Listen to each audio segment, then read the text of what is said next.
The Adventures of Huckleberry Finn, Tom Sawyer's Comrade, by Mark Twain. Notice: persons attempting to find a motive in this narrative will be prosecuted. Persons attempting to find a moral in it will be banished.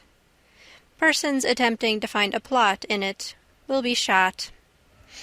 By order of the author, per G.G., Chief of Ordnance. Explanatory. In this book a number of dialects are used, to wit, the Missouri Negro dialect, the extremest form of the backward southwestern dialect, the ordinary Pike County dialect, and 4 modified varieties of this last. The shadings have not been done in a haphazard fashion or by guesswork, but painstakingly and with the trustworthy guidance and support of personal familiarity with these several forms of speech. I make this explanation for the reason that without it many readers would suppose that all these characters were trying to talk alike and not succeeding. The Author. Chapter 1. You don't know much about me without you have read a book by the name of The Adventures of Tom Sawyer, but that ain't no matter. That book was made by Mr. Mark Twain, and he told the truth mainly.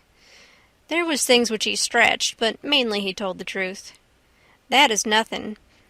I never seen anybody but lied one time or another, without it was Aunt Polly or the widow or maybe Mary. Aunt Polly, Tom's Aunt Polly she is, and Mary and the widow Douglas is all told about in that book, which is mostly a true book, with some stretchers, as I said before. Now the way that the book winds up is this. Tom and me found the money that the robbers hid in the cave, and it made us rich. We got $6,000 apiece, all gold. It was an awful sight of money when it was piled up. Well, Judge Thatcher, he took it and put it out at interest, and it fetched us $1 a day apiece all the year round, more than a body could tell what to do with. The widow Douglas, she took me for her son, and allowed she would civilize me. But it was rough living in the house all the time, considerin' how dismal regular and decent the widow was in all her ways, and so when I couldn't stand it no longer I lit out. I got into my old rags and my sugar hogshead again, and was free and satisfied. But Tom Sawyer, he hunted me up and said he was going to start a band of robbers, and I might join if I would go back to the widow and be respectable. So I went back. The widow, she cried over me and called me a poor lost lamb, and she called me a lot of other names too, but she never meant no harm by it. She put me in them new clothes again, and I couldn't do nothing but sweat and feel all cramped up. Well then, the old thing commenced again. The widow rung a bell for supper, and you had to come to time. When you got to the table you couldn't go right to eating, but you had to wait for the widow to tuck down her head and grumble a little over the victuals, though there warn't really anything the matter with them. That is nothing, only everything was cooked by itself. In a barrel of odds and ends it is different. Things get mixed up and the juice kind of swaps around, and the things go better. After supper she got out her book and learned me about Moses and the bulrushers, and I was in a sweat to find out all about him, but by and by she let it out that Moses had been dead a considerable long time, so then I didn't care no more about him, because I don't take no stock in dead people. Pretty soon I wanted to smoke and asked the widow to let me, but she wouldn't. She said it was a mean practice and wasn't clean, and I must try to not do it any more. That is just the way with some people. They get down on a thing when they don't know nothing about it. Here she was a-botherin' about Moses, which was no kin to her, and no use to anybody being gone, you see, yet finding a power of fault with me for doing a thing that had some good in it. And she took snuff, too. Of course that was all right, because she done it herself.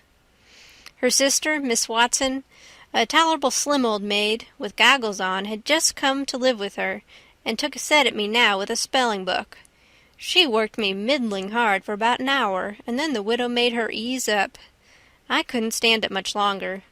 Then for an hour it was deadly dull, and I was fidgety. Miss Watson would say, "Don't put your feet up there, Huckleberry," and "Don't scrunch up like that, Huckleberry, sit up straight." And pretty soon she would say, "Don't gap and stretch like that, Huckleberry. Why don't you try to behave?" Then she told me all about the bad place, and I said I wished I was there. She got mad then, but I didn't mean no harm. All I wanted was to go somewheres. All I wanted was a change. I warn't particular. She said it was wicked to say what I said. Said she wouldn't say it for the whole world. She was going to live so as to go to the good place. Well, I couldn't see no advantage in going where she was going, so I made up my mind I wouldn't try for it. But I never said so, because it would only make trouble and wouldn't do no good. Now she had got a start, and she went on and told me all about the good place. She said all a body would have to do there was to go around all day with a harp and sing forever and ever. So I didn't think much of it, but I never said so. I asked her if she reckoned Tom Sawyer would go there, and she said not by a considerable sight. I was glad about that, because I wanted him and me to be together. Miss Watson, she kept pecking at me, and it got tiresome and lonesome. By and by they fetched the niggers in and had prayers, and then everybody was off to bed. I went up to my room with a piece of candle and put it on the table. Then I sat down in a chair by the window and tried to think of something cheerful, but it warn't no use. I felt so lonesome I most wished I was dead. The stars were shining and the leaves rustled in the woods ever so mournful, and I heard an owl away off hoo-hooing about somebody that was dead, and a whippoorwill, and a dog crying about somebody that was going to die, and the wind was trying to whisper something to me, and I couldn't make out what it was, and so it made the cold shivers run over me.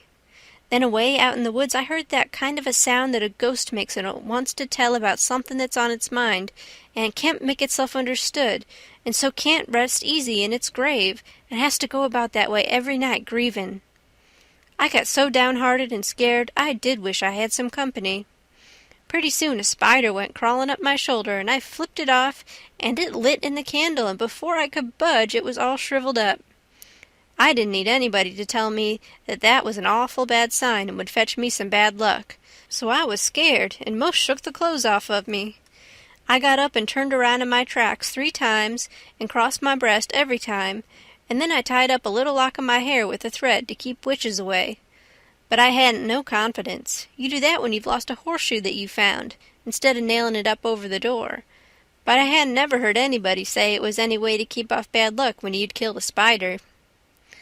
I sat down again, a-shakin' all over, and got out my pipe for a smoke, for the house was all as still as death now, and so the widow wouldn't know. Well, after a long time I heard the clock away off in the town go boom, boom, boom, 12 licks, and all still again, stiller than ever. Pretty soon I heard a twig snap down in the dark amongst the trees. Something was a-stirrin'. I sat still and listened. Directly I could just barely hear a meow, meow down there. That was good. Says I, meow, meow, as soft as I could, and then I put out the light and scrambled out of the window on to the shed. Then I slipped down to the ground and crawled in among the trees, and sure enough, there was Tom Sawyer waiting for me. End of Chapter 1. The Adventures of Huckleberry Finn by Mark Twain. Chapter 2. We went tiptoeing along a path amongst the trees back towards the end of the widow's garden, stooping down so as the branches wouldn't scrape our heads. When we was passing by the kitchen, I fell over a root and made a noise. We scratched down and laid still. Miss Watson's big nigger, named Jim, was settin' in the kitchen door. We could see him pretty clear because there was a light behind him. He got up and stretched his neck out about a minute, listening. Then he says, "Who dere?" He listened some more. Then he came tiptoeing down and stood right between us. We could have touched him nearly. Well, likely it was minutes and minutes that there warn't a sound, and we all there so close together. There was a place on my ankle that got to itching, but I dasn't scratch it, and then my ear begun to itch, and next my back, right between my shoulders. Seemed like I'd die if I couldn't scratch. Well, I've noticed that thing plenty times since. If you are with Equality, or at a funeral, or trying to go to sleep when you ain't sleepy, if you are anywheres where it won't do for you to scratch, why, you will itch all over in upwards of 1,000 places. Pretty soon Jim says, "Say, who is you?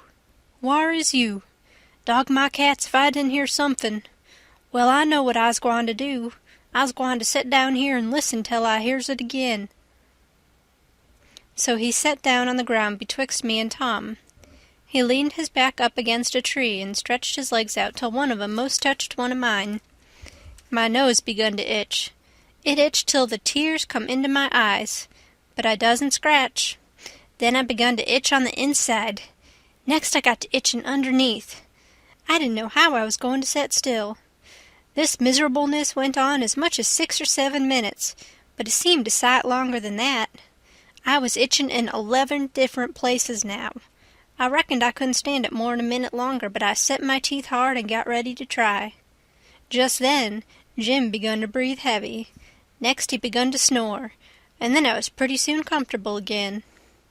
Tom, he made a sign to me, kind of a little noise with his mouth, and we went creeping away on our hands and knees. When we was 10 foot off, Tom whispered to me and wanted to tie Jim to the tree for fun, but I said no, he might wake and make a disturbance, and then they'd find out I warn't in. Then Tom said he hadn't got candles enough, and he would slip in the kitchen and get some more. I didn't want him to try. I said Jim might wake up and come, but Tom wanted to risk it, so we slid in there and got 3 candles, and Tom laid 5 cents on the table for pay. Then we got out, and I was in a sweat to get away, but nothing would do Tom, but he must crawl to where Jim was on his hands and knees and play something on him. I waited, and it seemed a good while. Everything was so still and lonesome. As soon as Tom was back, we cut along the path around the garden fence, and by fetched up on the steep top of the hill the other side of the house. Tom said he slipped Jim's hat off his head and hung it on a limb right over him, and Jim stirred a little, but he didn't wake. Afterwards, Jim said the witches bewitched him and put him in a trance and rode him all over the state, and then set him under the trees again and hung his hat on a limb to show who done it. And next time Jim told it, he said they rode him down to New Orleans, and after that, every time he told it, he spread it more and more, till by and by he said they rode him all over the world, and tired him most to death, and his back was all over saddle boils. Jim was monstrous proud about it, and he got so he wouldn't hardly notice the other niggers. Niggers would come miles to hear Jim tell about it, and he was more looked up to than any nigger in that country. Strange niggers would stand with their mouths open and look him all over, same as if he was a wonder. Niggers is always talking about witches in the dark by the kitchen fire, but whenever one was talking and letting on to know all about such things, Jim would happen in and say, what you know about witches?" And that nigger was corked up and had to take a back seat. Jim always kept that 5-center piece around his neck with a string, and said it was a charm the devil give to him with his own hands, and told him he could cure anybody with it, and fetch witches whenever he wanted to just by saying something to it, but he never told what it was he said to it. Niggers would come from all around there and give Jim anything they had, just for a sight of that 5-center piece, but they wouldn't touch it, because the devil had had his hands on it. Jim was most ruined for a servant because he got stuck up on account of having seen the devil and been rode by witches. Well, when Tom and me got to the edge of the hilltop, we looked away down into the village and could see 3 or 4 lights twinkling, where there was sick folks maybe, and the stars over us was sparkling ever so fine, and down by the village was the river, a whole mile broad and awful still and grand. We went down the hill and found Joe Harper and Ben Rogers, and 2 or 3 more of the boys, hid in the old tanyard. So we unhitched a skiff and pulled down the river 2.5 miles to the big scar on the hillside and went ashore. We went to a clump of bushes, and Tom made everybody swear to keep the secret, and then showed them a hole in the hill, right in the thickest part of the bushes. Then we lit the candles and crawled in on our hands and knees. We went about 200 yards, and then the cave opened up. Tom poked about amongst the passages and pretty soon ducked under a wall where you wouldn't have noticed that there was a hole. We went along a narrow place and got into a kind of room, all damp and sweaty and cold, and there we stopped. Tom says, "Now we'll start this band of robbers and call it Tom Sawyer's Gang. Everybody that wants to join has got to take an oath and write his name in blood." Everybody was willing, so Tom got out a sheet of paper that he had wrote the oath on and read it. It swore every boy to stick to the band and never tell any of the secrets, and if anybody done anything to any boy in the band, Whichever boy was ordered to kill that person and his family must do it, and he mustn't eat and he mustn't sleep till he had killed them and hacked a cross in their breasts, which was the sign of the band. And nobody that didn't belong to the band could use that mark, and if he did, he must be sued, and if he done it again, he must be killed. And if anybody that belonged to the band told the secrets, he must have his throat cut, and then have his carcass burnt up and the ashes scattered all around and his name blotted off of the list with blood, and never mentioned again by the gang, but have a curse put on it and be forgot forever. Everybody said it was a real beautiful oath, and asked Tom if he had got it out of his own head. He said some of it, but the rest was out of pirate books and robber books, and every gang that was high-toned had it. Some thought it would be good to kill the families of boys that told the secrets. Tom said it was a good idea, so he took a pencil and wrote it in. Then Ben Rogers says, "Here's Huck Finn, he ain't got no family. What you going to do about him?" "Well, hain't he got a father?" says Tom Sawyer. "Yes, he's got a father, but you can't never find him these days. He used to lay drunk with the hogs in the tanyard, but he ain't been seen in these parts for a year or more." They talked it over, and they was going to rule me out because they said every boy must have a family or somebody to kill, or else it wouldn't be fair and square for the others. Well, nobody could think of anything to do. Everybody was stumped and set still. I was most ready to cry, but all at once I thought of a way, and so I offered them Miss Watson. They could kill her. Everybody said, "Oh, she'll do. That's all right. Huck can come in." Then they all stuck a pin in their fingers to get blood to sign with, and I made my mark on the paper. "Now," says Ben Rogers, "what's the line of business of this gang?" "Nothing only robbery and murder," Tom said. "But who are we going to rob? Houses or cattle or—" "Stuff! Stealing cattle and such things ain't robbery, it's burglary," says Tom Sawyer. "We ain't burglars. That ain't no sort of style. We are highwaymen. We stop stages and carriages on the road with masks on and kill the people and take their watches and money." "Must we always kill the people?" "Oh, certainly. It's best. Some authorities think differently, but mostly it's considered best to kill them, except some that you bring to the cave here and keep them till they're ransomed." "Ransomed? What's that?" "I don't know, but that's what they do. I've seen it in books, and so of course that's what we've got to do." "But how can we do it if we don't know what it is?" "Why, blame it all, we've got to do it. Don't I tell you it's in the books? Do you want to go to doing different from what's in the books and get things all muddled up?" "Oh, that's very fine to say, Tom Sawyer, but how in the nation are these fellows going to be ransomed if we don't know how to do it to them? That's the thing I want to get at. Now what do you reckon it is?" "Well, I don't know. But perhaps if we keep them till they're ransomed, it means that we keep them till they're dead." "Now, that's something like. That'll answer. Why couldn't you said that before? We'll keep them till they're ransomed to death, and a bothersome lot they'll be too, eating up everything and always trying to get loose." "How you talk, Ben Rogers. How can they get loose when there's a guard over them, ready to shoot them down if they move a peg?" "A guard? Well, that is good. So somebody's got to sit up all night and never get any sleep, just so as to watch them. I think that's foolishness. Why can't a body take a club and ransom them as soon as they get here?" "Because it ain't in the books so, that's why. Now, Ben Rogers, do you want to do things regular, or don't you? That's the idea. Don't you reckon that the people that made the books knows what's the correct thing to do?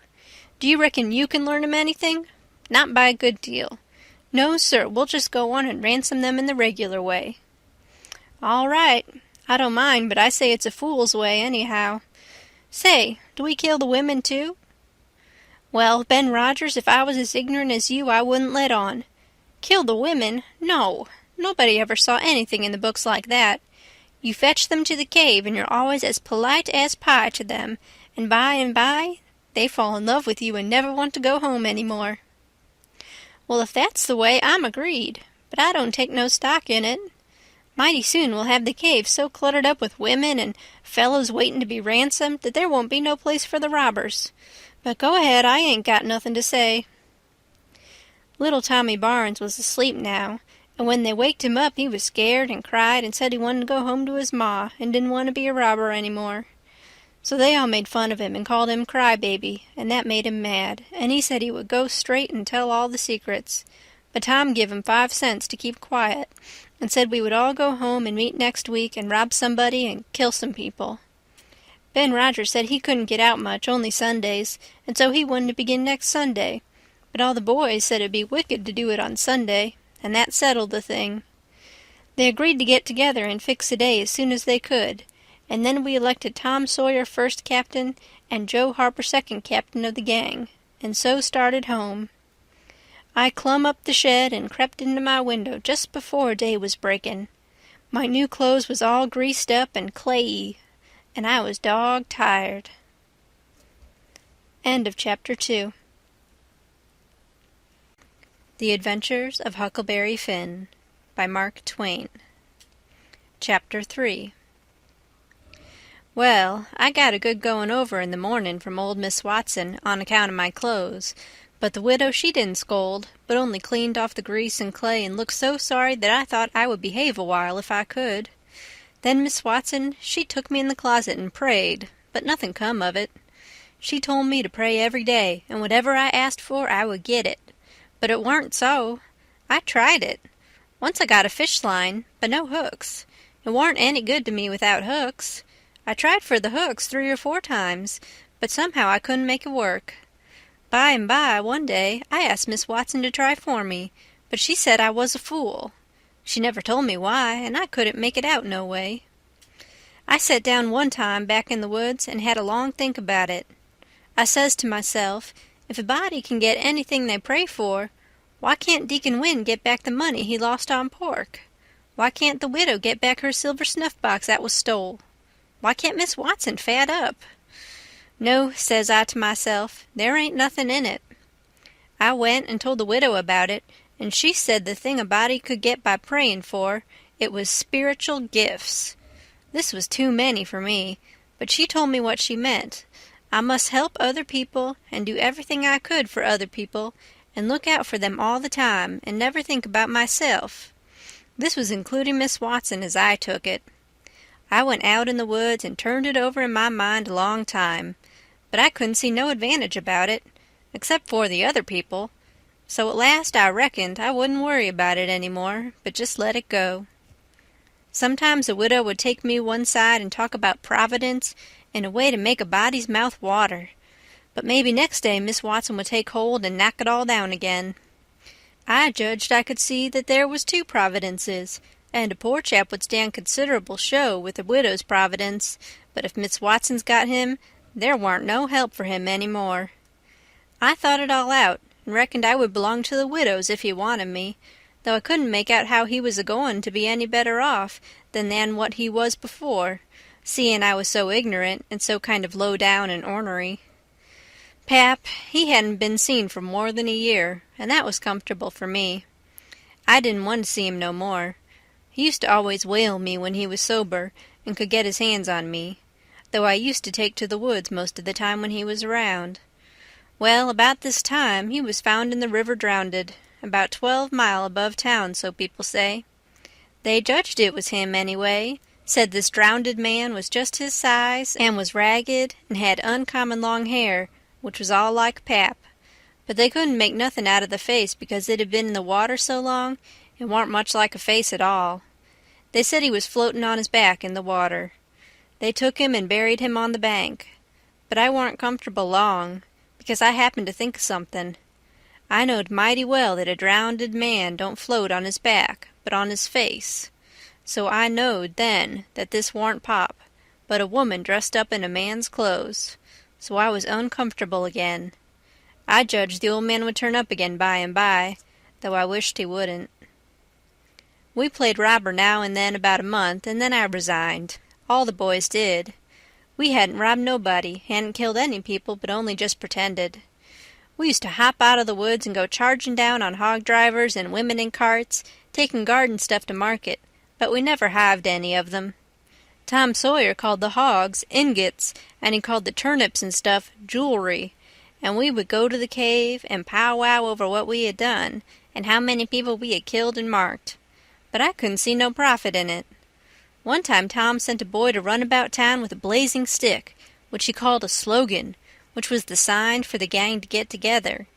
And then he said he had got secret news by his spies that next day a whole parcel of Spanish merchants and rich Arabs was going to camp in Cave Hollow with 200 elephants and 600 camels and over 1,000 sumpter mules, all loaded down with diamonds, and they didn't have only a guard of 400 soldiers, and so we would lay an ambuscade, as he called it, and kill the lot and scoop the things. He said we must slick up our swords and guns and get ready. He never could go after even a turnip cart, but he must have the swords and guns all scoured up for it, though they was only lath and broomsticks, and you might scour at them till you rotted, and then they weren't worth a mouthful of ashes more than what they was before. I didn't believe we could lick such a crowd of Spaniards and Arabs, but I wanted to see the camels and elephants, so I was on hand next day, Saturday, in the ambuscade, and when we got the word, we rushed out of the woods and down the hill. But there weren't no Spaniards and Arabs, and there weren't no camels, nor no elephants. It weren't nothing but a Sunday school picnic, and only a primer class at that. We busted it up and chased the children up the hollow, but we never got anything but some doughnuts and jam, though Ben Rogers got a rag doll, and Joe Harper got a hymn book and a tract, and then the teacher charged in and made us drop everything and cut. I didn't see no diamonds, and I told Tom Sawyer so. He said there was loads of 'em there anyway, and he said there was Arabs there too, and elephants and things. I said why couldn't we see them then?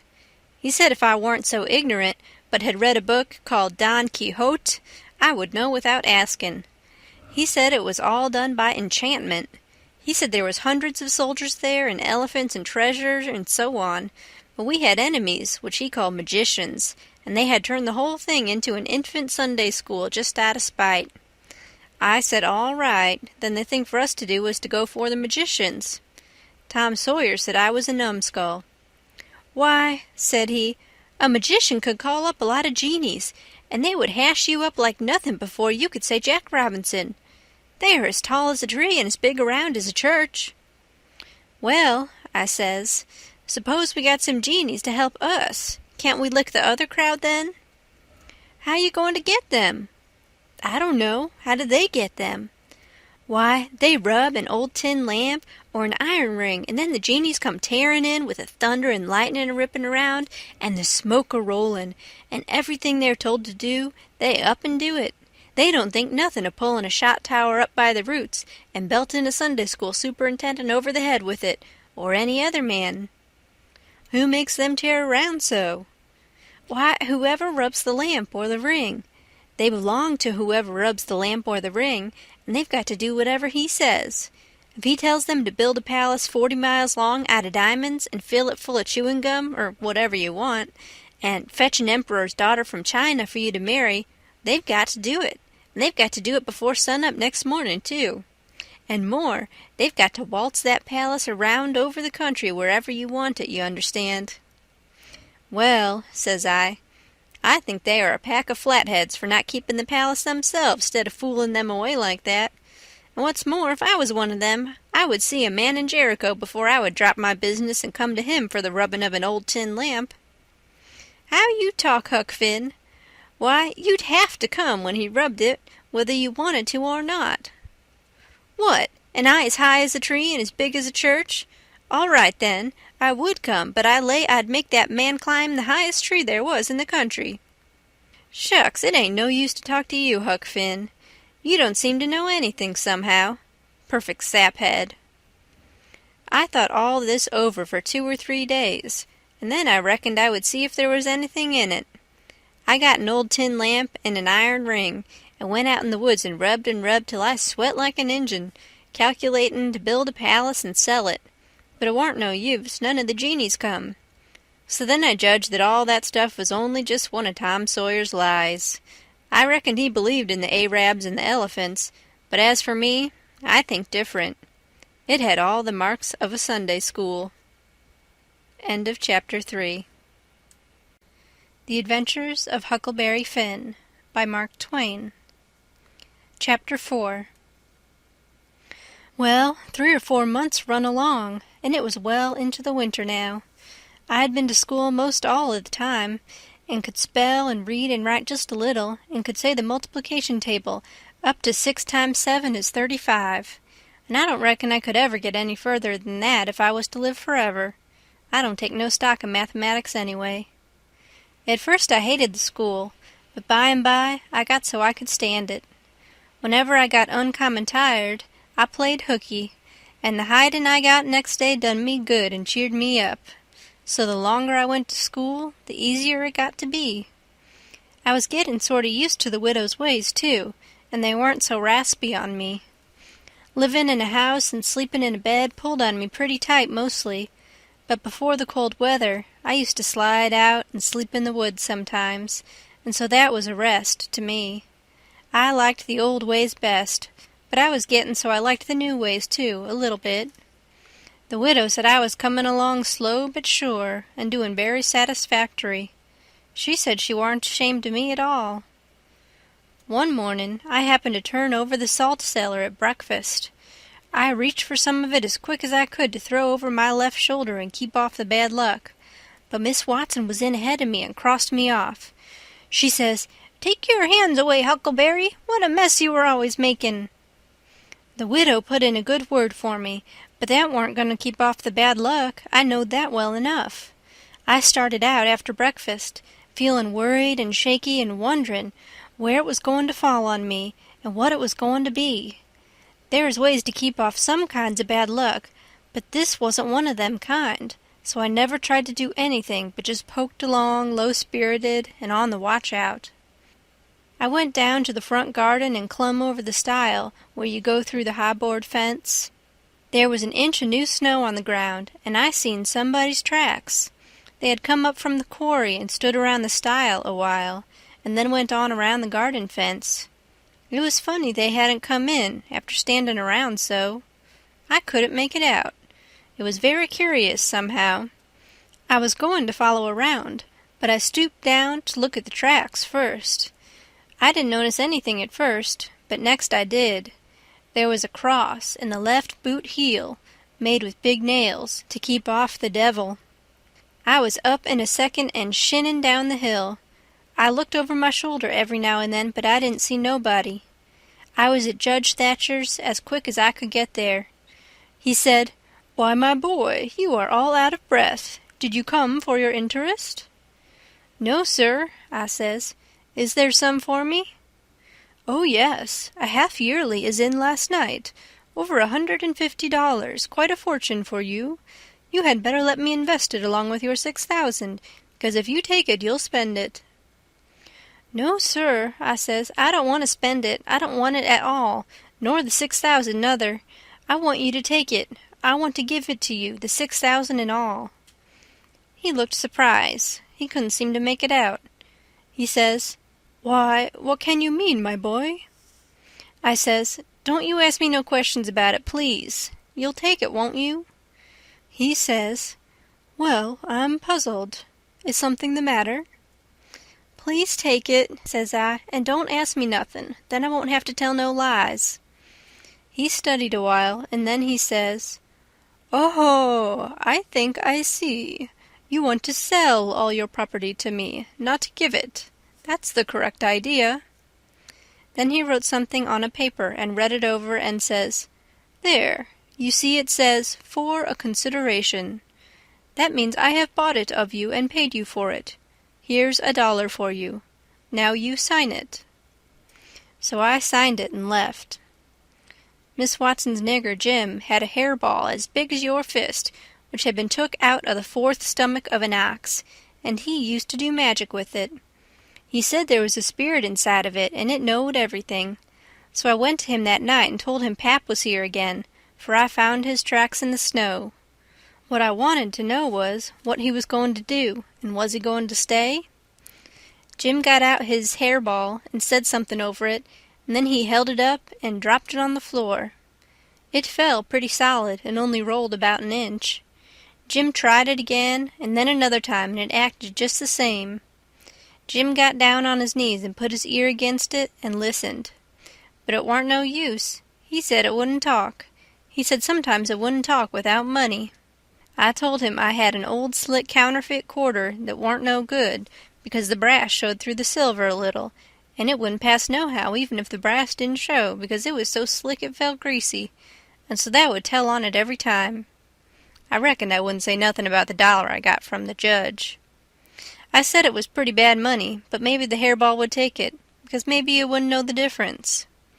Jim smelt it and bit it and rubbed it, and said he would manage so the hairball would think it was good. He said he would split open a raw Irish potato and stick the quarter in between and keep it there all night, and next morning you couldn't see no brass and it wouldn't feel greasy no more, and so anybody in town would take it in a minute, let alone a hairball. Well, I knowed a potato would do that before, but I had forgot it. Jim put the quarter under the hairball and got down and listened again. This time he said the hairball was all right. He said it would tell my whole fortune if I wanted it to. I says, go on. So the hairball talked to Jim, and Jim told it to me. He says, "Yo' ole father don't know yet what he's a-gwine to do. Sometimes he spec he'll go away, and den again he spec he'll stay. The best way is to rest easy and let the old man take his own way. Dey's 2 angels hovering round 'bout him. One of 'em is white and shiny, and the other one is black. The white one gets him to go right a little while, then the black one sail in and bust it all up. A body can't tell yet which one gwine to fetch him at the last, but you's all right. You gwine to have considerable trouble in yo' life, and considerable joy. Sometimes you gwine to get hurt, and sometimes you gwine to get sick, but every time you's gwine to get well again. Dey's 2 gals flyin' 'bout you in yo' life. One of 'em's light, and the other one is dark. One is rich, and the other's po'. You's gwine to marry the po' one first, and the rich one by and by. You wants to keep away from the water as much as you kin, and don't run no risk, case it's down in the bills that you's gwine to get hung." When I lit my candle and went up to my room that night, there sat Pap his own self. End of Chapter 4. The Adventures of Huckleberry Finn by Mark Twain. Chapter 5. I had shut the door, too. Then I turned around, and there he was. I used to be scared of him all the time, he tanned me so much. I reckoned I was scared now, too, but in a minute I see I was mistaken. That is, after the first jolt, as you may say, when my breath sort of hitched, he being so unexpected. But right away after I see him, I weren't scared of him worth bothering 'bout. He was most 50, and he looked it. His hair was long and tangled and greasy, and hung down, and you could see his eyes shining through like he was behind vines. It was all black, no gray. So was his long mixed-up whiskers. There warn't no color in his face, where his face showed. It was white, not like another man's white, but a white to make a body sick, a white to make a body's flesh crawl, a tree-toad white, a fish-belly white. As for his clothes, just rags, that was all. He had one ankle rest on the other knee. The boot on that foot was busted, and 2 of his toes stuck through, and he worked them now and then. His hat was layin' on the floor, an old black slouch with the top caved in like a lid. I stood a-lookin' at him. He set there a-lookin' at me, with his chair tilted back a little. I set the candle down. I noticed the window was up, so he had clumb in by the shed. He kept a-lookin' me all over. By and by he says, "Starchy clothes, very. You think you're a good deal of a big bug, don't you?" "Maybe I am, maybe I ain't," I says. "Don't you give me none of your lip," says he. "You've put on considerable many frills since I've been away. I'll take you down a peg before I get done with you. You're educated, too, they say, can read and write. You think you're better'n your father now, don't you, because he can't? I'll take it out of you. Who told you you might meddle with such highfalutin foolishness, hey? Who told you you could?" "The widow. She told me." "The widow, eh? And who told the widow she could put in her shovel about a thing that ain't none of her business?" "Nobody never told her." "Well, I'll learn her how to meddle. And looky here, you drop that school, you hear? I'll learn people to bring up a boy to put on airs over his own father, and let on to be better'n what he is. You let me catch you fooling around that school again, you hear? Your mother couldn't read and she couldn't write nother before she died. None of the family couldn't before they died. I can't, and here you're a-swelling yourself up like this. I ain't the man to stand it, you hear? Say, let me hear you read." I took up a book and begun something about General Washington and the wars. When I'd read about half a minute, he fetched the book a whack with his hand and knocked it across the house. He says, "It's so. You can do it. I had my doubts when you told me. Now looky here. You stop that putting on frills. I won't have it. I'll lay for you, my smarty, and if I catch you about that school, I'll tan you good. First you know you'll get religion, too. I never see such a son." He took up a little blue and yaller picture of some cows and a boy, and says, "What's this?" "It's something they give me for learning my lessons good." He tore it up, and says, "I'll give you something better. I'll give you a cowhide." He set there a-mumbling and a-growling a minute, and then he says, "Ain't you a sweet-scented dandy, though? A bed and bedclothes, and a looking-glass, and a piece of carpet on the floor, and your own father got to sleep with the hogs in the tanyard. I never see such a son. I bet I'll take some of these frills out of you before I'm done with you. Why, there ain't no end to your airs. They say you're rich. Hey, how's that?" "They lie, that's how." "Looky here, mind how you talk to me. I'm a-standing about all I can stand now, so don't give me no sass. I've been in town 2 days, and I hain't heard nothing but about you being rich. I heard about it away down the river, too. That's why I came. You get me that money tomorrow. I want it." "I hain't got no money." "It's a lie. Judge Thatcher's got it. You get it. I want it." "I hain't got no money, I tell you. You ask Judge Thatcher, he'll tell you the same." "All right, I'll ask him, and I'll make him pungle, too, or I'll know the reason why. Say, how much you got in your pocket? I want it." "I hain't got only $1, and I want that too." "It don't make no difference what you want it for. You just shell it out." He took it and bit it to see if it was good, and then he said he was going downtown to get some whiskey, said he hadn't had a drink all day. When he had got out on the shed, he put his head in again, and cussed me for putting on frills and trying to be better than him. And when I reckoned he was gone, he come back and put his head in again, and told me to mind about that school, because he was going to lay for me and lick me if I didn't drop that. Next day he was drunk, and he went to Judge Thatcher's and bully-ragged him, and tried to make him give up the money, but he couldn't, and then he swore he'd make the law force him. The judge and the widow went to law to get the court to take me away from him and let one of them be my guardian, but it was a new judge that had just come, and he didn't know the old man. So he said courts mustn't interfere and separate families if they could help it. Said he'd druther not take a child away from its father. So Judge Thatcher and the widow had to quit on the business.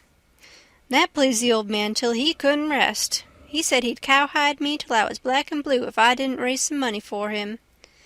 I borrowed $3 from Judge Thatcher, and Pap took it and got drunk and went to blowing around and cussing and whooping and carrying on, and he kept it up all over town with a tin pan till most midnight. Then they jailed him, and next day they had him before court and jailed him again for a week. But he said he was satisfied, said he was the boss of his son, and he'd make it warm for him. When he got out, the new judge said he was going to make a man of him. So he took him to his own house and dressed him up clean and nice and had him to breakfast and dinner and supper with the family, and was just old pie to him, so to speak. And after supper he talked to him about temperance and such things till the old man cried and said he'd been a fool and fooled away his life, but now he was going to turn over a new leaf and be a man nobody wouldn't be ashamed of, and he hoped the judge would help him and not look down on him. The judge said he could hug him for them words, so he cried, and his wife she cried again. Pap said he'd been a man that had always been misunderstood before, and the judge said he believed it. The old man said that what a man wanted that was down was sympathy, and the judge said it was so they cried again. And when it was bedtime, the old man rose up and held out his hand and says, "Look at it, gentlemen and ladies all, take a hold of it, shake it. There's a hand that was the hand of a hog, But it ain't so no more. It's the hand of a man that started in on a new life, and'll die before he'll go back. You mark them words, don't forget I said them. It's a clean hand now, shake it. Don't be afeard." So they shook it one after the other all around and cried. The judge's wife, she kissed it. Then the old man, he signed a pledge, made his mark. The judge said it was the holiest time on record, or something like that. Then they tucked the old man into a beautiful room, which was the spare room, and in the night sometime he got powerful thirsty, and clumb out onto the porch roof and slid down a stanchion, and traded his new coat for a jug of 40 rod, and clumb back again and had a good old time. And towards daylight he crawled out again, drunk as a fiddler, and rolled off the porch and broke his left arm in 2 places, and was most froze to death when somebody found him after sun-up. And when they come to look at that spare room, they had to take soundings before they could navigate it. The judge, he felt kind of sore. He said he reckoned a body could reform the old man with a shotgun, maybe, but he didn't know no other way. End of Chapter 5. The Adventures of Huckleberry Finn by Mark Twain. Chapter 6. Well, pretty soon the old man was up and around again, and then he went for Judge Thatcher in the courts to make him give up that money, and he went for me, too, for not stopping school. He catched me a couple of times and thrashed me, but I went to school just the same, and dodged him or outrun him most of the time. I didn't want to go to school much before, but I reckoned I'd go now to spite Pap. That law trial was a slow business. Appeared like they weren't ever going to get started on it. So every now and then I'd borrow $2 or $3 off of the judge for him, to keep from getting a cowhiding. Every time he got money he got drunk, and every time he got drunk he raised Cain around town, and every time he raised Cain he got jailed. He was just suited. This kind of thing was right in his line. He got to hanging around the widows too much, and so she told him at last that if he didn't quit using around there, she would make trouble for him. Well, wasn't he mad? He said he would show who was Huck Finn's boss. So he watched out for me one day in the spring and catched me, and took me up the river about 3 miles in a skiff, and crossed over to the Illinois shore, where it was woody and there weren't no houses but an old log hut in a place where the timber was so thick you couldn't find it if you didn't know where it was. He kept me with him all the time, and I never got a chance to run off.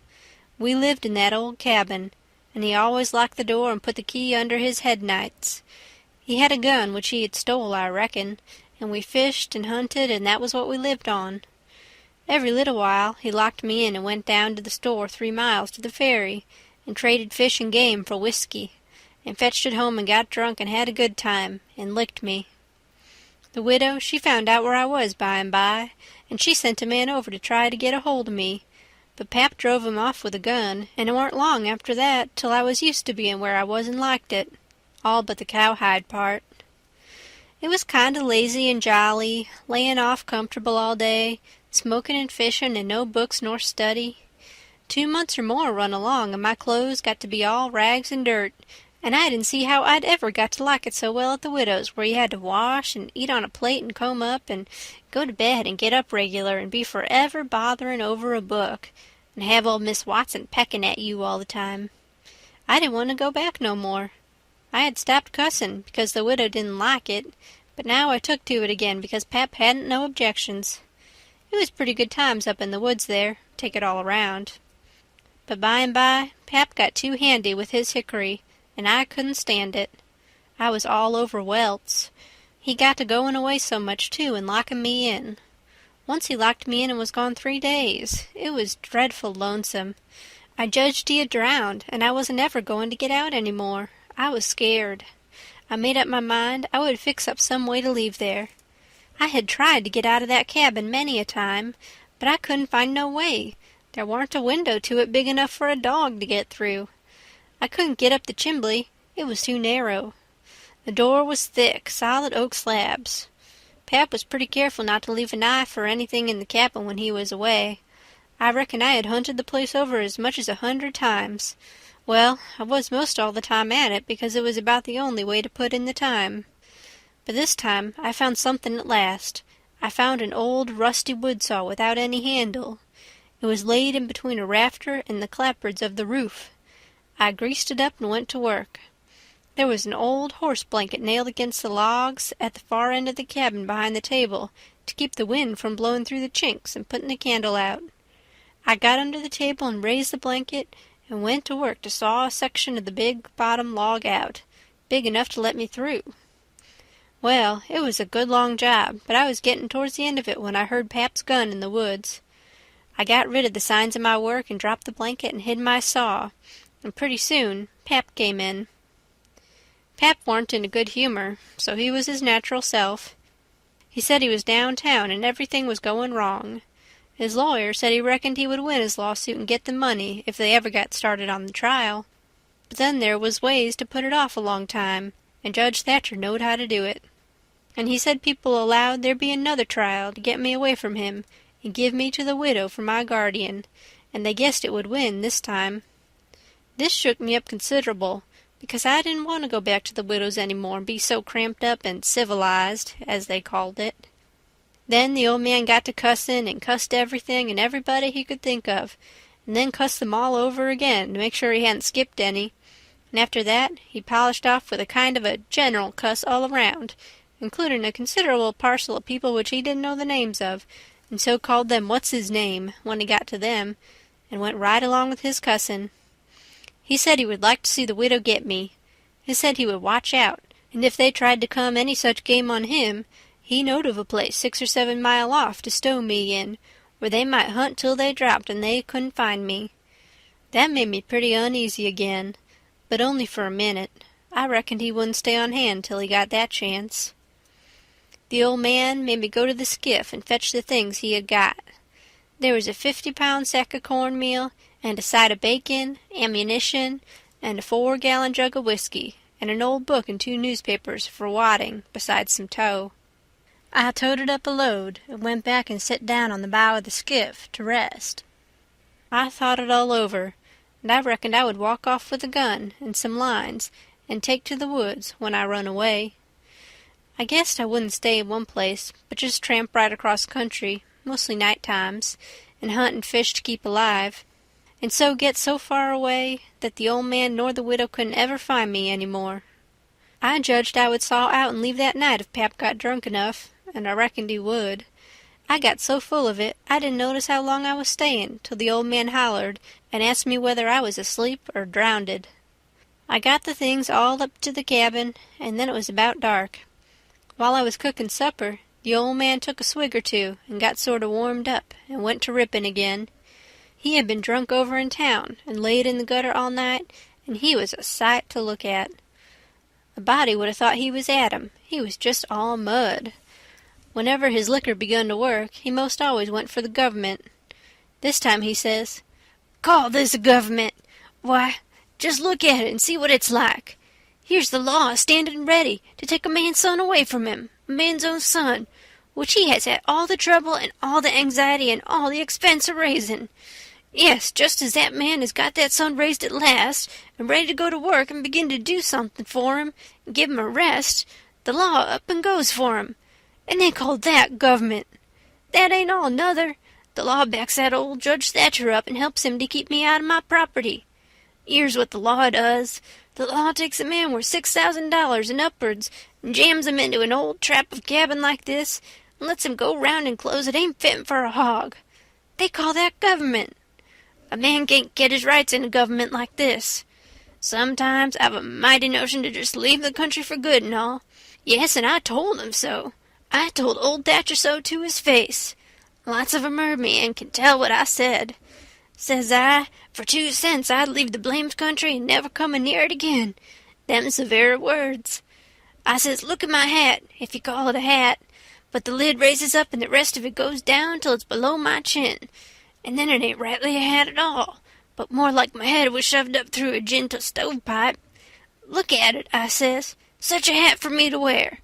One of the wealthiest men in this town if I could get my rights. Oh, yes, this is a wonderful government. Wonderful. Why, looky here.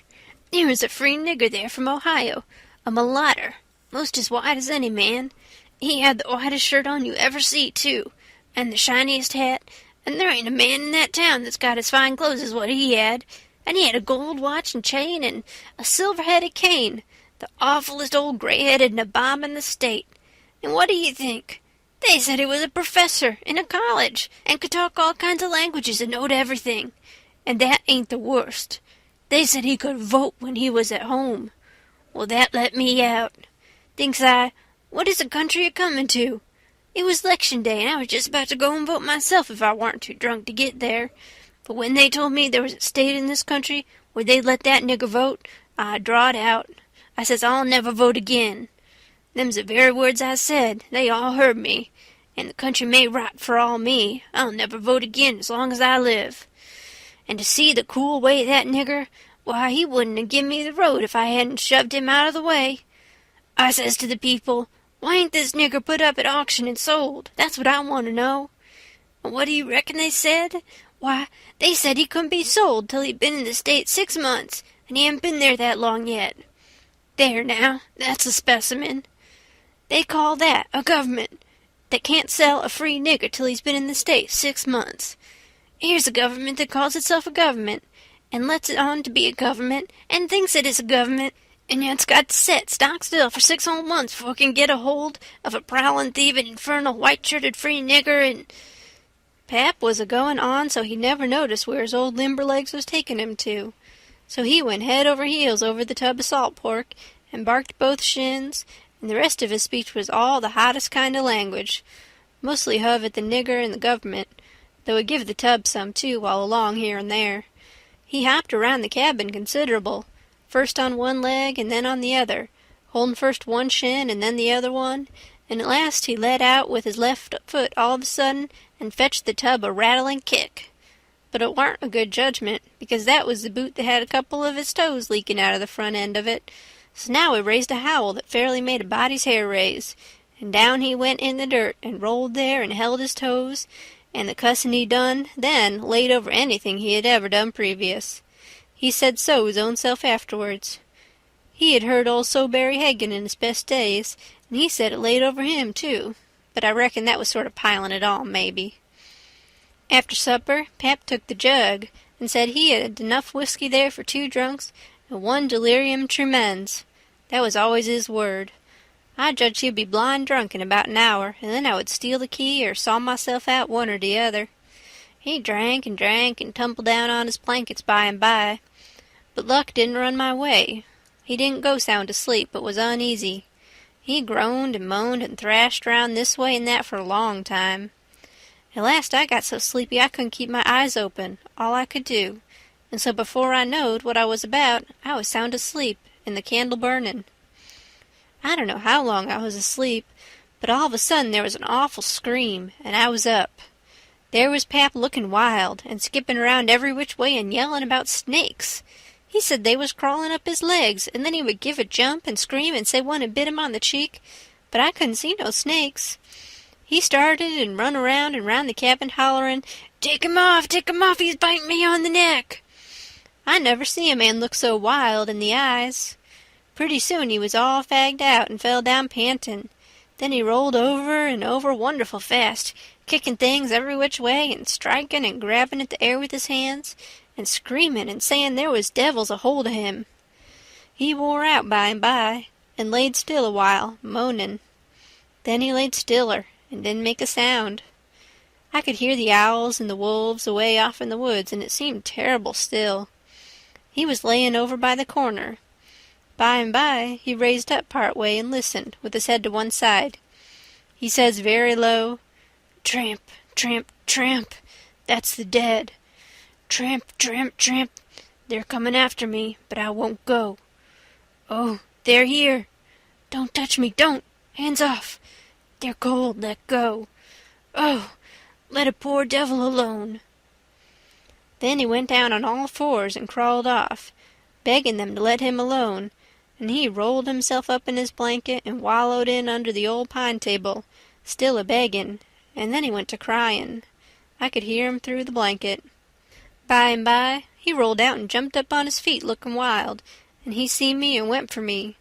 He chased me round and round the place with a clasp knife, calling me the angel of death, and saying he would kill me, and then I couldn't come for him no more. I begged and told him I was only Huck, but he laughed such a screechy laugh, and roared and cussed and kept on chasing me up. Once, when I turned short and dodged under his arm, he made a grab and got me by the jacket between my shoulders, and I thought I was gone, but I slid out of the jacket quick as lightning and saved myself. Pretty soon he was all tired out, and dropped down with his back against the door, and said he would rest a minute and then kill me. He put his knife under him and said he would sleep and get strong, and then he would see who was who. So he dozed off pretty soon. By and by I got the old split-bottom chair and clumb up as easy as I could not to make any noise, and got down the gun. I slipped the ramrod down it to make sure it was loaded, then I laid it across the turnip barrel, pointing towards Pap, and sat down behind it to wait for him to stir. And how slow and still did the time drag along. End of Chapter 6. The Adventures of Huckleberry Finn by Mark Twain. Chapter 7. Get up! What you 'bout? I opened my eyes and looked around, trying to make out where I was. It was after sunup, and I had been sound asleep. Pap was standing over me looking sour and sick, too. He says, "What you doing with this gun?" I judged he didn't know nothing about what he had been doing, so I says, "Somebody tried to get in, so I was laying for him." "Why didn't you roust me out?" "Well, I tried to, but I couldn't. I couldn't budge you." "Well, all right. Don't stand there palavering all day, but out with you and see if there's a fish on the lines for breakfast. I'll be along in a minute." He unlocked the door, and I cleared out up the river bank. I noticed some pieces of limbs and such things floating down, and a sprinkling of bark, so I knowed the river had begun to rise. I reckoned I would have great times now if I was over at the town. The June rise used to be always luck for me, because as soon as that rise begins, here comes cordwood floating down, and pieces of log rafts, sometimes a dozen logs together, so all you have to do is catch 'em and sell 'em to the wood yards and the sawmill. I went along up the bank with one eye out for Pap and the other one out for what the rise might fetch along. Well, all at once here comes a canoe, just a beauty, too, about 13 or 14 foot long, riding high like a duck. I shot head first off of the bank like a frog, clothes and all on, and struck out for the canoe. I just expected there'd be somebody layin' down in it, because people often done that to fool folks, and when a chap had pulled a skiff out most to it, they'd raise up and laugh at him. But it warn't so this time. It was a drift canoe, sure enough, and I clumb in and paddled her ashore. Thinks I, the old man will be glad when he sees this. She's worth $10. But when I got to shore, Pap wasn't in sight yet, and as I was running her into a little creek like a gully, all hung over with vines and willows, I struck another idea. I judged I'd hide her good, and then, 'stead of taking to the woods when I run off, I'd go down the river 'bout 50 mile and camp in one place for good, and not have such a rough time tramping on foot.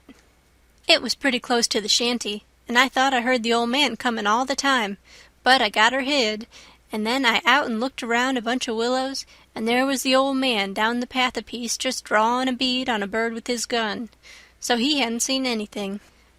When he got along, I was hard at it taking up a trot line. He abused me a little for being so slow, but I told him I fell in the river, and that was what made me so long. I knowed he would see I was wet, and then he would be asking questions. We got 5 catfish off the lines and went home. While we laid off after breakfast to sleep up, both of us being about wore out, I got to thinking that if I could fix up some way to keep Pap and the widow from trying to follow me, it would be a certainer thing than trusting to luck to get far enough off before they missed me. You see, all kinds of things might happen. Well, I didn't see no way for a while, but by and by Pap raised up a minute to drink another barrel of water, and he says, "Another time a man comes a-prowlin' round here, you rouse me out, you hear? That man warn't here for no good. I'd 'a' shot him. Next time you rouse me out, you hear?" Then he dropped down and went to sleep again, but what he had been saying give me the very idea I wanted. I says to myself, I can fix it now so nobody won't think of following me. About 12 o'clock we turned out and went along up the bank. The river was coming up pretty fast, and lots of driftwood going by on the rise. By and by, along comes part of a log raft, 9 logs fast together. We went out with the skiff and towed it ashore. Then we had dinner. Anybody but Pap would have waited and seen the day through, so as to catch more stuff, but that warn't Pap's style. 9 logs was enough for one time. He must shove right over to town and sell. So he locked me in and took the skiff and started off towing the raft about 3:30. I judged he wouldn't come back that night. I waited till I reckoned he had got a good start. Then I out with my saw and went to work on that log again. Before he was the other side of the river, I was out of the hole. Him and his raft was just a speck on the water away off yonder. I took the sack of cornmeal and took it to where the canoe was hid, and shoved the vines and branches apart and put it in. Then I done the same with the side of bacon, then the whiskey jug. I took all the coffee and sugar there was and all the ammunition. I took the wadding, I took the bucket and gourd, I took a dipper and a tin cup and my old saw and 2 blankets and the skillet and the coffee pot. I took fish lines and matches and other things, everything that was worth a cent. I cleaned out the place. I wanted an axe, but there wasn't any, only the one out at the woodpile, and I knowed why I was going to leave that. I fetched out the gun, and now I was done. I had worn the ground a good deal crawling out of the hole and dragging out so many things, so I fixed that as good as I could from the outside by scattering dust on the place, which covered up the smoothness and the sawdust. Then I fixed the piece of log back into its place and put 2 rocks under it and one against it to hold it there, for it was bent up at that place and didn't quite touch ground. If you stood 4 or 5 foot away and didn't know it was sawed, you wouldn't never notice it. And besides, this was the back of the cabin, and it weren't likely anybody would go fooling around there. It was all grass clear to the canoe, so I hadn't left a track. I followed around to see. I stood on the bank and looked out over the river. All safe. So I took the gun and went up a piece into the woods and was hunting around for some birds when I see a wild pig. Hogs soon went wild in them bottoms after they had got away from the prairie farms. I shot this fellow and took him into camp. I took the axe and smashed in the door. I beat it and hacked it considerable a-doing it. I fetched the pig in and took him back nearly to the table and hacked into his throat with the axe and laid him down on the ground to bleed. I say ground because it was ground, hard packed and no boards. Well, next I took an old sack and put a lot of big rocks in it, all I could drag, and I started it from the pig, and dragged it to the door and through the woods down to the river and dumped it in, and down it sunk out of sight. You could easy see that something had been dragged over the ground. I did wish Tom Sawyer was there. I knowed he would take an interest in this kind of business and throw in the fancy touches. Nobody could spread himself like Tom Sawyer in such a thing as that. Well, last I pulled out some of my hair and blooded the axe good and stuck it on the backside and slung the axe in the corner. Then I took up the pig and held him to my breast with my jacket so he couldn't drip, till I got a good piece below the house, and then dumped him into the river. Now I thought of something else, so I went and got the bag of meal and my old saw out of the canoe and fetched them to the house. I took the bag to where it used to stand and ripped a hole in the bottom of it with the saw, for there warn't no knives and forks on the place. Pap done everything with his clasp knife about the cooking. Then I carried the sack about 100 yards across the grass and through the willows east of the house to a shallow lake that was 5 miles wide and full of rushes and ducks too, you might say, in the season. There was a slough or a creek leading out of it on the other side that went miles away. I don't know where, but it didn't go to the river. The meal sifted out and made a little track all the way to the lake. I dropped Pap's whetstone there, too, so as to look like it had been done by accident. Then I tied up the rip in the meal sack with a string so it wouldn't leak no more, and took it and my saw to the canoe again. It was about dark now, so I dropped the canoe down the river under some willows that hung over the bank, and waited for the moon to rise. I made fast to a willow. Then I took a bite to eat, and by laid down in the canoe to smoke a pipe and lay out a plan. I says to myself, They'll follow the track of that sack full of rocks to the shore and then drag the river for me. And they'll follow that mule track to the lake and go browsing down the creek that leads out of it to find the robbers that killed me and took the things. They won't ever hunt the river for anything but my dead carcass. They'll soon get tired of that and won't bother no more about me. All right, I can stop anywhere I want to. Jackson's Island is good enough for me. I know that island pretty well, and nobody ever comes there. And then I can paddle over to town nights and slink around and pick up things I want. Jackson's Island's the place. I was pretty tired, and the first thing I knowed I was asleep. When I woke up, I didn't know where I was for a minute. I sat up and looked around, a little scared. Then I remembered. The river looked miles and miles across. The moon was so bright I could have counted the drift logs that went a-slipping along, black and still, hundreds of yards out from shore. Everything was dead quiet, and it looked late and smelt late. You know what I mean. I don't know the words to put it in. I took a good gap and a stretch and was just going to unhitch and start when I heard a sound away over the water. I listened. Pretty soon I made it out. It was that dull, kind of irregular sound that comes from oars working in rowlocks when it's a still night. I peeped out through the willow branches, and there it was, a skiff away across the water. I couldn't tell how many was in it. It kept a-comin', and when it was abreast of me, I see there warn't but one man in it. Thinks I, maybe it's Pap, though I warn't expectin' him.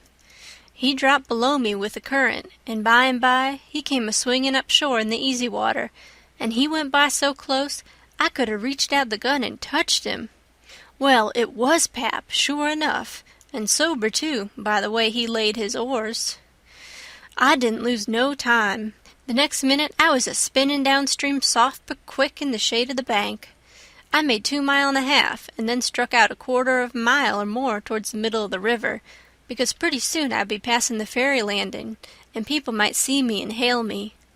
I got out amongst the driftwood, and then laid down in the bottom of the canoe and let her float.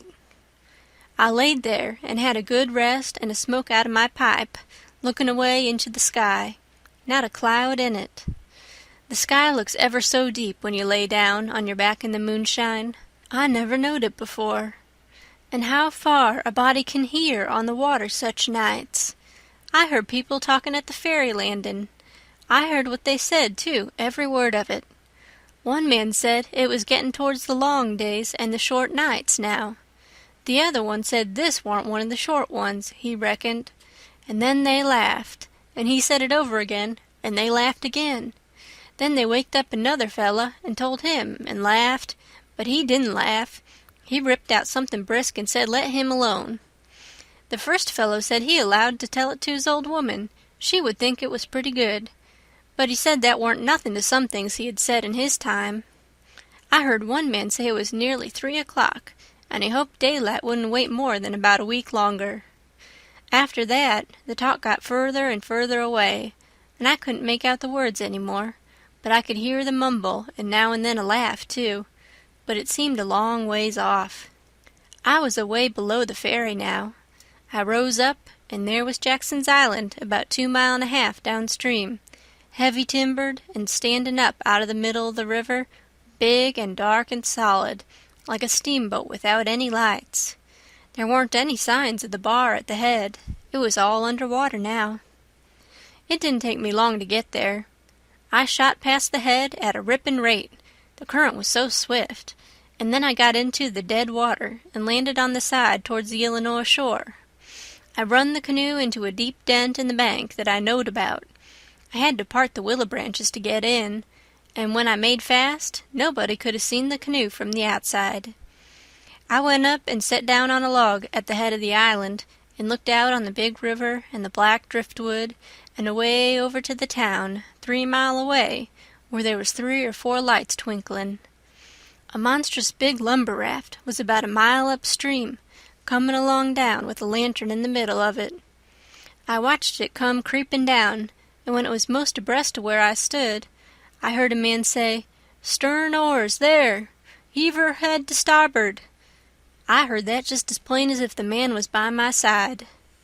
There was a little gray in the sky now, so I stepped into the woods and lay down for a nap before breakfast. End of Chapter 7. The Adventures of Huckleberry Finn by Mark Twain.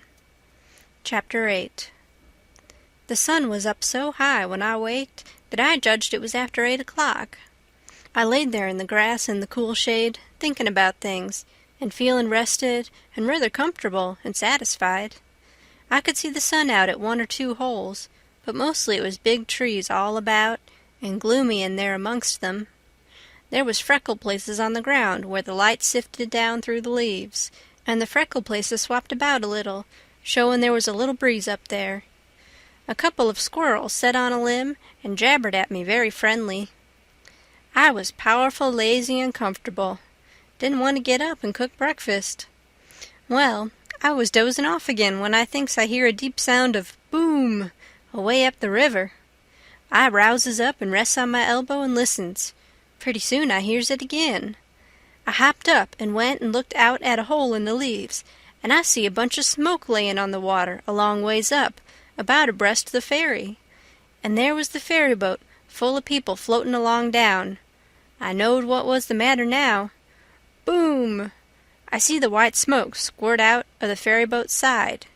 You see, they was firing cannon over the water, trying to make my carcass come to the top. I was pretty hungry, but it warn't going to do for me to start a fire, because they might see the smoke. So I set there and watched the cannon smoke and listened to the boom. The river was a mile wide there, and it always looks pretty on a summer morning, so I was having a good enough time seeing them hunt for my remainders if I only had a bite to eat. Well, then I happened to think how they always put quicksilver in loaves of bread and float them off, because they always go right to the drownded carcass and stop there. So, says I, I'll keep a lookout, and if any of them's floating around after me, I'll give them a show.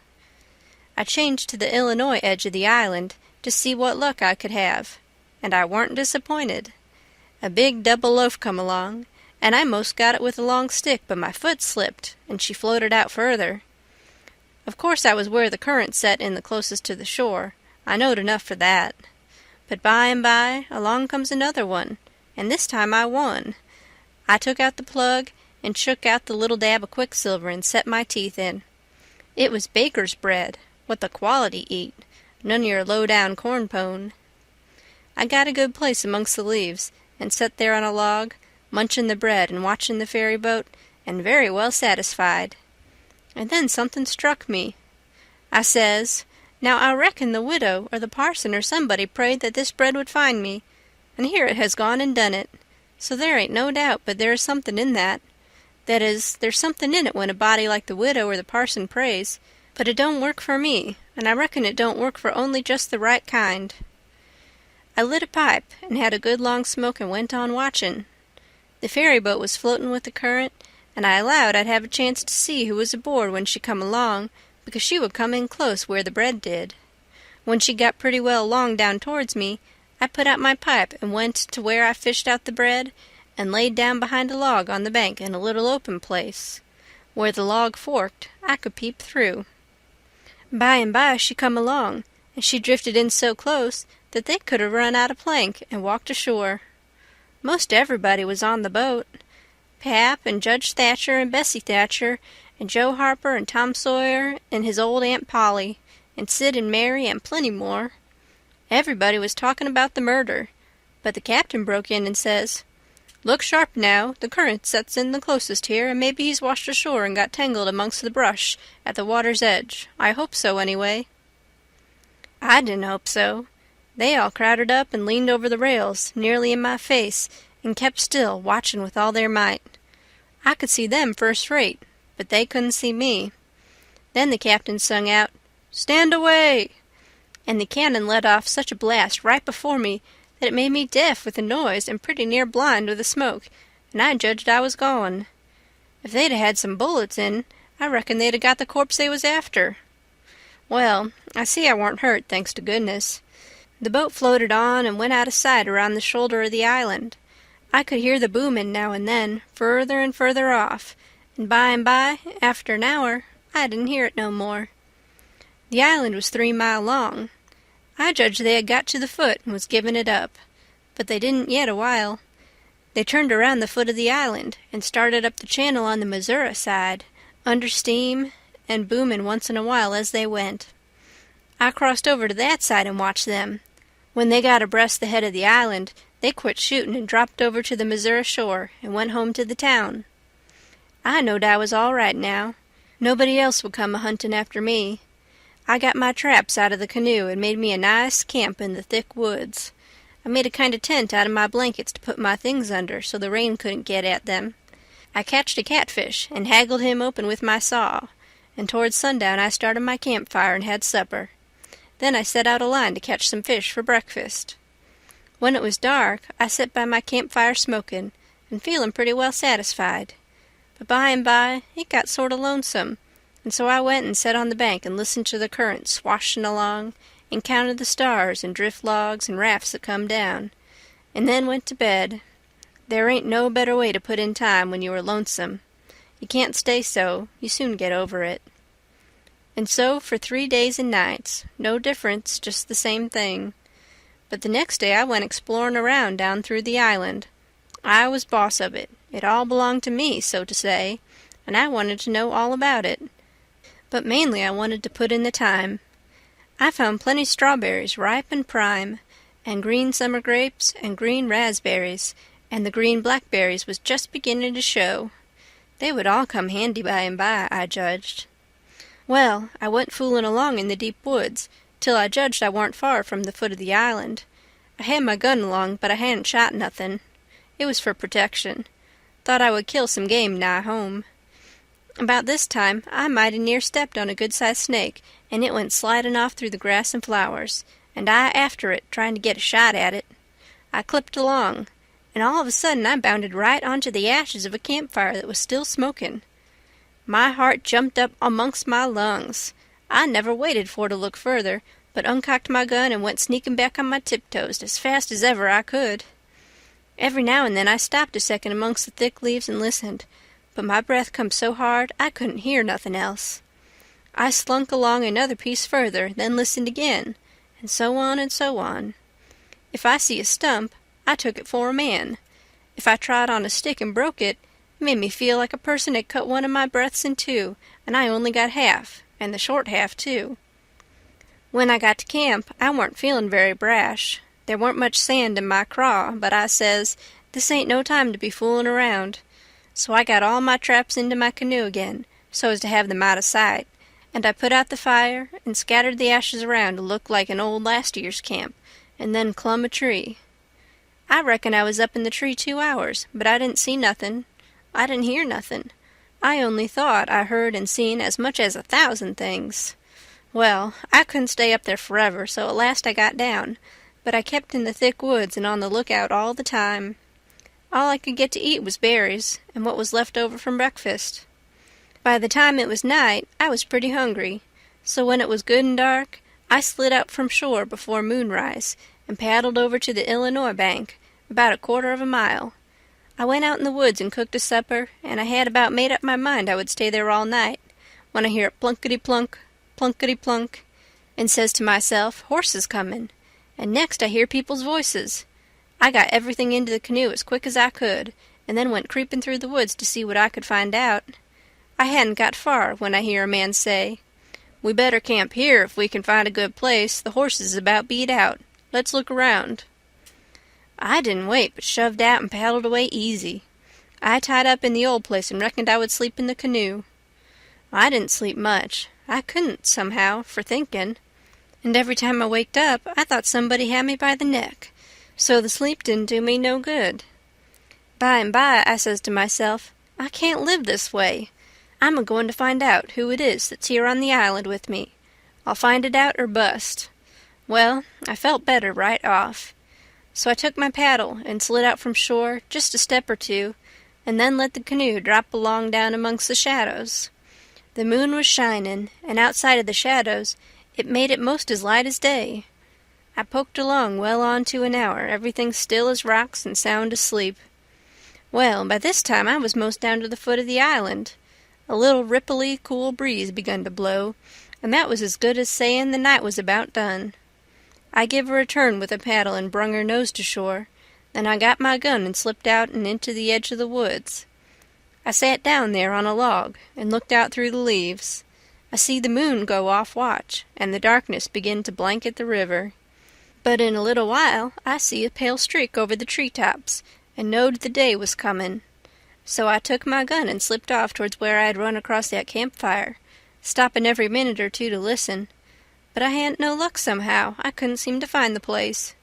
But by and by, sure enough, I catched a glimpse of fire away through the trees.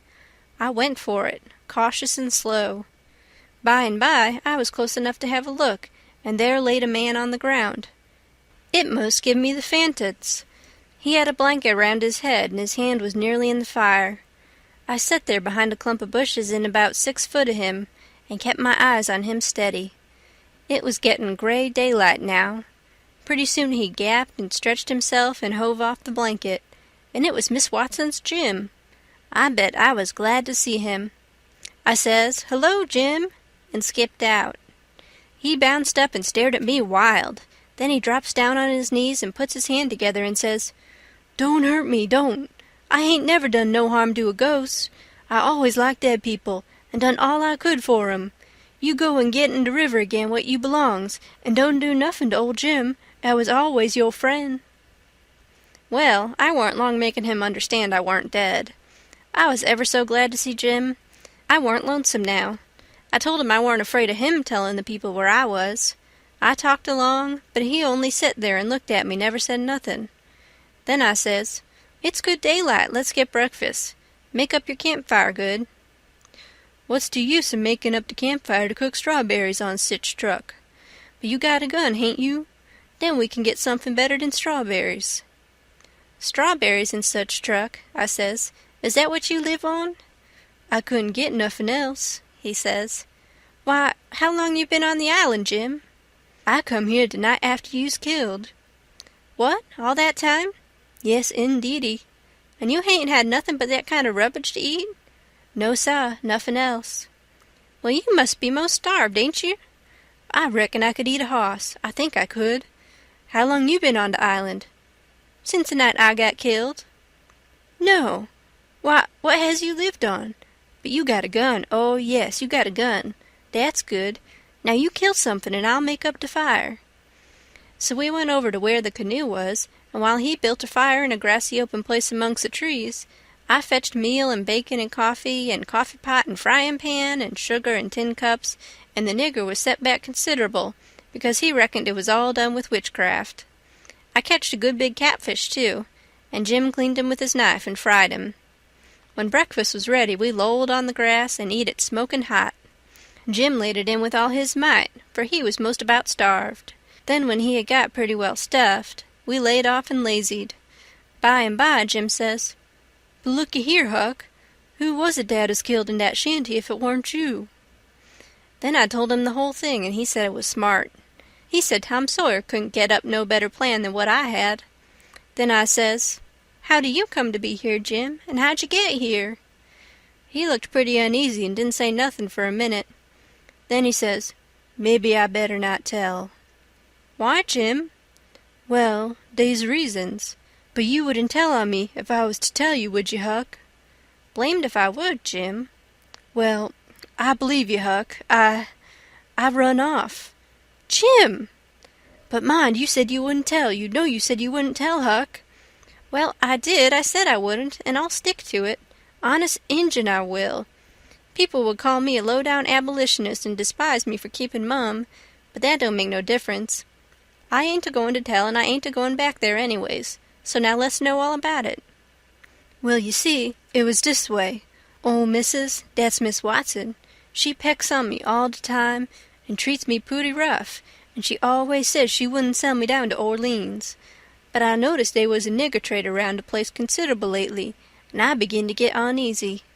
Well, one night I creeps to the door pooty late, and it don't want quite shut, and I hear ol' Missus tell the widder she gwine to sell me to Orleans, but she didn't want to, but she could get $800 for me, and it is such a big stack of money she couldn't resist. The widder, she tried to get her to say she wouldn't do it, but I never waited to hear the rest. I lit out mighty quick, I tell you." I tuck out and shin down de hill and 'spect to steal a skift along de show somewheres above de town, but dey was people a-stirrin' yit, so I hid in de old tumble-down copper shop on de bank to wait for everybody to go away. Well, I was dere all night. Dey was somebody round all de time. 'Long 'bout 6 in de mornin', skifts begun to go by, and 'bout 8 or 9, every skift that went along was talkin' 'bout how yo' pap come over to town and says you's killed. Dese last skifts was full o' ladies and gentlemen a-goin' over for to see de place. Sometimes dey'd pull up at de shore and take a rest before dey started acrost, so by de talk I got to know all about de killin'. I was powerful sorry you's killed, Huck, but I ain't no mo' now. I laid there under the shavin's all day.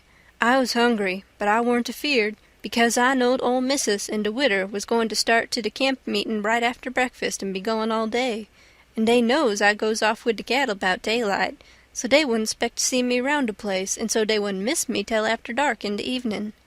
De other servants wouldn't miss me, 'cause dey'd shin out and take holiday soon as de ol' folks is outen de way.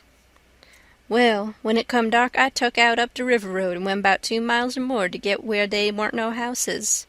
I'd made up my mind 'bout what I's a-gwine to do. You see, if I kep' on tryin' to get away afoot, de dogs'd track me. If I stole a skift to cross over, dey'd miss dat skift, you see, and dey'd know about where I land on de other side, and where to pick up my track. So I says, a raft is what I's after. It don't make no track. I see a light a-comin' round de point by'n by, so I wade in and shove a log ahead of me and swum more'n halfway across de river and got in 'mongst de driftwood and kept my head down low and kinder swum against de current till de raft come along. Den I swum to de stern of it and tuck a holt. It clouded up, and it was pretty dark for a little while, so I clumb up and laid down on de planks. De men is all way yonder in de middle, where de lantern was. De river was a-risin', and dey was a good current, so I reckoned that by 4 in de mornin' I'd be 25 mile down de river, and den I'd slip in just before daylight and swim ashore and take to de woods on de Illinois side. But I didn't have no luck. When we was most down to de head of the island, a man began to come aft with de lantern. I see it weren't no use for to wait, so I slid overboard and struck out for de island. Well, I had a notion I could land most anywheres, but I couldn't. Bank too bluff. I was most to de foot of de island before I founds a good place. I went into de woods and jagged I wouldn't fool wid rafts no more, long as they moved they lantern round so. I had my pipe and a plugger dog leg and some matches in my cap, and they warn't wet, so I was all right. And so you ain't had no meat nor bread to eat all this time? Why didn't you get mud turkles? How you goin' to get 'em? You can't slip up on 'em and grab 'em, and how's a body goin' to hit 'em wid a rock? How could a body do it in de night? And I warn't goin' to show myself on de bank in daytime. Well, that's so. You've had to keep in the woods all the time, of course. Did you hear 'em shootin' the cannon? Oh, yes, I knowed dey was arter you. I see 'em go by here, watched 'em through de bushes. Some young birds come along, flyin' a yard or two at a time and lightin'. Jim said it was a sign it was goin' to rain. He said it was a sign when young chickens flew that way, and so he reckoned it was the same way when young birds done it. I was goin' to catch some of them, but Jim wouldn't let me. He said it was death. He said his father laid mighty sick once, and some of them catched a bird, and his old granny said his father would die, and he did. And Jim said you mustn't count the things you are going to cook for dinner, because that would bring bad luck. The same if you shook the tablecloth after sundown. And he said if a man owned a beehive and that man died, the bees must be told about it before sunup the next morning, or else the bees would all weaken down and quit work and die. Jim said bees wouldn't sting idiots, but I didn't believe that because I had tried them lots of times myself, and they wouldn't sting me. I had heard about some of these things before, but not all of them. Jim knowed all kinds of signs. He said he knowed most everything. I said it looked to me like all the signs was about bad luck, so I asked him if there weren't any good luck signs. He says, mighty few, and dey ain't no use to a body. What you want to know when good luck's a-comin' for? Want to keep it off? And he said, if you's got hairy arms and a hairy breast, it's a sign dat you's a-gwine to be rich. Well, dey's some use in a sign like dat, 'cause it's so fur ahead. You see, maybe you's got to be po' a long time first, and so you might get discouraged and kill yourself if you didn't know by the sign that you gwine to be rich by'n by. Have you got hairy arms and a hairy breast, Jim? What's the use to ask that question? Don't you see I has?" "Well, are you rich?" "No, but I been rich onct, and I gwine to be rich again. Once I had $14, but I tuck to speculatin' and got busted out." "What did you speculate in, Jim?" "Well, first I tackled stock." "What kind of stock?" "Why, livestock, cattle, you know. I put $10 in a cow, but I ain't gwine to resk no mo' money in stock. The cow up and died on my hands." "So you lost the $10?" "No, I didn't lose it all. I only lost about 9 of it. I sold a hide and taller for $1.10. "You had $1.10 left. Did you speculate any more?" "Yes. You know that one-legged nigger that belongs to old Mr. Bradish? Well, he set up a bank and say anybody that put in $1 would get $4 more at the end of the year. Well, all the niggers went in, but they didn't have much. I was the only one to have much. So I stuck out for more'n $4, and I said if I didn't get it, I'd start a bank myself. Well, of course that nigger want to keep me out of the business because he says there weren't business enough for 2 banks. So he said I could put in my $5, and he pay me $35 at the end of the year. So I done it. Then I reckon I'd invest the $35 right off and keep things a-movin'. They was a nigger named Bob that had catched a wood flat, and his marster didn't know it, and I bought it off'n him and told him to take the $35 when the end of the year come, but somebody stole the wood flat that night, and next day the one-legged nigger said the bank's busted, so they didn't none of us get no money." "What did you do with the 10 cents, Jim?" "Well, I was gwine to spend it, but I had a dream, and the dream told me to give it to a nigger named Balaam. Balaam's ass, they call him for short. He's one of them chuckleheads, you know, but he's lucky, they say, and I see I warn't lucky. The dream says let Balaam invest the 10 cents, and he'd make a raise for me. Well, Balaam, he took the money, and when he was in church, he heard the preacher say that whoever give to the poor, lend to the Lord, and bound to give his money back 100 times. So Balaam, he took and give the 10 cents to the poor, and laid low to see what was gwine to come of it." "Well, what did come of it, Jim?" "Nothing never came of it. I couldn't manage to collect that money no way, and Balaam he couldn't. I ain't gwine to lend no more money 'thout I see the security. Bound to get your money back 100 times, the preacher says. If I could get the 10 cents back, I'd call it square and be gladder to chanced." "Well, it's all right anyway, Jim, long as you're going to be rich again sometime or other." "Yes, and I's rich now, come to look at it. I owns myself, and I's worth $800. I wisht I had the money. I wouldn't want no more." End of Chapter 8. The Adventures of Huckleberry Finn by Mark Twain. Chapter 9. I wanted to go and look at a place right about the middle of the island that I'd found when I was exploring, so we started and soon got to it, 'cause the island was only 3 miles long and 1/4 of a mile wide. This place was a tolerable long, steep hill or ridge about 40 foot high. We had a rough time getting to the top. The sides was so steep and the bushes so thick. We tramped and clumb around all over it, and by found a good big cavern in the rock, most up to the top on the side towards Illinois. The cavern was as big as 2 or 3 rooms bunched together, and Jim could stand up straight in it. It was cool in there. Jim was for putting our traps in there right away, but I said we didn't want to be climbing up and down there all the time. Jim said if we had the canoe hid in a good place and had all the traps in the cavern, we could rush there if anybody was to come to the island, and they would never find us without dogs. And besides, he said them little birds had said it was going to rain, and did I want the things to get wet? So we went back and got the canoe and paddled up abreast the cavern and lugged all the traps up there. Then we hunted up a place close by to hide the canoe in, amongst the thick willows. We took some fish off of the lines and set them again, and begun to get ready for dinner. The door of the cavern was big enough to roll a hogshead in, and on one side of the door the floor stuck out a little bit and was flat and a good place to build a fire on. So we built it there and cooked dinner. We spread the blankets inside for a carpet and eat our dinner in there. We put all the other things handy at the back of the cavern. Pretty soon it darkened up and begun to thunder and lighten, so the birds was right about it. Directly it begun to rain, and it falled like all fury, too, and I never seen the wind blow so. It was one of these regular summer storms.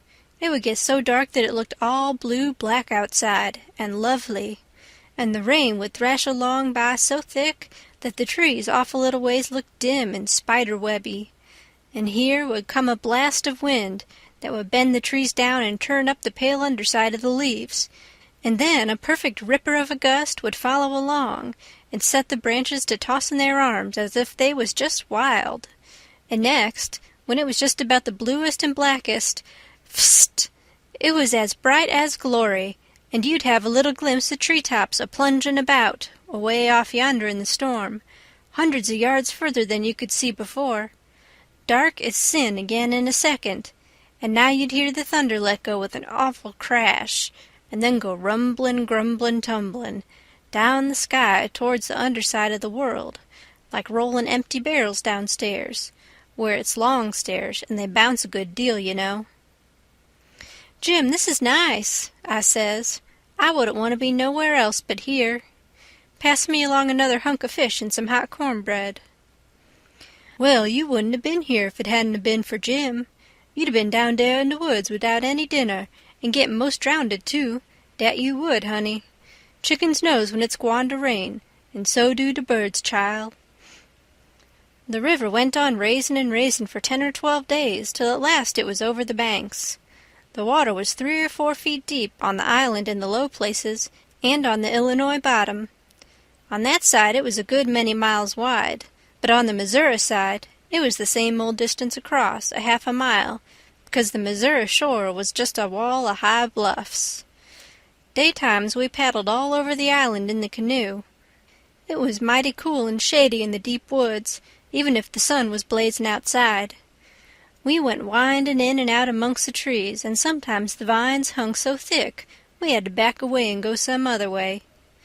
Well, on every old broken-down tree you could see rabbits and snakes and such things, and when the island had been overflowed a day or two they got so tame, on account of being hungry, that you could paddle right up and put your hand on them if you wanted to, but not the snakes and turtles. They would slide off in the water.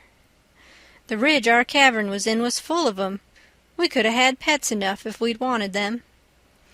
One night we catched a little section of a lumber raft, nice pine planks. It was 12 foot wide and about 15 or 16 foot long, and the top stood above water 6 or 7 inches, a solid level floor. We could see saw logs go by in the daylight sometimes, but we let them go. We didn't show ourselves in daylight. Another night, when we was up at the head of the island, just before daylight, here comes a frame house down on the west side. She was a 2-story and tilted over considerable. We paddled out and got aboard, clumb in at an upstairs window.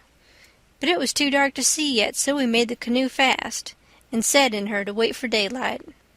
The light begun to come before we got to the foot of the island. Then we looked in at the window. We could make out a bed and a table and 2 old chairs and lots of things around about on the floor, and there was clothes hanging against the wall. There was something laying on the floor in the far corner that looked like a man. So Jim says, "Hello, you!" But it didn't budge, so I hollered again, and then Jim says, "The man ain't asleep, he's dead. You hold still, I'll go and see." He went and bent down and looked, and says, "It's a dead man. Yes, indeedy, naked, too. He's been shot in the back. I reckon he's been dead 2 or 3 days. Come in, Huck, but don't look at his face. It's too gashly." I didn't look at him at all. Jim throwed some old rags over him, but he needn't done it. I didn't want to see him. There was heaps of old greasy cards scattered around over the floor, and old whiskey bottles and a couple of masks made out of black cloth, and all over the walls was the ignorantest kind of words and pictures made with charcoal.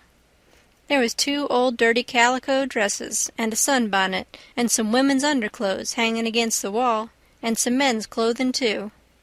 We put the lot into the canoe. It might come good. There was a boy's old speckled straw hat on the floor. I took that, too. And there was a bottle that had had milk in it, and it had a rag stopper for a baby to suck. We would have took the bottle, but it was broke. There was a seedy old chest and an old hair trunk with the hinges broke. They stood open, but there warn't nothing left in them that was any account. The way things was scattered about, we reckon the people left in a hurry, and warn't fixed so as to carry off most of their stuff.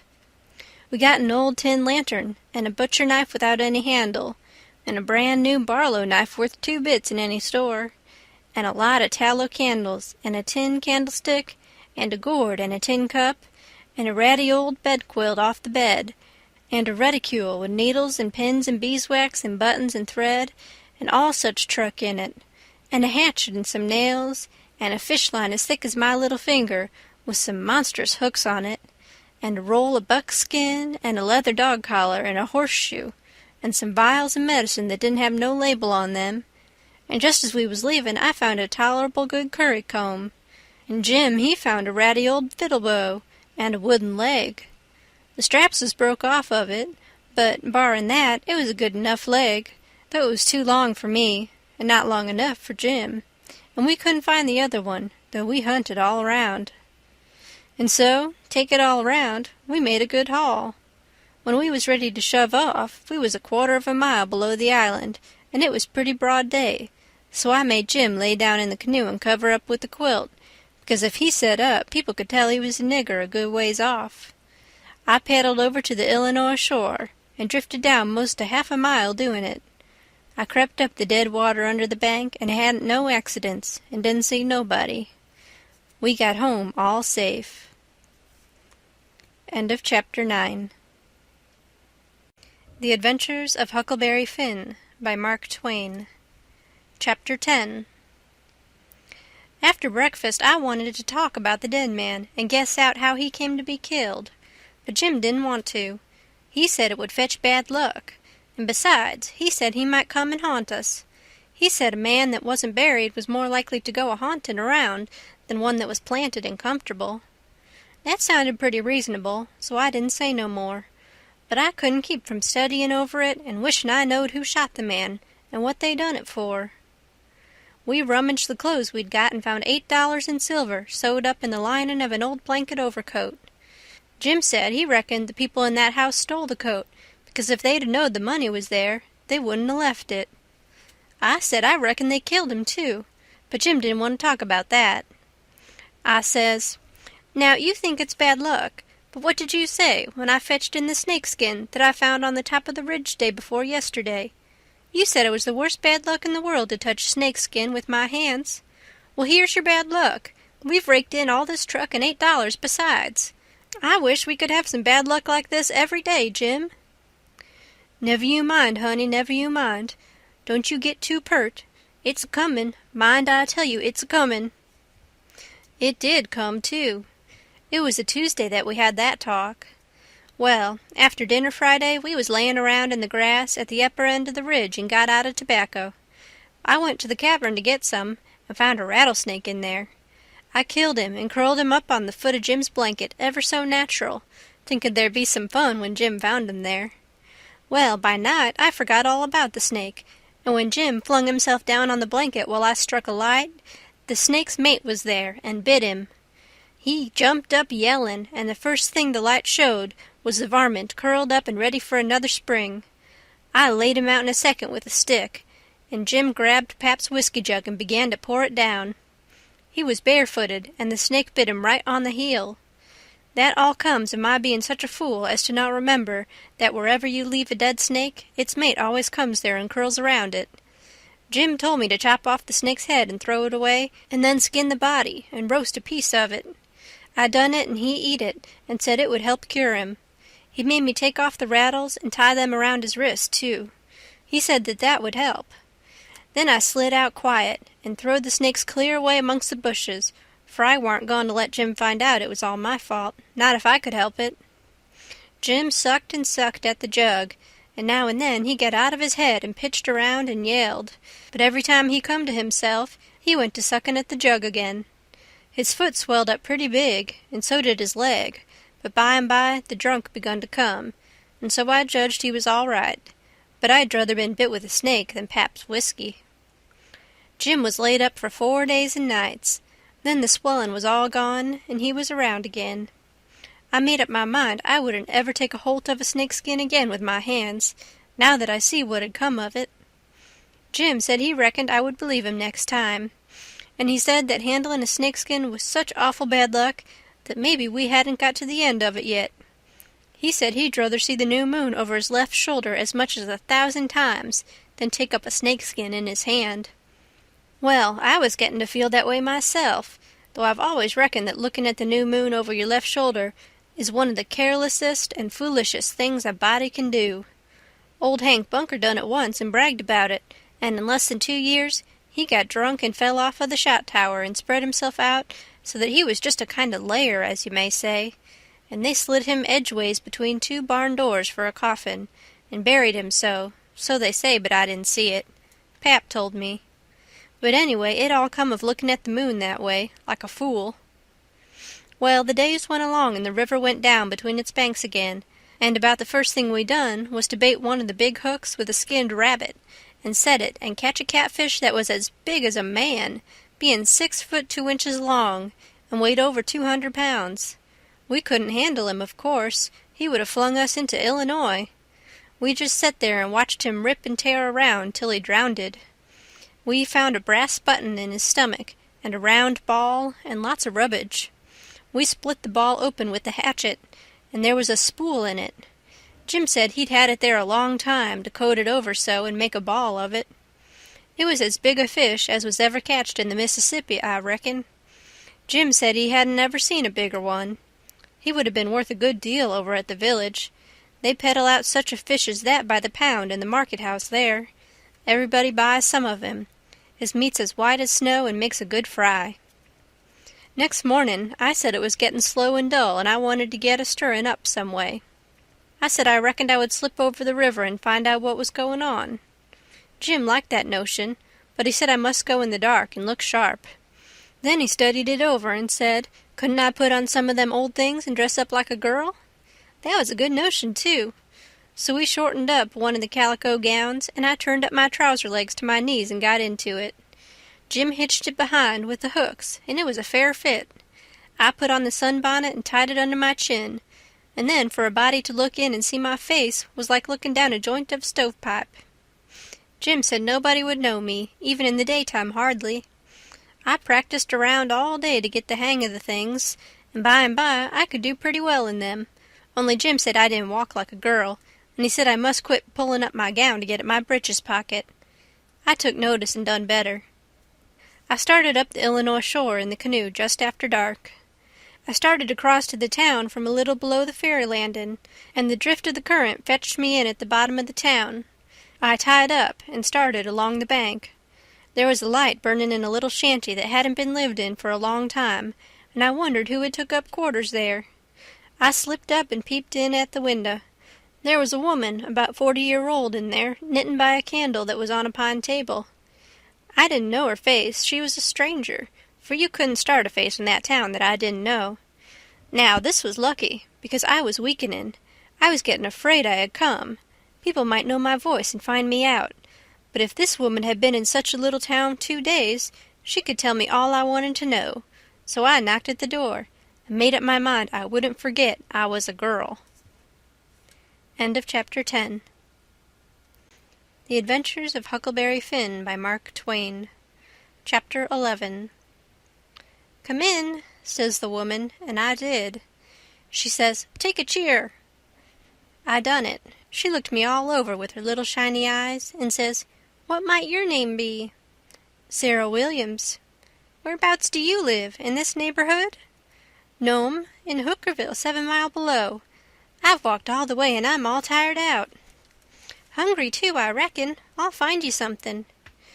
No'm, I ain't hungry. I was so hungry I had to stop 2 miles below here at a farm, so I ain't hungry no more. It's what makes me so late.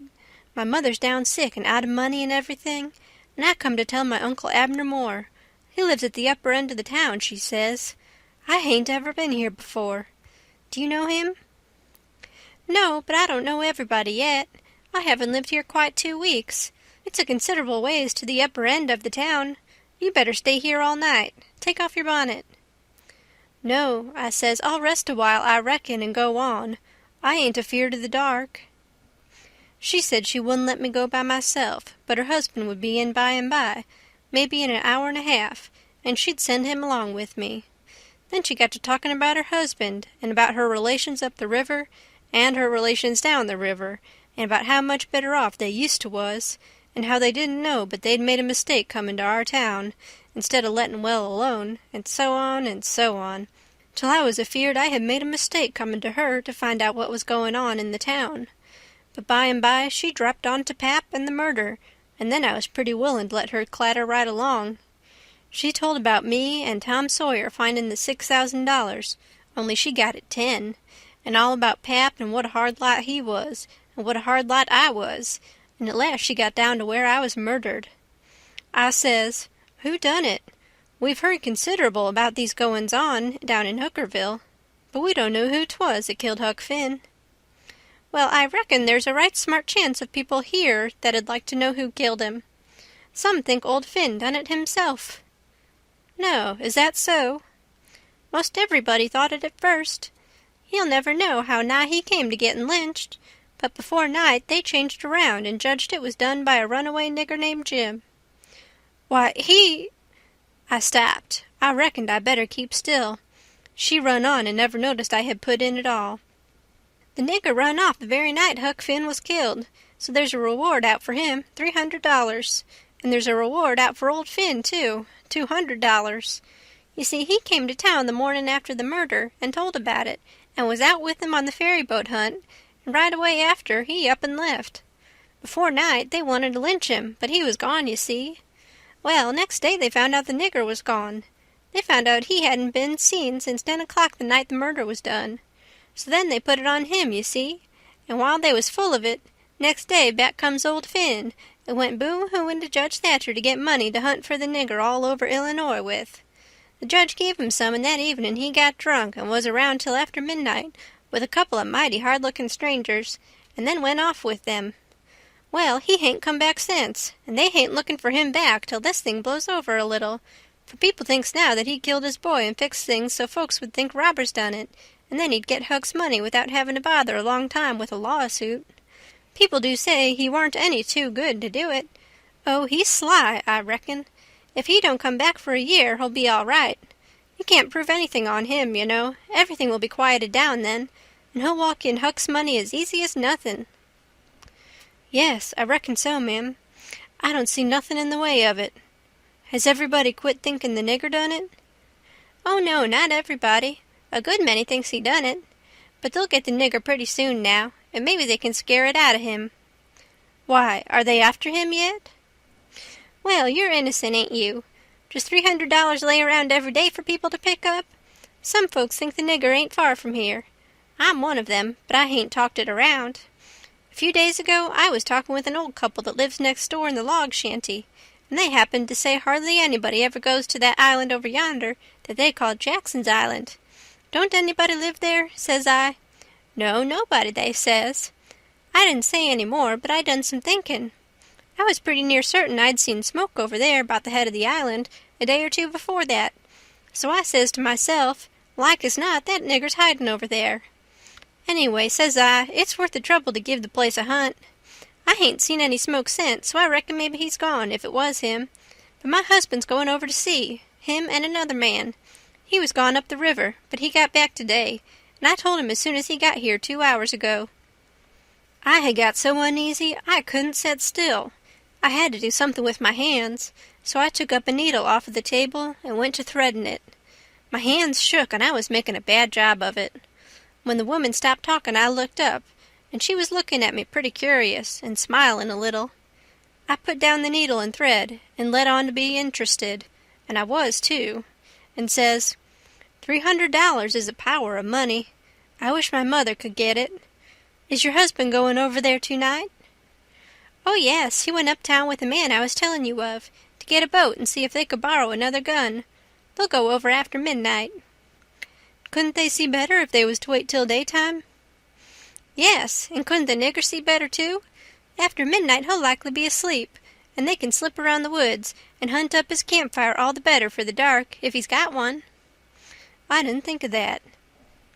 The woman kept looking at me pretty curious, and I didn't feel a bit comfortable. Pretty soon she says, "What did you say your name was, honey?" Mary Williams. Somehow it didn't seem to me that I said it was Mary before, so I didn't look up.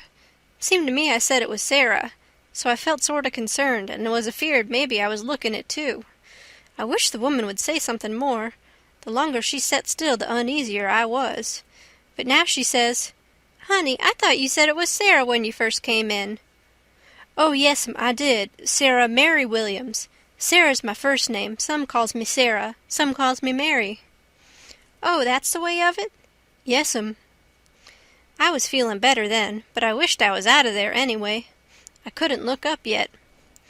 Well, the woman fell to talking about how hard times was, and how poor they had to live, and how the rats was as free as if they owned the place, and so forth and so on, and then I got easy again.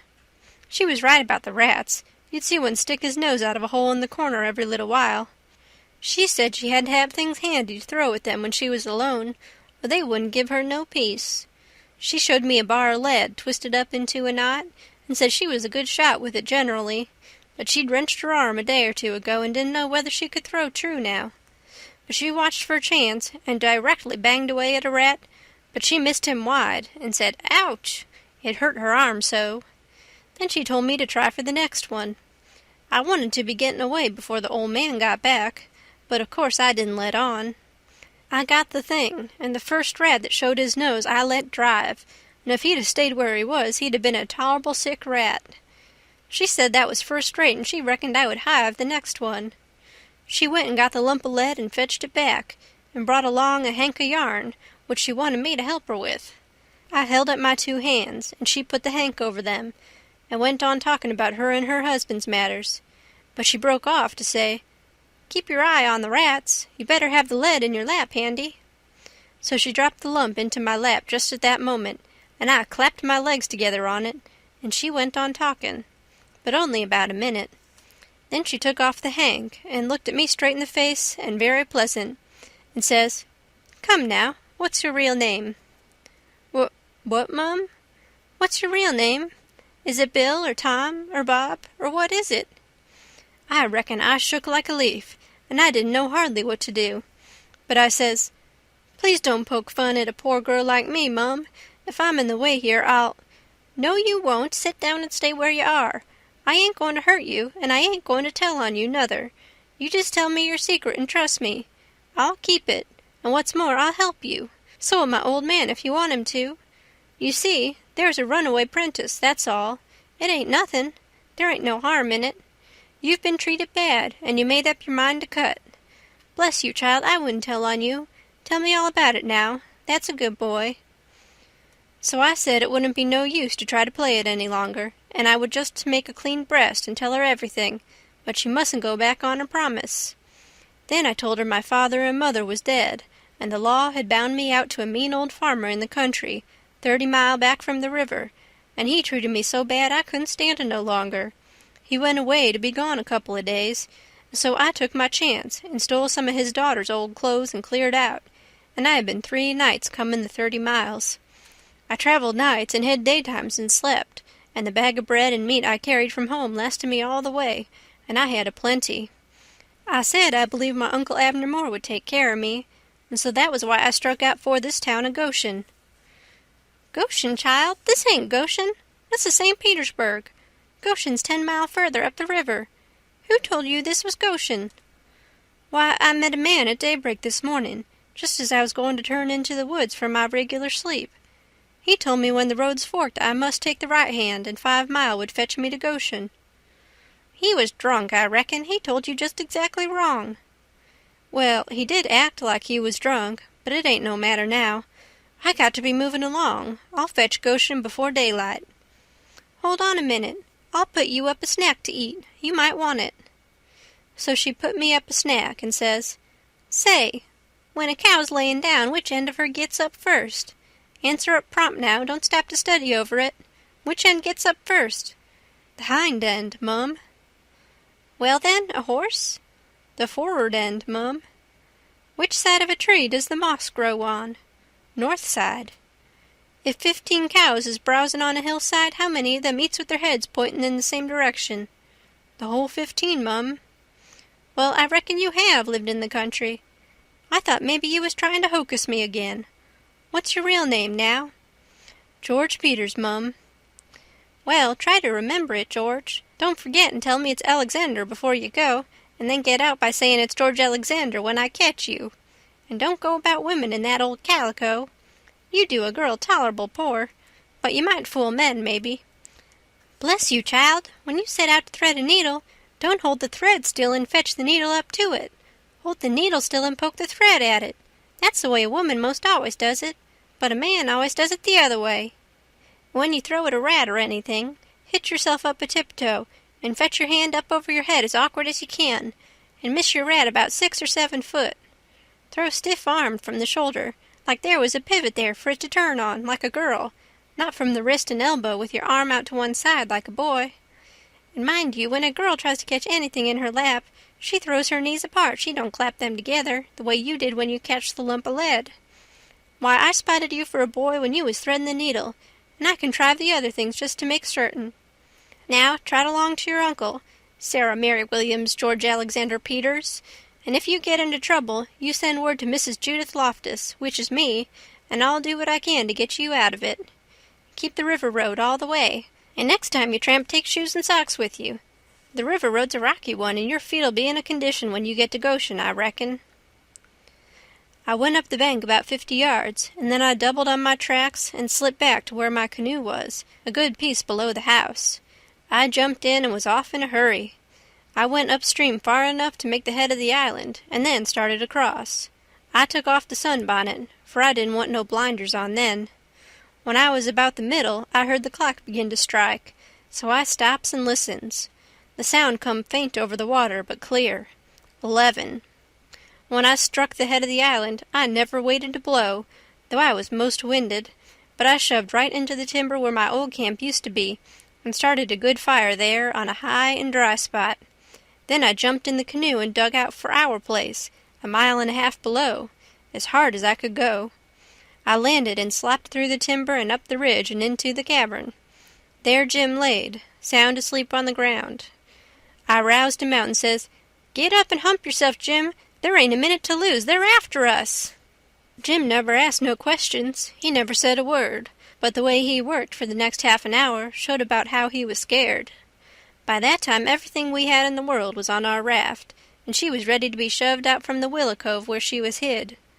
We put out the campfire at the cavern the first thing, and didn't show a candle outside after that. I took the canoe out from the shore a little piece, and took a look, but if there was a boat around I couldn't see it, for stars and shadows ain't good to see by. Then we got out the raft and slipped along down in the shade, past the foot of the island, dead still, never saying a word. End of chapter 11. The Adventures of Huckleberry Finn by Mark Twain. Chapter 12. It must have been close on to 1 o'clock when we got below the island at last, and the raft did seem to go mighty slow. If a boat was to come along, we was going to take to the canoe and break for the Illinois shore, and it was well a boat didn't come, for we hadn't never thought to put the gun in the canoe or a fishing line or anything to eat. We was in brother too much of a sweat to think of so many things. It warn't good judgment to put everything on the raft. If the men went to the island, I just expect they found the campfire I built and watched it all night for Jim to come. Anyways, they stayed away from us, and if my building the fire never fooled them, it warn't no fault of mine. I played it as low down on them as I could. When the first streak of day began to show, we tied up to a towhead in a big bend on the Illinois side, and hacked off cottonwood branches with the hatchet, and covered up the raft with them, so she looked like there had been a cave-in the bank there. A towhead is a sandbar that has cottonwoods on it as thick as harrow teeth. We had mountains on the Missouri shore and heavy timber on the Illinois side, and the channel was down the Missouri shore at that place, so we weren't afraid of anybody running across us. We laid there all day and watched the rafts and steamboats spin down the Missouri shore, and upbound steamboats fight the big river in the middle. I told Jim all about the time I had jabbering with that woman, and Jim said she was a smart one, and if she was to start after us herself, she wouldn't sit down and watch a campfire. No, sir, she'd fetch a dog. Well, then, I said, why couldn't she tell her husband to fetch a dog? Jim said he bet she did think of it by the time the men was ready to start, and he believed they must have gone uptown to get a dog, and so they lost all that time, or else we wouldn't be here on a towhead, 16 or 17 mile below the village. No, indeedy, we would be in that same old town again. So I said I didn't care what the reason was, they didn't get us, as long as they didn't get us. When it was beginning to come on dark, we poked our heads out of the cottonwood thicket and looked up and down and across, nothing in sight. So Jim took up some of the top planks of the raft and built a snug wigwam to get under in blazing weather and rainy, and to keep the things dry. Jim made a floor for the wigwam and raised it a foot or more above the level of the raft, so now the blankets and all the traps was out of reach of steamboat waves. Right in the middle of the wigwam we made a layer of dirt about 5 or 6 inches deep with a frame around it for to hold it to its place. This was to build a fire on in sloppy weather or chilly. The wigwam would keep it from being seen. We made an extra steering oar, too, because one of the others might get broke on a snag or something. We fixed up a short forked stick to keep the old lantern on, because we must always light the lantern whenever we see a steamboat coming downstream, to keep from getting run over. But we wouldn't have to light it for upstream boats unless we was in what they call a crossing, for the river was pretty high yet, very low banks being still a little under water, so upbound boats didn't always run the channel, but hunted easy water. The second night we run between 7 and 8 hours, with a current that was making over 4 miles an hour. We catched fish and talked, and we took a swim now and then to keep off sleepiness. It was kind of solemn, drifting down the big, still river, laying on our backs looking up at the stars, and we didn't never feel like talking loud, and it weren't often that we laughed, only a little kind of a low chuckle. We had mighty good weather as a general thing, and nothing ever happened to us at all, that night, nor the next, nor the next. Every night we passed towns, some of them away up on black hillsides, nothing but just a shining bed of lights, not a house could you see. The 5th night we passed St. Louis, and it was like the whole world lit up.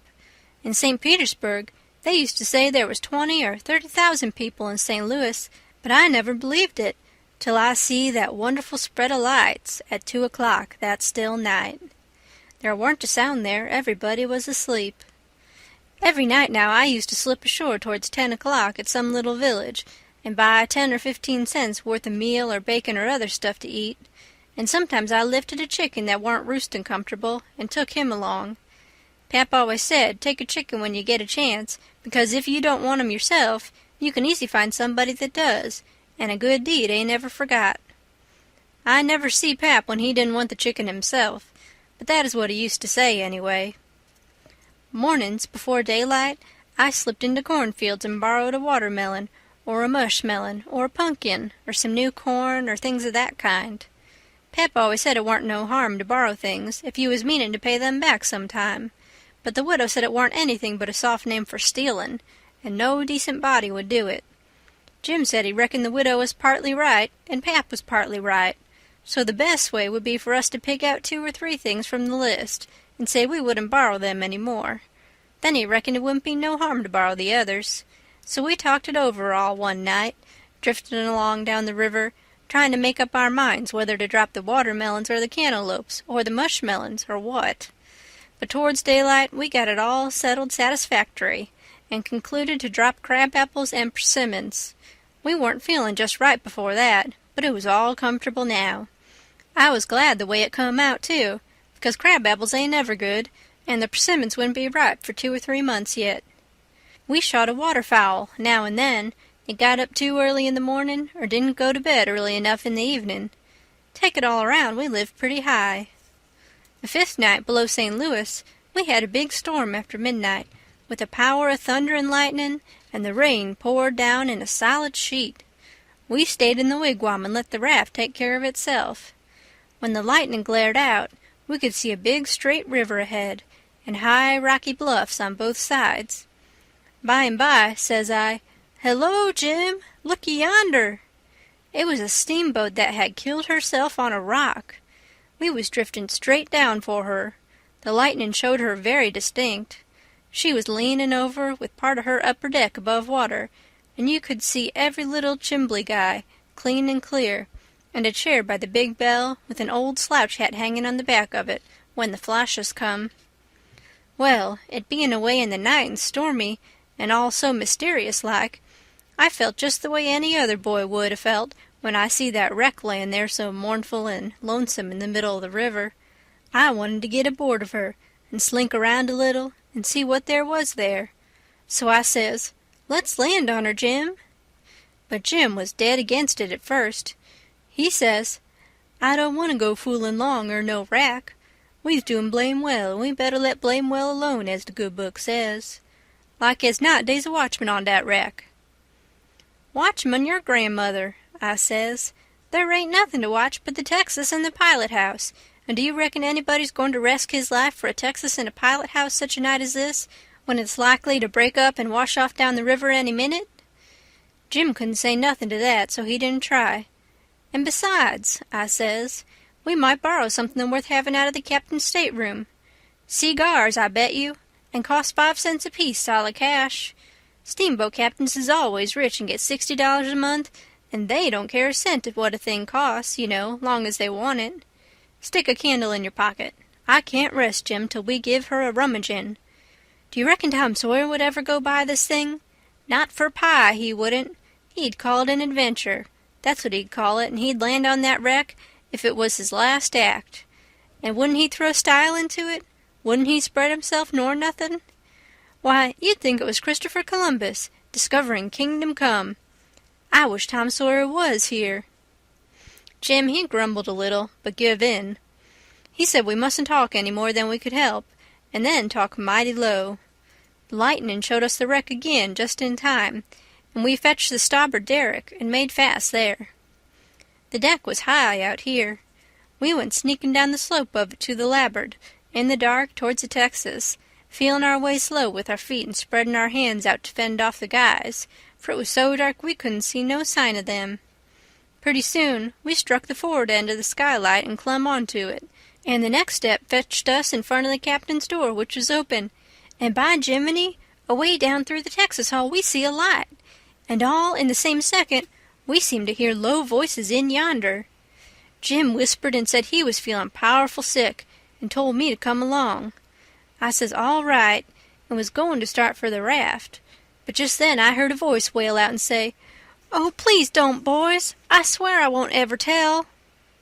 Another voice said pretty loud, "It's a lie, Jim Turner.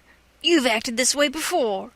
You always want more'n your share of the truck, and you've always got it too, because you've swore if you didn't you'd tell. But this time you've said it just one time too many. You're the meanest, treacherousest hound in this country." By this time Jim was gone for the raft. I was just a-bilin' with curiosity, and I says to myself, Tom Sawyer wouldn't back out now, and so I won't either. I'm a-goin' to see what's goin' on here. So I dropped on my hands and knees in the little passage and crept aft in the dark till there warn't but one stateroom betwixt me and the cross hall of the Texas. Then in there I see a man stretched on the floor and tied hand and foot, and 2 men standing over him, and one of them had a dim lantern in his hand, and the other one had a pistol. This one kept pointing the pistol at the man's head on the floor, and saying, "I'd like to, and I orter to, a mean skunk." The man on the floor would shrivel up and say, "Oh, please don't, Bill, I hain't ever going to tell." And every time he said that, the man with the lantern would laugh and say, "'Deed you ain't. You never said no truer thing than that, you bet you." And once he said, "Hear him beg. And yet, if we hadn't got the best of him and tied him, he'd a killed us both. And what for? Just for nothing. Just because we stood on our rights. That's what for. But I lay you ain't a-goin' to threaten nobody any more, Jim Turner. Put up that pistol, Bill." Bill says, "I don't want to, Jake Packard. I'm for killing him. And didn't he kill old Hatfield just the same way? And don't he deserve it?"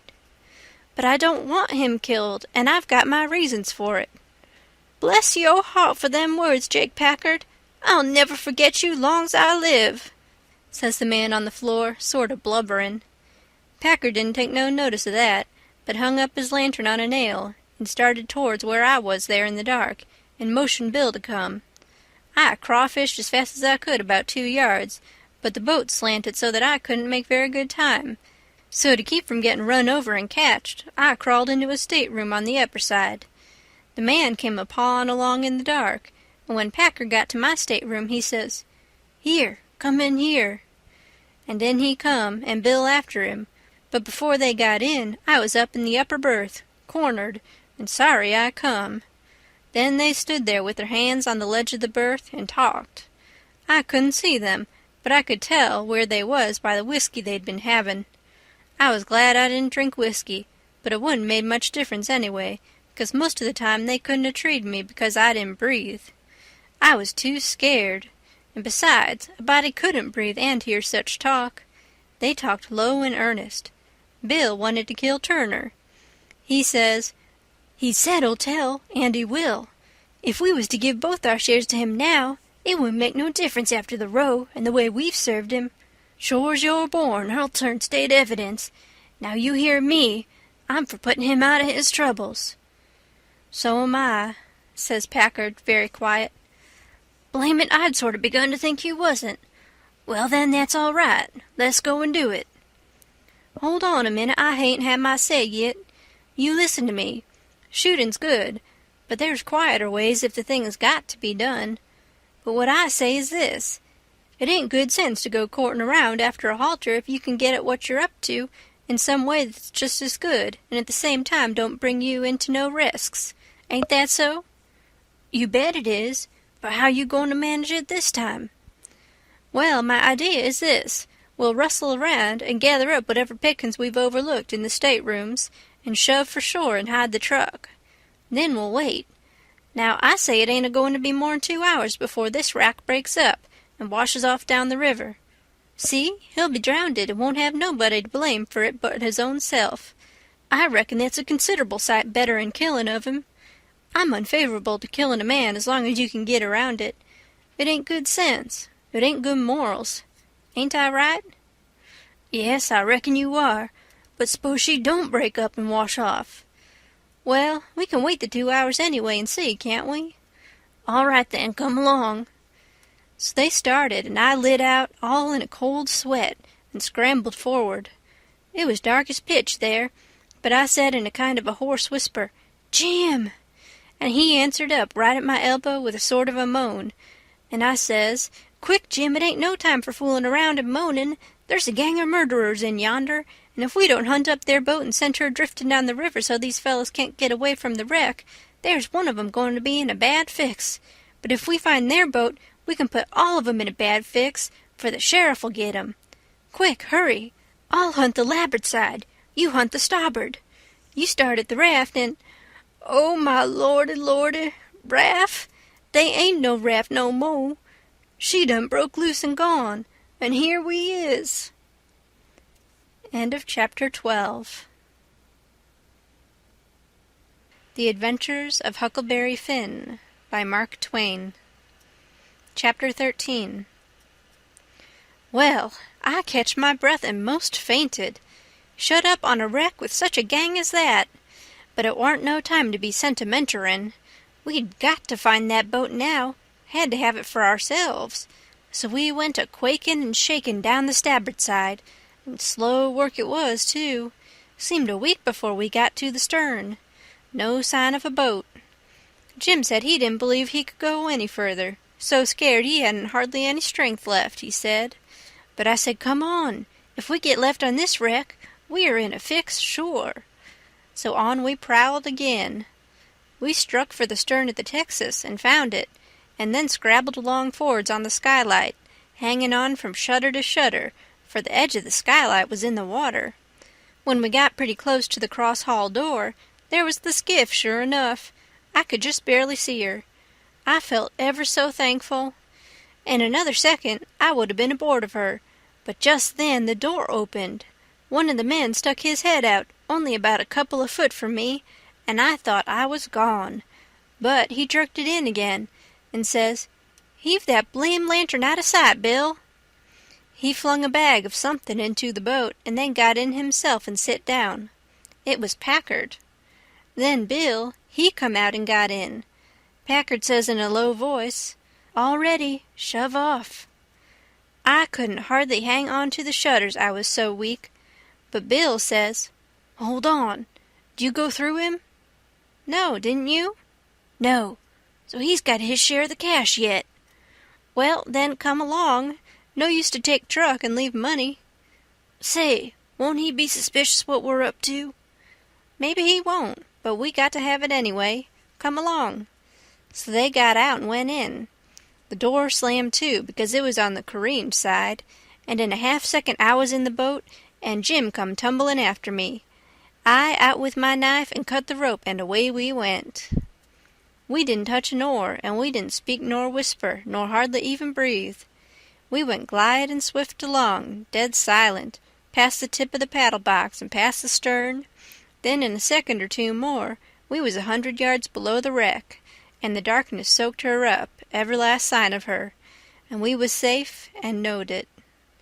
When we was 300 or 400 yards downstream, we see the lantern show like a little spark at the Texas door for a second, and we knowed by that the rascals had missed their boat, and was beginning to understand that they was in just as much trouble now as Jim Turner was. Then Jim manned the oars, and we took out after our raft. Now was the first time that I begun to worry about the men. I reckon I hadn't had time to before. I begun to think how dreadful it was, even for murderers, to be in such a fix. I says to myself, there ain't no telling but I might come to be a murderer myself yet, and then how would I like it? So I says to Jim, the first light we see we'll land 100 yards below it or above it, in a place where it's a good hiding place for you and the skiff, and then I'll go and fix up some kind of a yarn and get somebody to go for that gang and get them out of their scrape so they can be hung when their time comes. But that idea was a failure, for pretty soon it begun to storm again, and this time worse than ever. The rain poured down and never a light showed. Everybody in bed, I reckon. We boomed along down the river, watching for lights and watching for our raft. After a long time the rain let up, but the clouds stayed, and the lightning kept whimpering, and by a flash showed us a black thing ahead, floating, and we made for it. It was the raft, and mighty glad was we to get aboard of it again. We seen a light now away down to the right on shore, so I said I would go for it. The skiff was half full of plunder which that gang had stole there on the wreck.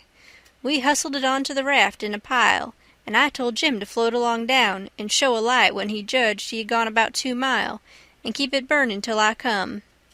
Then I manned my oars and shoved for the light.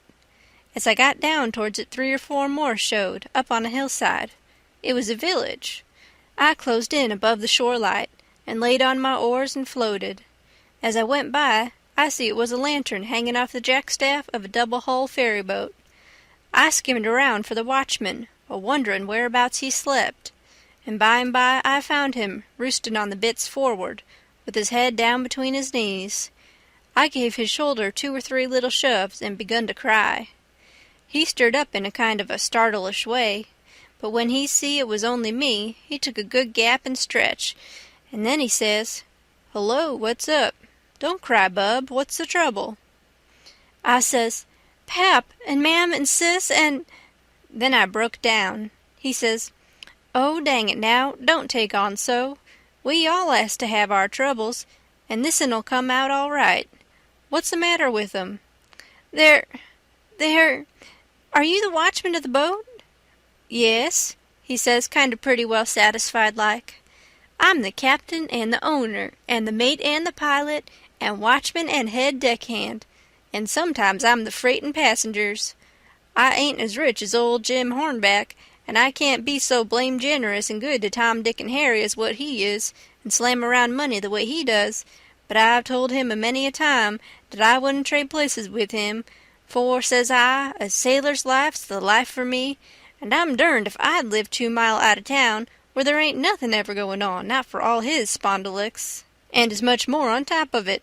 Says I broke in and says, they're in an awful peck of trouble, and—" "Who is?" "Why, Pap and Mam and Sis and Miss Hooker, and if you'd take your ferry boat and go up there—" "Up where? Where are they?" "On the wreck." "What wreck?" "Why, there ain't but one." "What, you don't mean the Walter Scott?" "Yes." "Good land! What are they doing there, for gracious sakes?" Well, they didn't go there a purpose. I bet they didn't. Why, great goodness, there ain't no chance for 'em if they don't get off mighty quick. Why, how in the nation did they ever get into such a scrape? Easy enough. Miss Hooker was a-visitin' up there to the town. Yes, Booth's Landin'. Go on. She was a-visitin' there at Booth's Landin', and just in the edge of the evenin' she started over with her nigger woman in the horse ferry to stay all night at her friend's house, Miss what you may call her, I disremember her name, and they lost their steerin' oar and swung around and went a-floatin' down stern first about 2 mile and saddle-bags on the wreck, and the ferryman and the nigger woman and the horses was all lost, but Miss Hooker she made a grab and got aboard the wreck.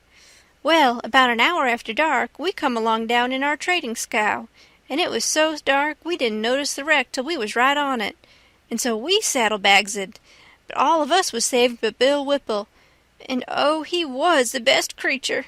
I most wish it had been me, I do. My George, it's the beatin'est thing I ever struck. And then what did you all do?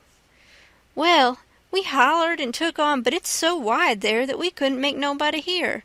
So Pap said somebody got to get ashore and get help somehow. I was the only one that could swim, so I made a dash for it. And Miss Hooker, she said if I didn't strike help sooner, come here and hunt up her uncle, and he'd fix the thing. I made the land about a mile below, and been fooling along ever since, trying to get people to do something, but they said, why, in such a night and such a current, there ain't no sense in it. Go for the steam ferry. Now, if you'll go and... By Jackson, I'd like to, and blame it, I don't know but I will. But who in the dingnation's a-going to pay for it? Do you reckon your pap... Why, that's all right. Miss Hooker, she told me, particular, that her Uncle Hornback... Great guns, is he her uncle? Looky here, you break for that light over yonder way, and turn out west when you get there, and about a quarter of a mile out you'll come to the tavern. Tell him to dart you out to Jim Hornback's, and he'll foot the bill. And don't you fool around any, because he'll want to know the news. Tell him I'll have his niece all safe before he can get to town. Hump yourself now, I'm a-going up around the corner here to roust out my engineer.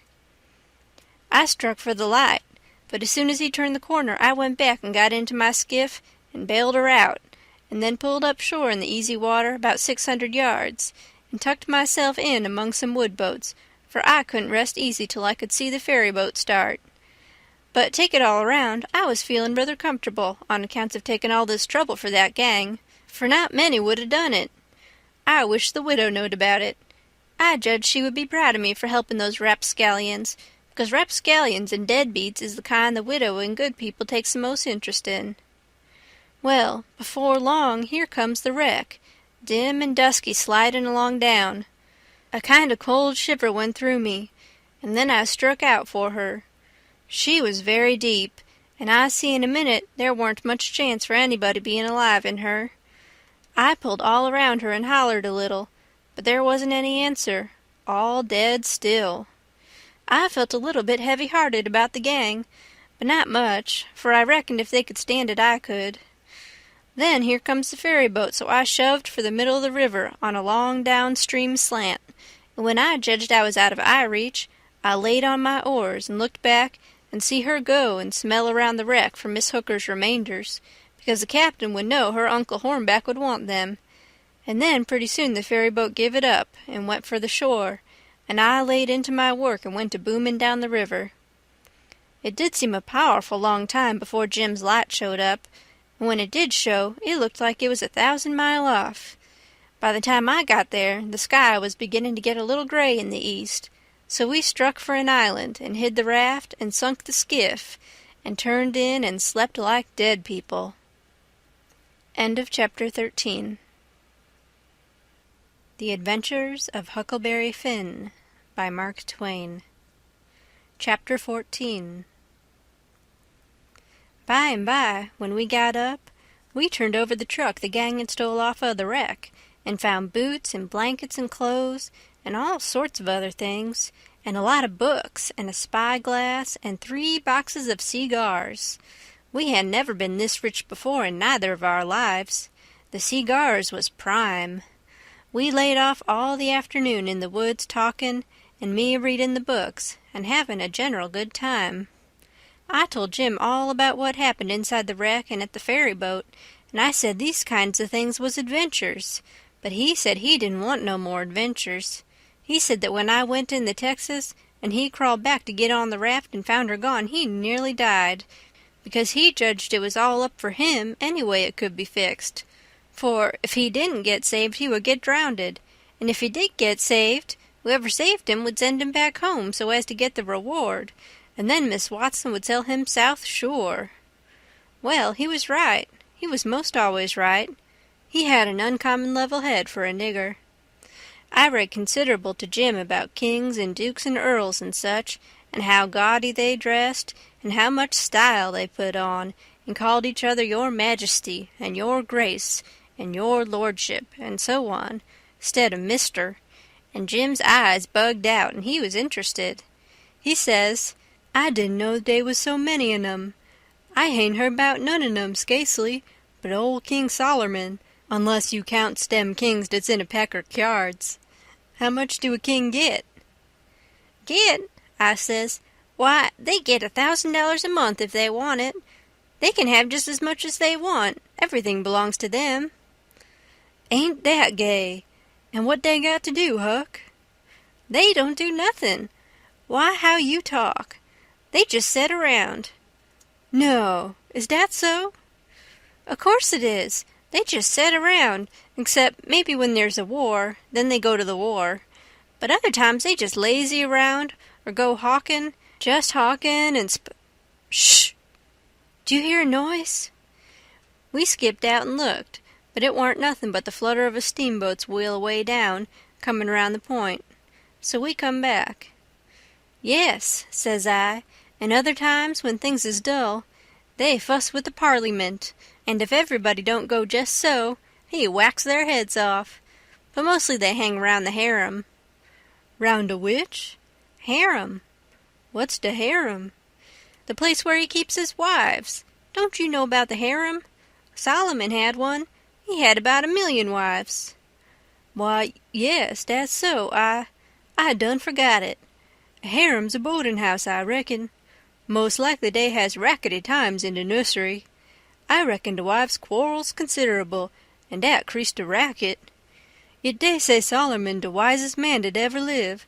I don't take no stock in that. Becase, why? Would a wise man want to live in the midst of such a blim-blamming all the time? No, 'deed he wouldn't. A wise man had taken Bill a biler factory, and then he could shut down the biler factory when he want to rest. Well, but he was the wisest man anyway, because the widow she told me so her own self. I don't keer what the widow say. He warn't no wise man nuther. He had some of the dad-fetchedest ways I ever see. Does you know 'bout that child that he is gwine to chop in two? Yes, the widow told me all about it. Well, den, warn't that the beatin'est notion in the world? You just take and look at it a minute. That's the stump there. That's one of the women. Here's you. That's the other one. I's Sollerman. And dish your dollar bill's the child. Bofen you claims it. What does I do? Does I shin around amongst the neighbors and find out which on you the bill do belong to, and hand it over to the right one all safe and sound, the way that anybody that had any gumption would? No, I take and whack the bill in two, and give half on it to you, and the other half to the other woman. That's the way Solomon was gwine to do with the child. Now I want to ask you, what's the use of that half a bill? Can't buy nothing with it. And what use is half a child? I wouldn't give a dern for 1,000,000 in 'em. But hang it, Jim, you've clean missed the point. Blame it, you've missed it 1,000 mile. Who, me? Go 'long. Don't talk to me about your points. I reckon I know sense when I sees it, and they ain't no sense in such doin's as that. Dispute warn't about half a child, dispute was about a whole child, and the man that think he can settle a dispute about a whole child with a half a child don't know enough to come in out in the rain. Don't talk to me about Solomon, Huck. I knows him by the back. But I tell you, you don't get the point. Blame the point. I reckon I knows what I knows. And mind you, the real point is down furder. It's down deeper. It lays in the way Solomon was raised. You take a man that's got only 1 or 2 children. Is dat man gwine to be wasteful of chillen? No, he ain't. He can't afford it. He know how to value 'em. But you take a man that's got about 5 million chillen running around the house, and it's different. He as soon chop a child in two as a cat. Dey's plenty more. A child or two, more or less, warn't no consequence to Sollerman, Dad fetch 'em. I never see such a nigger. If he got a notion in his head once, there warn't no getting it out again. He was the most down on Solomon of any nigger I ever see. So I went to talking about other kings, and let Solomon slide. I told about Louis XVI, that got his head cut off in France long time ago, and about his little boy the Dolphin, that would have been a king, but they took and shut him up in jail, and some say he died there. Po' little chap. But some says he got out and got away and come to America. That's good, but he'll be pooty lonesome. Dey ain't no kings here, is dey, Huck? No. Then he can't get no situation. What he gwine to do? Well, I don't know. Some of them gets on the police, and some of them learns people how to talk French. Why, Huck, don't the French people talk the same way we does? No, Jim, you couldn't understand a word they said. Not a single word. Well, now, I be ding busted. How did that come? I don't know, but it's so. I got some of their jabber out of a book. Suppose a man was to come to you and say, Parlez-vous Francie? What would you think? I wouldn't think nothing. I'd take and bust him over the head, dat is, if he warn't white. I wouldn't allow no nigger to call me dat. Shucks, it ain't calling you anything. It's only saying, do you know how to talk French? Well, then, why couldn't he say it? Why, he is a-saying it. That's a Frenchman's way of saying it. Well, it's a blame ridiculous way, and I don't want to hear no more about it. Dey ain't no sense in it. Looky here, Jim. Does a cat talk like we do? No, a cat don't. Well, does a cow? No, a cow don't nuther. Does a cat talk like a cow, or a cow talk like a cat? No, they don't. It's natural and right for 'em to talk different from each other, ain't it? Course. And ain't it natural and right for a cat and a cow to talk different from us? Why, most surely it is. Well, then, why ain't it natural and right for a Frenchman to talk different from us? You answer me that. Is a cat a man, Huck? No. Well, then, there ain't no sense in a cat talking like a man. Is a cow a man, or is a cow a cat? No, she ain't either of them. Well, then, she ain't got no business to talk like either one or the other of 'em. Is a Frenchman a man? Yes. Well, then, dad blame it, why don't he talk like a man? You answer me dat. I see it warn't no use wasting words. You can't learn a nigger to argue. So I quit. End of chapter 14. The Adventures of Huckleberry Finn by Mark Twain. Chapter 15. We judged that 3 nights more would fetch us to Cairo, at the bottom of Illinois, where the Ohio River comes in, and that was what we was after. We would sell the raft and get on a steamboat and go way up the Ohio amongst the free states, and then be out of trouble. Well, the second night a fog begun to come on, and we made for a towhead to tie to, for it wouldn't do to try to run in a fog. But when I paddled ahead in the canoe with a line to make fast, there weren't anything but little saplings to tie to. I passed the line around one of them, right on the edge of the cut bank, but there was a stiff current, and the raft come booming down so lively she tore it out by the roots, and away she went. I see the fog closing down, and it made me so sick and scared I couldn't budge for most a half a minute, it seemed to me. And then there weren't no raft in sight. You couldn't see 20 yards. I jumped into the canoe and run back to the stern and grabbed the paddle and set her back a stroke, but she didn't come. I was in such a hurry I hadn't untied her. I got up and tried to untie her, but I was so excited my hands shook so I couldn't hardly do anything with them. As soon as I got started, I took out after the raft, hot and heavy, right down the towhead.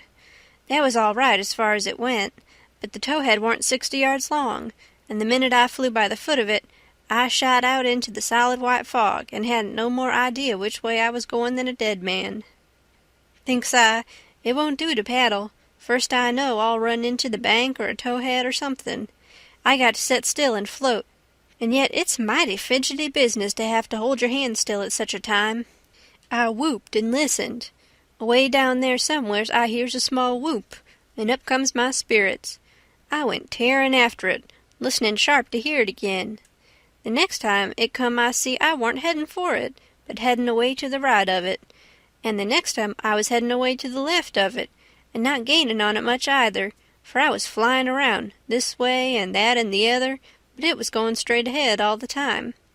I did wish the fool would think to beat a tin pan and beat it all the time, but he never did, and it was the still places between the whoops that was making the trouble for me. Well, I fought along, and directly I hears the whoop behind me. I was tangled good now.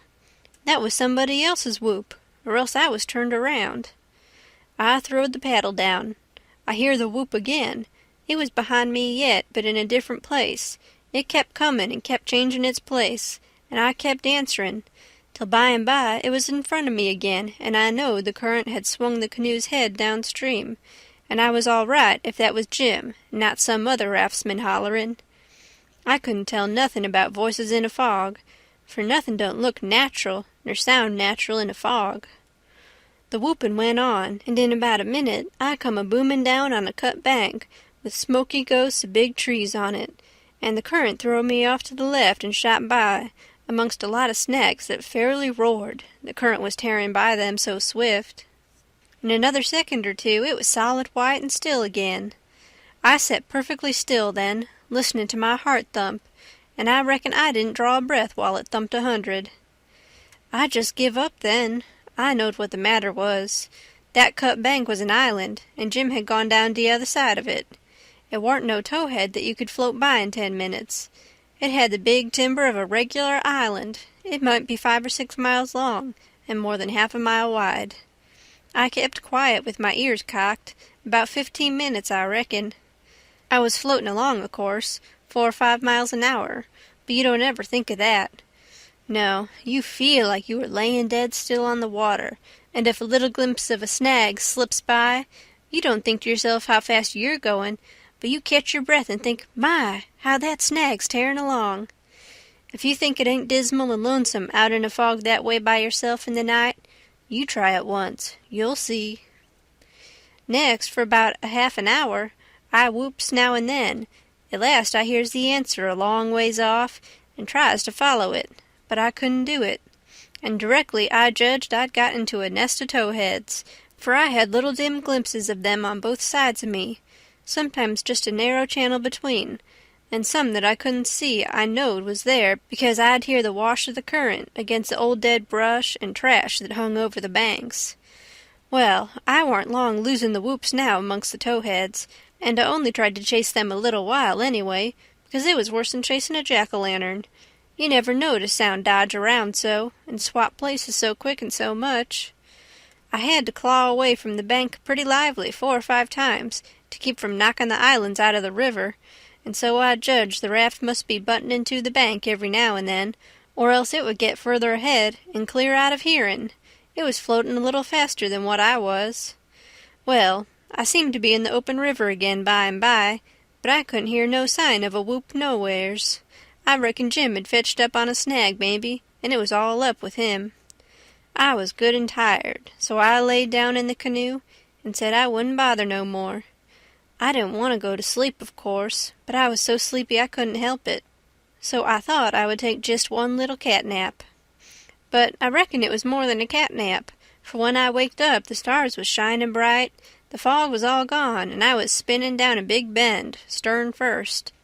First I didn't know where I was. I thought I was dreaming, and when things began to come back to me they seemed to come up dim out of last week. It was a monstrous big river here, with the tallest and the thickest kind of timber on both banks, just a solid wall, as well as I could see by the stars.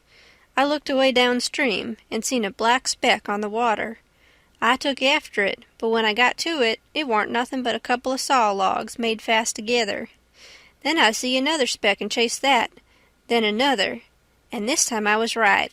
It was the raft.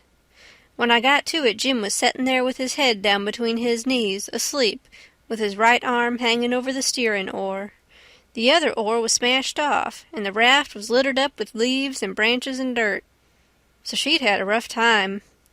I made fast and laid down under Jim's nose on the raft and began to gap and stretch my fists out against Jim and says, "Hello, Jim, have I been asleep?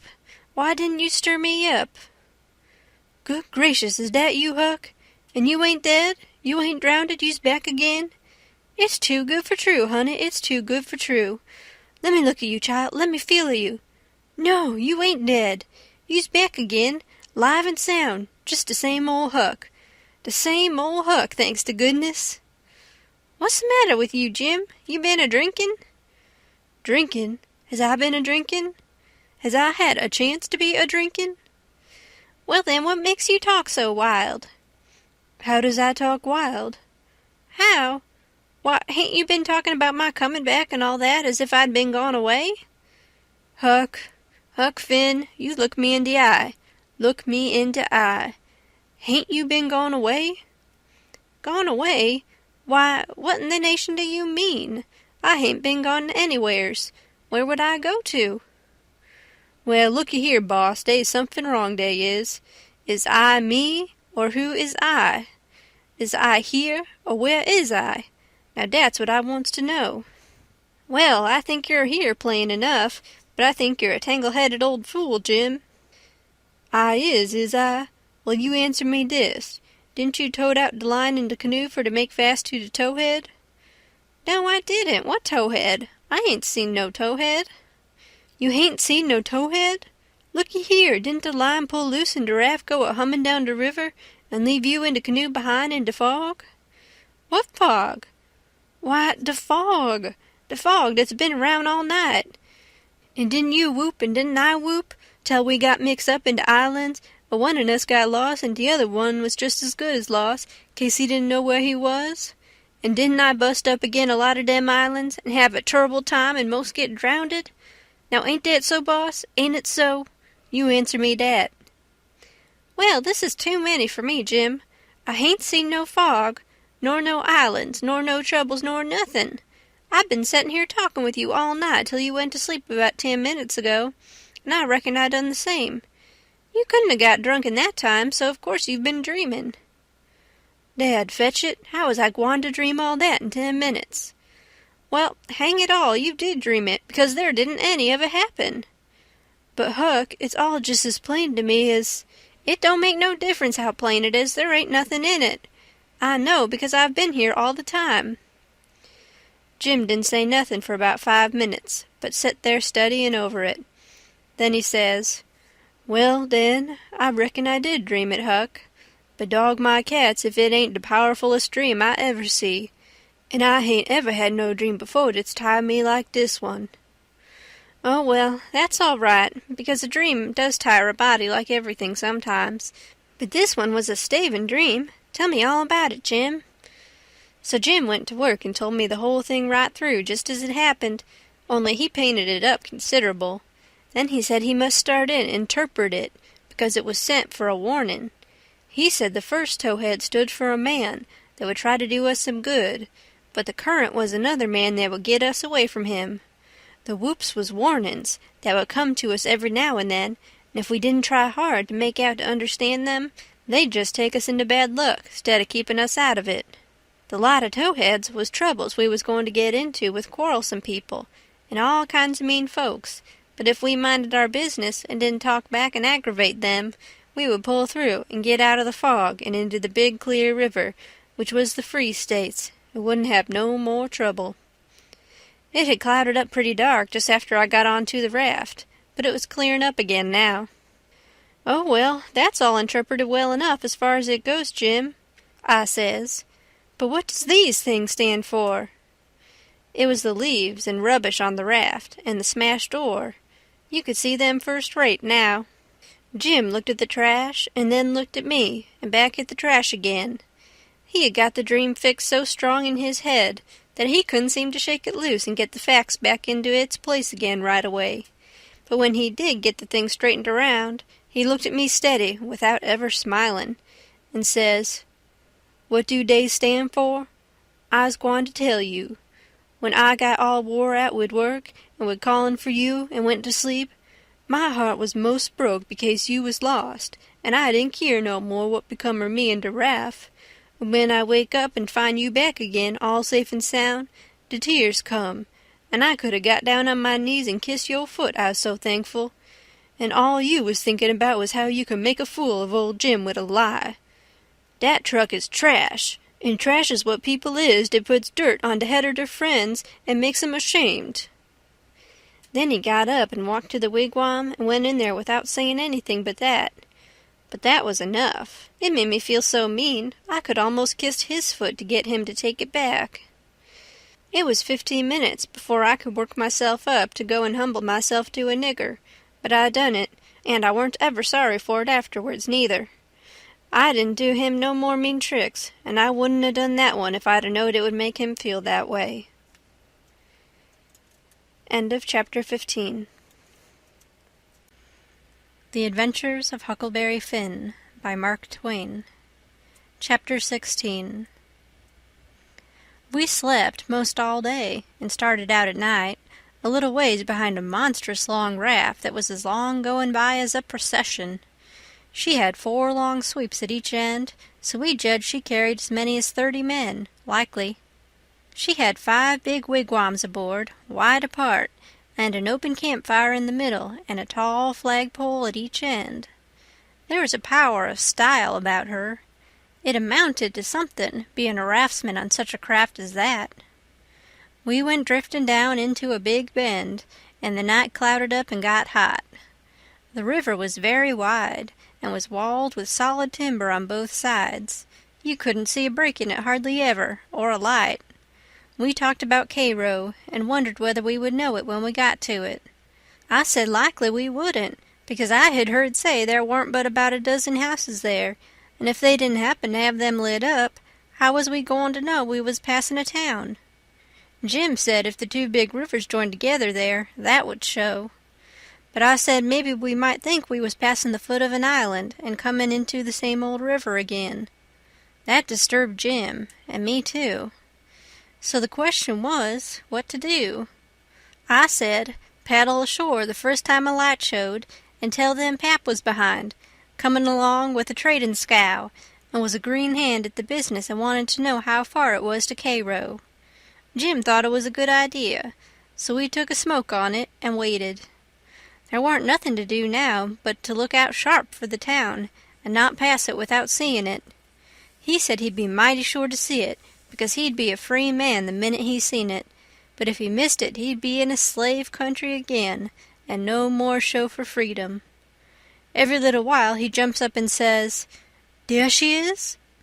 But it warn't. It was jack-o'-lanterns or lightning bugs, so he sit down again and went to watching same as before. Jim said it made him all over trembly and feverish to be so close to freedom. Well, I can tell you it made me all over trembly and feverish too to hear him, because I begun to get it through my head that he was most free. And who was to blame for it? Why, me. I couldn't get that out of my conscience, no how nor no way. It got to troubling me so I couldn't rest. I couldn't stay still in one place. It had never come to me before what this thing was that I was doing. But now it did, and it stayed with me, and scorched me more and more. I tried to make out to myself that I warn't to blame, because I didn't run Jim off from his rightful owner. But it warn't no use. Conscience up and says every time, "But you knowed he was running for his freedom, and you could have paddled ashore and told somebody." That was so. I couldn't get around that no way. That was where it pinched. Conscience says to me, "What had poor Miss Watson done to you that you could see her nigger go off right under your eyes and never say one single word? What did that poor old woman do to you that you could treat her so mean? Why, she tried to learn you your book. She tried to learn you your manners. She tried to be good to you every way she knowed how. That's what she done." I got to feeling so mean and so miserable I most wished I was dead. I fidgeted up and down the raft, abusing myself to myself, and Jim was fidgeting up and down past me. We neither of us could keep still. Every time he danced around and says, "There's Cairo!" It went through me like a shot, and I thought if it was Cairo, I reckoned I would die of miserableness. Jim talked out loud all the time while I was talking to myself. He was saying how the first thing he would do when he got to a free state, he would go to saving up money and never spend a single cent, and when he got enough he would buy his wife, which was owned on a farm close to where Miss Watson lived, and then they would both work to buy the 2 children, and if their master wouldn't sell them, they'd get an abolitionist to go and steal them. It most froze me to hear such talk. He wouldn't ever dared to talk such talk in his life before. Just see what a difference it made in him the minute he judged he was about free. It was according to the old saying, give a nigger an inch and he'll take an ell. Thinks I, this is what comes of my not thinking. Here was this nigger, which I had as good as helped to run away, coming right out flat-footed and saying he would steal his children that belonged to a man I didn't even know, a man that hadn't never done me no harm. I was sorry to hear Jim say that. It was such a lowering of him. My conscience got to stirring me up hotter than ever, until at last I says to it, let up on me. It ain't too late yet. I'll paddle ashore at the first light and tell. I felt easy and happy and light as a feather right off. All my troubles was gone. I went to looking out sharp for a light and sort of singing to myself. By and by one showed. Jim sings out, "We's safe, Huck, we's safe. Jump up and crack your heels. That's the good old Cairo at last. I just knows it." I says, "I'll take the canoe and go and see, Jim. It mightn't be, you know." He jumped and got the canoe ready and put his old coat in the bottom for me to set on and give me the paddle, and as I shoved off he says, "Pooty soon I'll be a-shouting for joy, and I'll say, it's all on accounts of Huck. I's a free man, and I couldn't never been free if it hadn't been for Huck. Huck done it. Jim won't ever forget you, Huck. You's the best friend Jim's ever had, and you's the only friend old Jim's got now." I was paddling off all in a sweat to tell on him, but when he says this, it seemed to kind of take the tuck all out of me. I went along slow then, and I warn't right down certain whether I was glad I started or whether I warn't. When I was 50 yards off, Jim says, "There you goes, the old true Huck, the only white gentleman that ever kept his promise to old Jim." Well, I just felt sick, but I says I got to do it. I can't get out of it. Right then along comes a skiff with 2 men in it with guns, and they stopped and I stopped. One of them says, "What's that yonder?" "A piece of a raft," I says. "Do you belong on it?" "Yes, sir." "Any men on it?" "Only one, sir." "Well, there's 5 niggers running off tonight up yonder, above the head of the bend. Is your man white or black?" I didn't answer up prompt.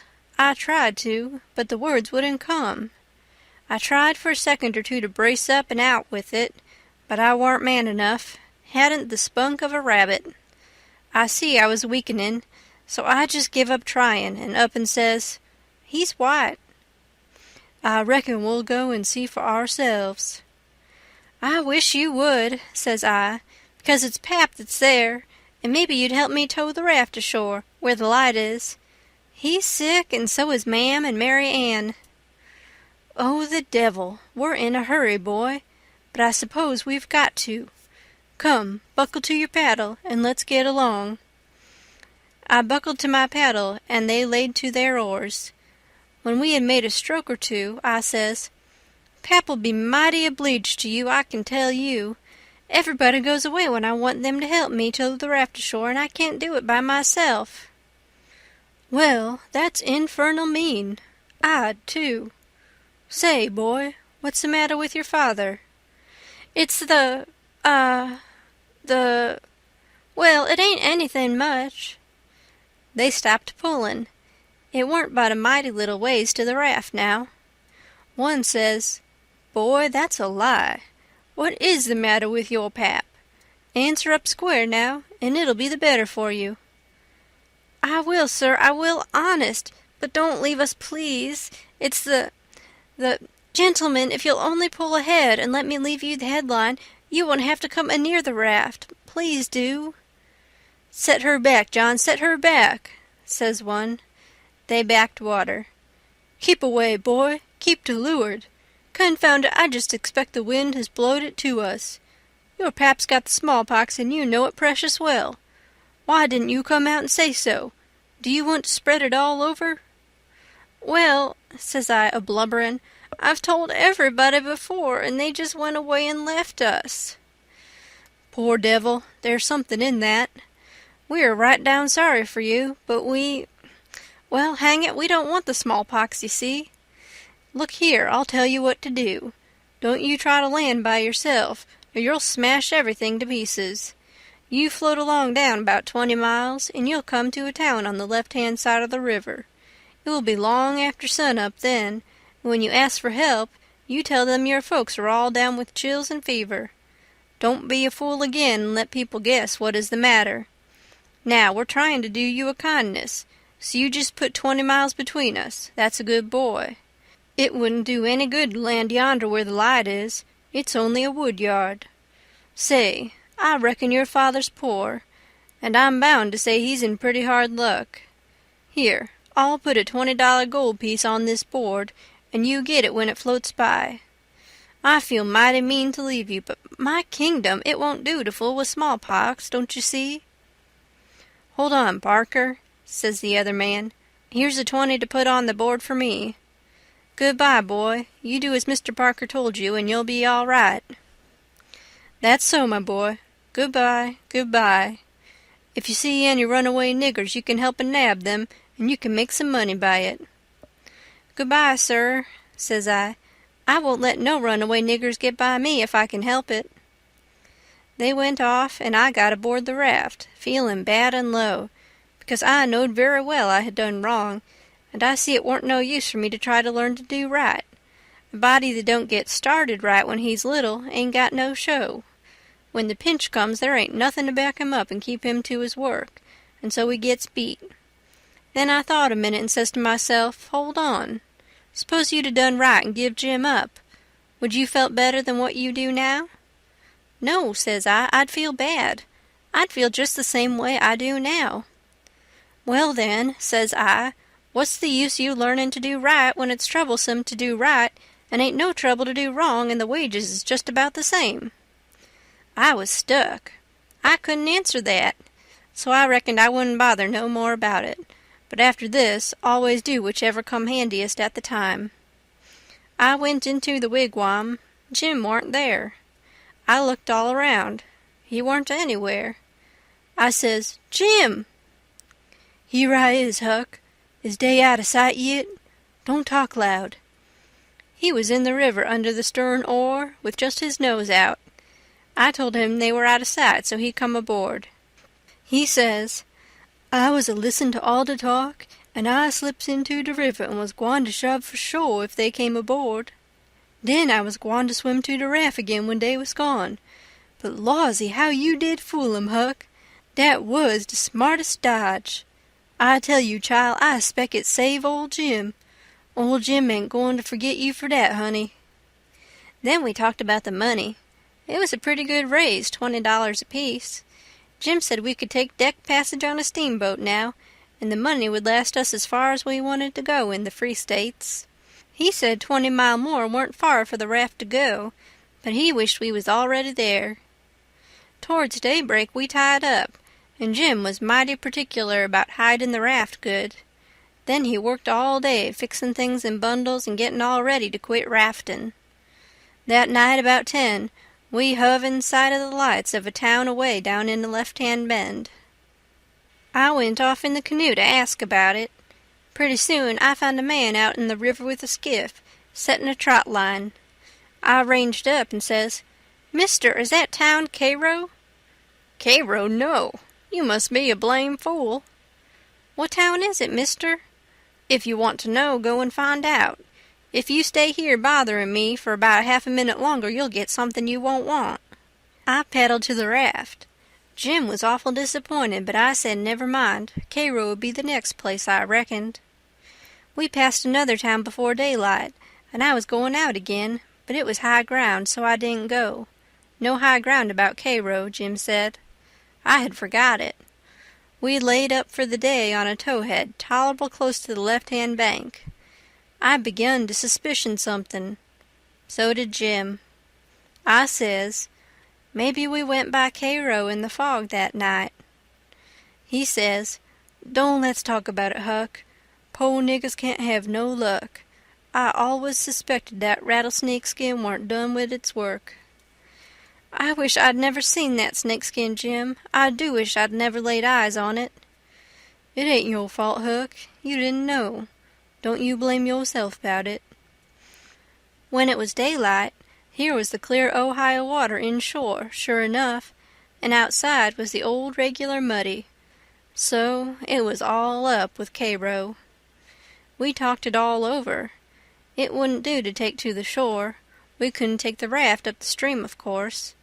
There weren't no way but to wait for dark and start back in the canoe and take the chances. So we slept all day amongst the cottonwood thicket, so as to be fresh for the work, and when we went back to the raft about dark, the canoe was gone. We didn't say a word for a good while. There warn't anything to say. We both knowed well enough it was some more work of the rattlesnake skin, so what was the use to talk about it? It would only look like we was finding fault, and that would be bound to fetch more bad luck, and keep on fetching it too, till we knowed enough to keep still.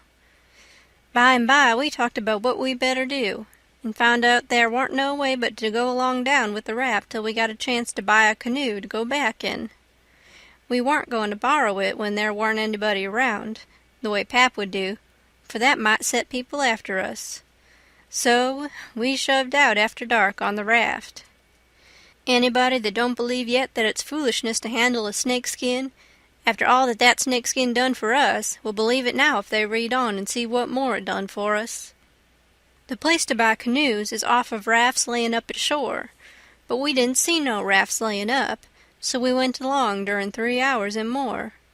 Well, the night got gray and rather thick, which is the next meanest thing to fog. You can't tell the shape of the river, and you can't see no distance. It got to be very late and still, and then along comes a steamboat up the river. We lit the lantern and judged she would see us. Upstream boats don't generally come close to us. They go out and follow the bars and hunt for easy water under the reefs. But nights like this, they bull right up the channel against the whole river. We could hear her pounding along, but we didn't see her good till she was close. She aimed right for us. Often they do that and try to see how close they can come without touching. Sometimes the wheel bites off a sweep, and then the pilot sticks his head out and laughs, and thinks he's mighty smart. Well, here she comes, and we said she was going to try and shave us, but she didn't seem to be shearing off a bit. She was a big one, and she was coming in a hurry, too, looking like a black cloud with rows of glowworms round it.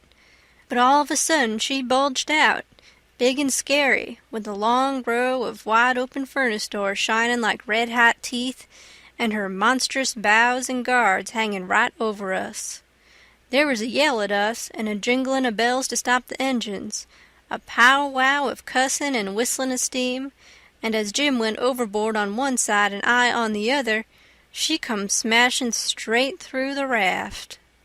I dived, and aimed to find the bottom, too, for a 30-foot wheel had got to go over me, and I wanted it to have plenty of room. I could always stay under water a minute. This time I reckon I stayed under a minute and a half. Then I bounced for the top in a hurry, for I was nearly bustin'. I popped out to my armpits and blowed the water out of my nose and puffed a bit. Of course there was a booming current, and of course that boat started her engines again 10 seconds after she stopped them, for they never cared much for raftsmen. So now she was churning along up the river, out of sight in the thick weather, though I could hear her. I sung out for Jim about a dozen times, but I didn't get any answer, so I grabbed a plank that touched me while I was treading water, and struck out for shore, shoving it ahead of me. But I made out to see that the drift of the current was towards the left-hand shore, which meant that I was in a crossing, so I changed off and went that way. It was one of these long, slanting 2-mile crossings, so I was a good long time in getting over. I made a safe landing and clumb up the bank. I couldn't see but a little ways, but I went poking along over rough ground for 1/4 of a mile or more, and then I run across a big old-fashioned double-log house before I noticed it. I was going to rush by and get away, but a lot of dogs jumped out and went to howling and barking at me, and I knowed better than to move another peg. End of chapter 16. The Adventures of Huckleberry Finn by Mark Twain. Chapter 17. In about a minute somebody spoke out of a window without putting his head out and says, "Be done, boys. Who's there?" I says, "It's me." "Who's me?" "George Jackson, sir." "What do you want?" "I don't want nothing, sir. I only want to go along by, but the dogs won't let me." "What are you prowling around here this time of night for, hey?" "I warn't prowling around, sir. I fell overboard off of the steamboat." "Oh, you did you? Strike a light there, somebody. What did you say your name was?" "George Jackson, sir. I'm only a boy." "Look here. If you're telling the truth you needn't to be afraid. Nobody'll hurt you. But don't try to budge. Stand right where you are. Rouse out Bob and Tom, some of you, and fetch the guns. George Jackson, is there anybody with you?" "No, sir, nobody." I heard the people stirring around in the house now, and see a light. The man sung out, "Snatch that light away, Betsy, you old fool. Ain't you got any sense? Put it on the floor behind the front door. Bob, if you and Tom are ready, take your places." "All ready." "Now, George Jackson, do you know the Shepherdsons?" "No, sir, I never heard of them." "Well, that may be so, and it mayn't. Now, all ready. Step forward, George Jackson. And mind, don't you hurry, come mighty slow. If there's anybody with you, let him keep back. If he shows himself, he'll be shot. Come along now. Come slow. Push the door open yourself. Just enough to squeeze in, do you hear?" I didn't hurry. I couldn't if I'd 'a' wanted to. I took one slow step at a time, and there weren't a sound, only I thought I could hear my heart. The dogs were as still as the humans, but they followed a little behind me. When I got to the 3 log doorsteps, I heard them unlocking and unbarring and unbolting. I put my hand on the door and pushed it a little more, till somebody said, "There, that's enough. Put your head in." I done it, but I judged they would take it off. The candle was on the floor, and there they all was looking at me, and me at them, for about 1/4 of a minute. 3 big men with guns pointed at me, which made me wince, I tell you. The oldest gray and about 60, the other 2 30 or more, all of them fine and handsome, and the sweetest old gray-headed lady, and back of her 2 young women which I couldn't see right well. The old gentleman says, "There, I reckon it's all right. Come in."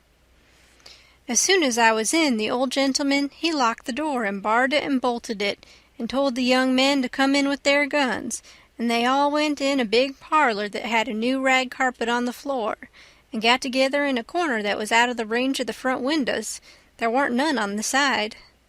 They held the candle and took a good look at me, and all said, "Why, he ain't a Shepherdson. No, there ain't any Shepherdson about him." Then the old man said he hoped I wouldn't mind being searched for arms, because he didn't mean no harm by it. It was only to make sure. So he didn't pry into my pockets, but only felt outside with his hands and said it was all right. He told me to make myself easy and at home and tell all about myself, but the old lady says, "Why, bless you, Saul, the poor thing's as wet as he can be, and don't you reckon it may be he's hungry?"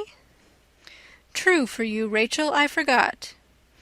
So the old lady says, "Betsy," this was a nigger woman, "you fly around and get him something to eat as quick as you can, poor thing, and one of you girls go and wake up Buck and tell him, oh, here he is himself. Buck, take this little stranger and get the wet clothes off from him and dress him up in some of yours that's dry." Buck looked about as old as me, 13 or 14 or along there, though he was a little bigger than me. He hadn't on anything but a shirt, and he was very frowsy-headed. He came in gaping and digging one fist into his eye, and he was dragging a gun along with the other one. He says, "Ain't they no Sheppersons around?" They said no, 'twas a false alarm. "Well," he says, "if they'd a been some, I reckon I'd a got one." They all laughed, and Bob says, "Why, Buck, they might have scalped us all, you've been so slow in comin'." "Well, nobody come after me, and it ain't right I'm always kept down. I don't get no show." "Never mind, Buck, my boy," says the old man. "You'll have show enough, all in good time, don't you fret about that. Go along with you now, and do as your mother told you." When we got upstairs to his room, he got me a coarse shirt and a roundabout and pants of his, and I put them on. While I was at it, he asked me what my name was, but before I could tell him, he started to tell me about a blue jay and a young rabbit he had catched in the woods day before yesterday, and asked me where Moses was when the candle went out. I said I didn't know, I hadn't heard about it before, no way. "Well, guess," he says. "How am I going to guess," says I, "when I never heard tell of it before?" "But you can guess, can't you? It's just as easy." "Which candle?" I says. "Why, any candle," he says. "I don't know where he was," says I.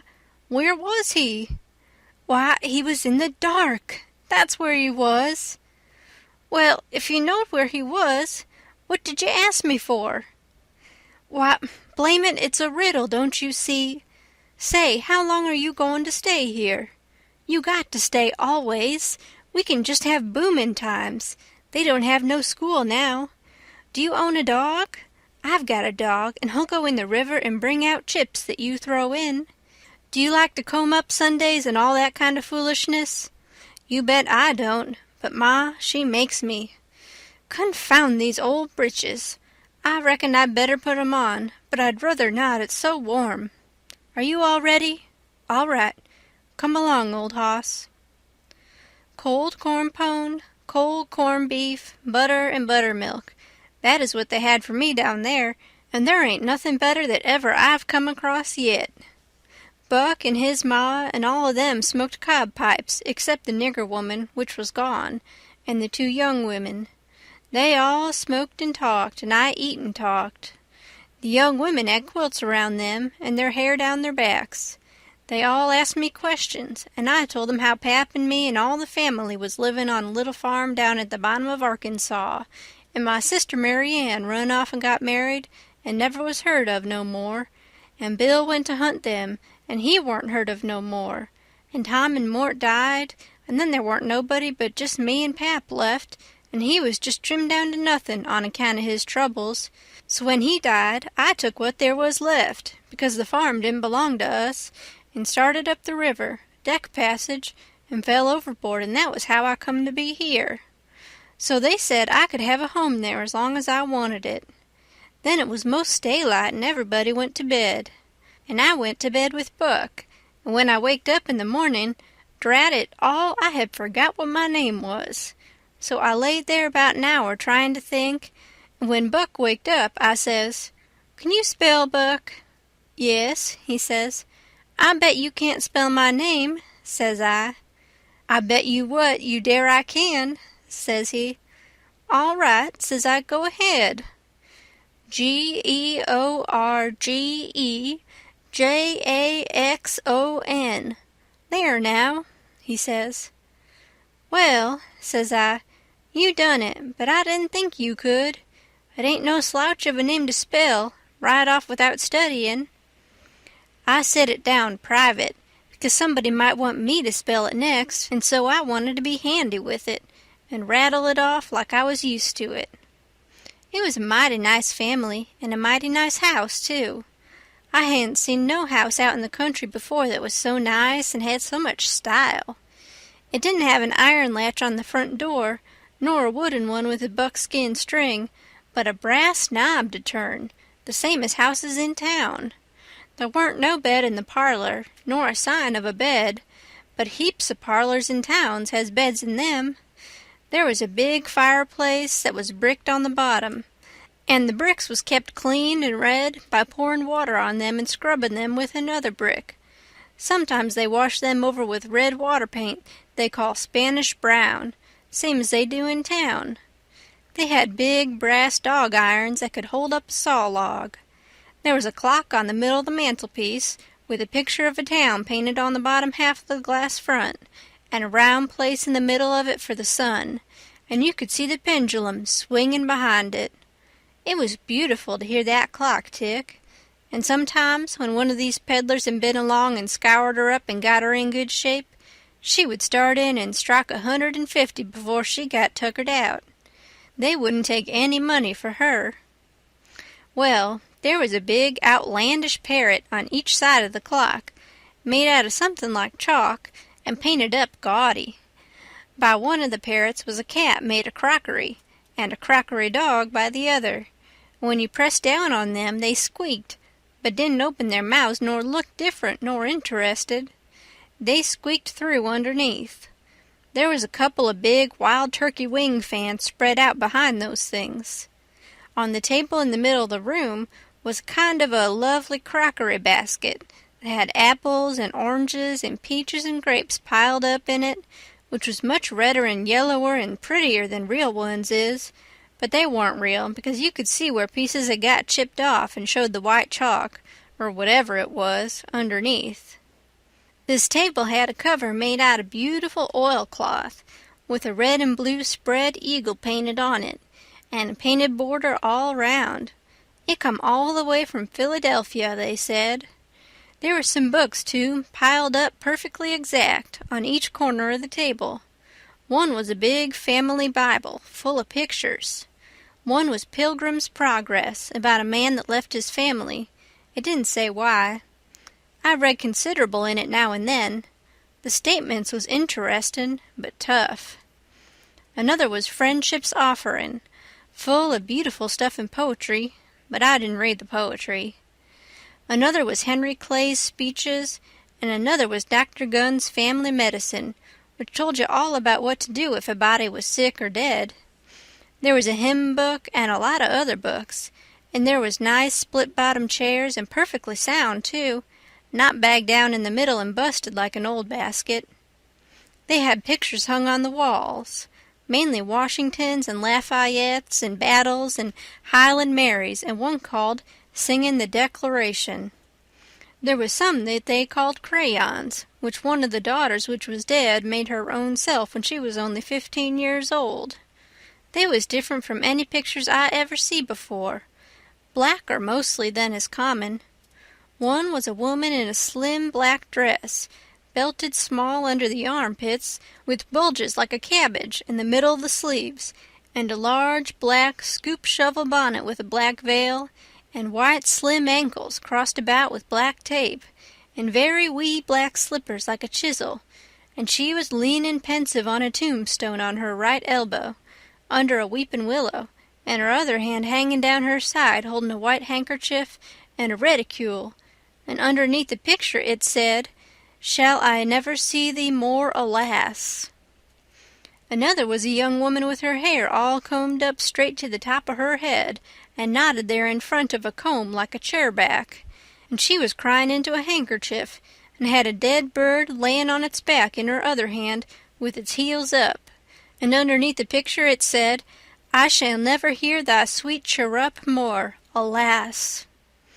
There was one more where a young lady was at a window looking up at the moon, and tears running down her cheeks, and she had an open letter in one hand with black sealing-wax showing on one edge of it, and she was mashing a locket with a chain to it against her mouth, and underneath the picture it said, "And art thou gone? Yes, thou art gone, alas." These was all nice pictures, I reckon, but I didn't somehow seem to take to them, because if ever I was down a little, they always give me the fantides. Everybody was sorry she died, because she had laid out a lot more of these pictures to do, and a body could see by what she had done what they had lost. but I reckon with her disposition she was having a better time in the graveyard. She was at work on what they said was her greatest picture when she took sick, and every day and every night it was her prayer to be allowed to live till she got it done, but she never got the chance. It was a picture of a young woman in a long white gown, standing on the rail of a bridge, all ready to jump off, with her hair all down her back, and looking up to the moon with the tears running down her face, and she had 2 arms folded across her breast, and 2 arms stretched out in front, and 2 more reaching up towards the moon, and the idea was to see which pair would look best and then scratch out all the other arms. But as I was saying, she died before she got her mind made up, and now they kept this picture over the head of the bed in her room, and every time her birthday come they hung flowers on it. Other times it was hid with a little curtain. The young woman in the picture had a kind of nice sweet face, but there were so many arms it made her look too spidery, seemed to me. This young girl kept a scrapbook when she was alive, and used to paste obituaries and accidents and cases of patients suffering in it out of the Presbyterian Observer, and write poetry after them out of her own head. It was very good poetry. This is what she wrote about a boy by the name of Stephen Dowland Botts that fell down a well and was drownded. Ode to Stephen Dowland Botts, deceased. And did young Stephen sicken? And did young Stephen die? And did the sad hearts thicken? And did the mourners cry? No, such was not the fate of young Stephen Dowling Botts. Though sad hearts round him thickened, 'twas not from sickness's shots. No whooping cough did rack his frame, nor measles drear with spots. Not these impaired the sacred name of Stephen Dowling Botts.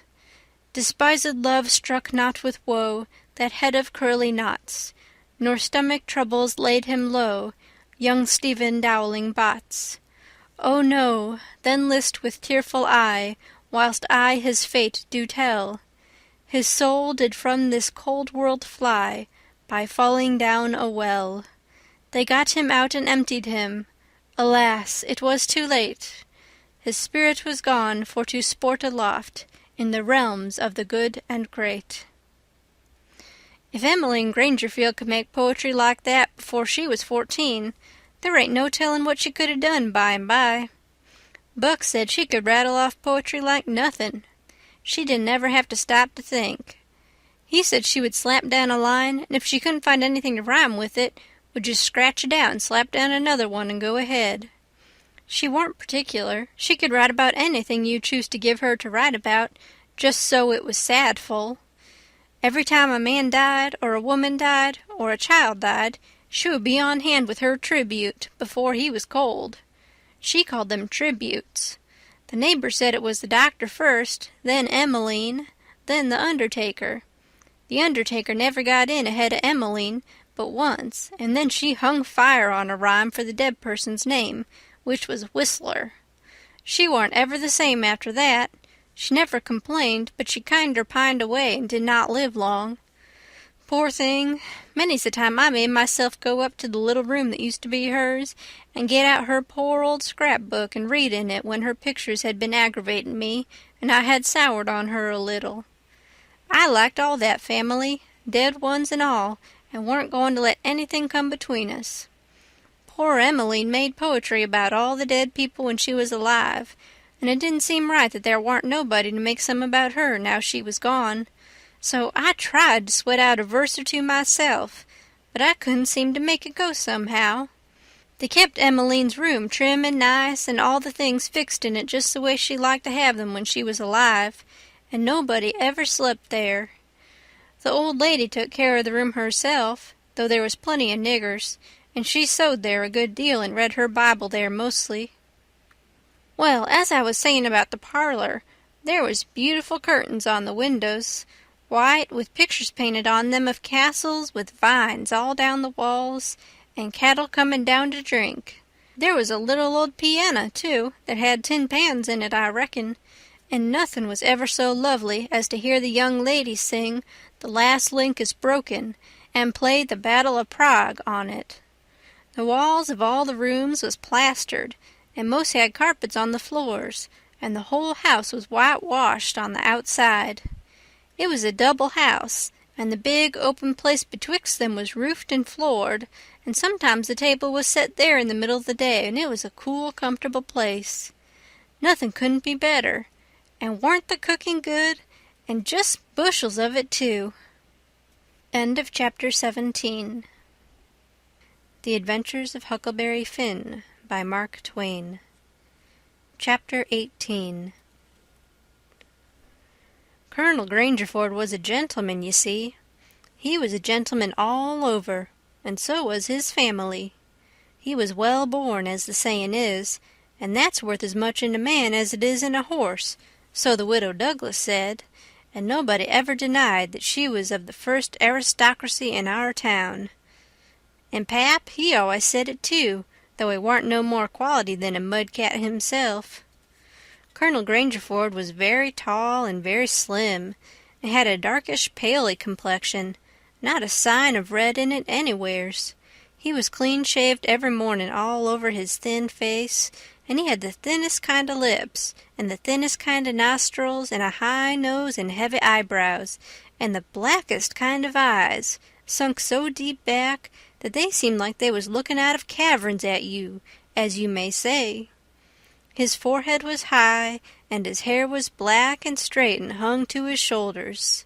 His hands was long and thin, and every day of his life he put on a clean shirt and a full suit from head to foot, made out of linen so white it hurt your eyes to look at it, and on Sundays he wore a blue tailcoat with brass buttons on it. He carried a mahogany cane with a silver head to it. There warn't no frivolousness about him, not a bit, and he warn't ever loud. He was as kind as he could be. You could feel that, you know, and so you had confidence. Sometimes he smiled, and it was good to see. But when he straightened himself up like a liberty pole, and the lightning begun to flicker out from under his eyebrows, you wanted to climb a tree first and find out what the matter was afterwards. He didn't ever have to tell anybody to mind their manners. Everybody was always good-mannered where he was. Everybody loved to have him around, too. He was sunshine most always. I mean, he made it seem like good weather. When he turned into a cloud bank, it was awful dark for half a minute, and that was enough. There wouldn't nothing go wrong again for a week. When him and the old lady come down in the morning, all the family got up out of their chairs and give them good day, and didn't set down again till they had set down. Then Tom and Bob went to the sideboard, where the decanter was, and mixed a glass of bitters, and handed it to him, and he held it in his hand and waited till Tom's and Bob's was mixed, and then they bowed and said, "Our duty to you, sir and madam," and they bowed the least bit in the world, and said thank you, and so they drank all three, and Bob and Tom poured a spoonful of water in the sugar and the mite of whiskey or apple brandy in the bottom of their tumblers and give it to me and Buck, and we drank to the old people too. Bob was the oldest, and Tom next. Tall, beautiful men, with very broad shoulders and brown faces and long black hair and black eyes. They dressed in white linen from head to foot, like the old gentlemen, and wore broad Panama hats. Then there was Miss Charlotte. She was 25 and tall and proud and grand, about as good as she could be when she warn't stirred up, but when she was, she had a look that would make you wilt in your tracks like her father. She was beautiful. So was her sister, Miss Sophia, but it was a different kind. She was gentle and sweet like a dove, and she was only 20. Each person had their own nigger to wait on them, Buck too. My nigger had a monstrous easy time because I warn't used to having anybody do anything for me, but Buck's was on the jump most of the time. This was all there was of the family now, but there used to be more. 3 sons they got killed, and Emmeline that died. The old gentleman owned a lot of farms and over 100 niggers. Sometimes a stack of people would come there, horseback, from 10 or 15 mile round, and stay 5 or 6 days, and have such junketings round about and on the river, and dances and picnics in the woods daytimes, and balls at the house nights. These people was mostly kinfolks of the family. The men brought their guns with them. It was a handsome lot of quality, I tell ya. There was another clan of aristocracy around there, 5 or 6 families, mostly of the same name of Shepherdson. They was as high-toned and well-born and rich and grand as the tribe of Grangerfords. The Shepherdsons and Grangerfords used the same steamboat landing, which was about 2 miles above our house, so sometimes when I went up there with a lot of our folks, I used to see a lot of the Shepherdsons there on their fine horses. One day Buck and me was away out in the woods hunting, and heard a horse comin'. We was crossin' the road. Buck says, "Quick, jump for the woods." We done it, and then peeped down the woods through the leaves. Pretty soon a splendid young man come gallopin' down the road, settin' his horse easy and lookin' like a soldier. He had a gun across his pommel. I had seen him before. It was young Harney Shepherdson. I heard Buck's gun go off in my ear, and Harney's hat tumbled off from his head. He grabbed his gun and rode straight to the place where we was hid. But we didn't wait. We started through the woods on a run. The woods warn't thick, so I looked over my shoulder to dodge a bullet, and twice I see Harney cover Buck with his gun, and then he rode away the way he come. To get his hat, I reckon, but I couldn't see. We never stopped running till we got home. The old gentleman's eyes blazed a minute. 'Twas pleasure mainly, I judged. Then his face sort of smoothed down, and he says, kind of gentle, "I don't like shooting from behind a bush. Why didn't you step into the road, my boy?" "The Shepherdsons don't, father. They always take advantage." Miss Charlotte, she held her head up like a queen while Buck was telling his tale, and her nostrils spread and her eyes snapped. The 2 young men looked dark, but never said nothin'. Miss Sophia, she turned pale, but the color come back when she found the man warn't hurt. Soon as I could get Buck down by the corn cribs under the tree by ourselves, I says, "Did you want to kill him, Buck?" "Well, I bet I did." "What did he do to you?" "Him? He never done nothing to me." "Well, then, what did you want to kill him for?" "Why, nothing, only it's on account of the feud." "What's a feud?" "Why, where was you raised? Don't you know what a feud is?" "Never heard of it before. Tell me about it." "Well," says Buck, "a feud is this way. A man has a quarrel with another man and kills him. Then that other man's brother kills him. Then the other brothers on both sides goes for one another. Then the cousins chip in. And by, everybody's killed off and there ain't no more feud. But it's kind of slow and takes a long time." "Has this one been going on long, Buck?" "Well, I should reckon. It started 30 year ago, or summers along there. There was trouble about something, and then a lawsuit to settle it, and the suit went agin one of the men, so he up and shot the man that won the suit. Which he would naturally do, of course. Anybody would." "What was the trouble about, Buck? Land?" "I reckon maybe. I don't know." "Well, who done the shooting? Was it a Grangerford or a Shepherdson?" "Laws, how do I know? It was so long ago." "Don't anybody know?" "Oh, yes, Pa knows, I reckon, and some of the other old people, but they don't know now what the row was about in the first place." "Has there been many killed, Buck?" "Yes, right smart chance of funerals, but they don't always kill. Pa's got a few buckshot in him, but he don't mind it 'cause he don't weigh much anyway. Bob's been carved up some with a bowie, and Tom's been hurt once or twice." "Has anybody been killed this year, Buck?" "Yes, we got one and they got one. 'Bout 3 months ago, my cousin Bud, 14-year-old, was riding through the woods on the other side of the river and didn't have no weapon with him, which was blame foolishness, and in a lonesome place he hears a horse a-comin' behind him, and sees old Baldy Shepherdson a-linking after him with his gun in his hand and his white hair a-flyin' in the wind.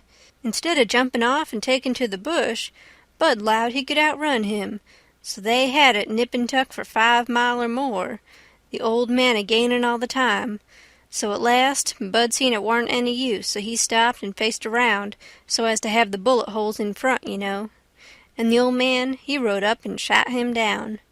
But he didn't get much chance to enjoy his luck, for inside of a week our folks laid him out. I reckon that old man was a coward, Buck. I reckon he warn't a coward, not by a blame sight. There ain't a coward amongst them Shepherdsons, not a one, and there ain't no cowards amongst the Grangerfords either. Why, that old man kept up his end in a fight one day for half an hour against 3 Grangerfords, and come out winner. That was all a horseback. He lit off his horse and got behind a little woodpile and kept his horse before him to stop the bullets, but the Grangerfords stayed on their horses and capered around the old man and peppered away at him, and he peppered away at them. Him and his horse both went home pretty leaky and crippled, but the Grangerfords had to be fetched home, and one of 'em was dead, and another died the next day. No, sir, if a body's out hunting for cowards, he don't want to fool away any time amongst them Shepherdsons, because they don't breed any of that kind. Next Sunday we all went to church, about 3 mile, everybody a horseback. The men took their guns along, and so did Buck, and kept them between their knees or stood them handy against the wall. The Shepherdsons done the same. It was pretty ornery preachin', all about brotherly love and such like tiresomeness, but everybody said it was a good sermon, and they all talked it over going home, and had such a powerful lot to say about faith and good works and free grace and pre-foreordination and I don't know what all, that it did seem to me to be one of the roughest Sundays I had run across yet. About an hour after dinner everybody was dozing around, some in their chairs and some in their rooms, and it got to be pretty dull. Buck and a dog was stretched out on the grass in the sun, sound asleep. I went up to our room and judged I would take a nap myself. I found that sweet Miss Sophia standing in her door, which was next to ours, and she took me in her room and shut the door very soft and asked me if I liked her, and I said I did, and she asked me if I would do something for her and not tell anybody, and I said I would. Then she said she'd forgot her Testament and left it in the seat at church between 2 other books, and would I slip out quiet and go there and fetch it to her and not say nothing to nobody? I said I would, so I slid out and slipped off up the road, and there warn't anybody at the church except maybe a hog or 2, for there warn't any lock on the door, and hogs likes a punchin' floor in summertime because it's cool. If you notice, most folks don't go to church only when they've got to, but a hog is different. Says I to myself, something's up. It ain't natural for a girl to be in such a sweat about a testament. So I give it a shake, and out drops a little piece of paper with 2:30 wrote on it with a pencil. I ransacked it, but couldn't find anything else. I couldn't make anything out of that, so I put the paper in the book again, and when I got home and upstairs, there was Miss Sophia in her door waiting for me.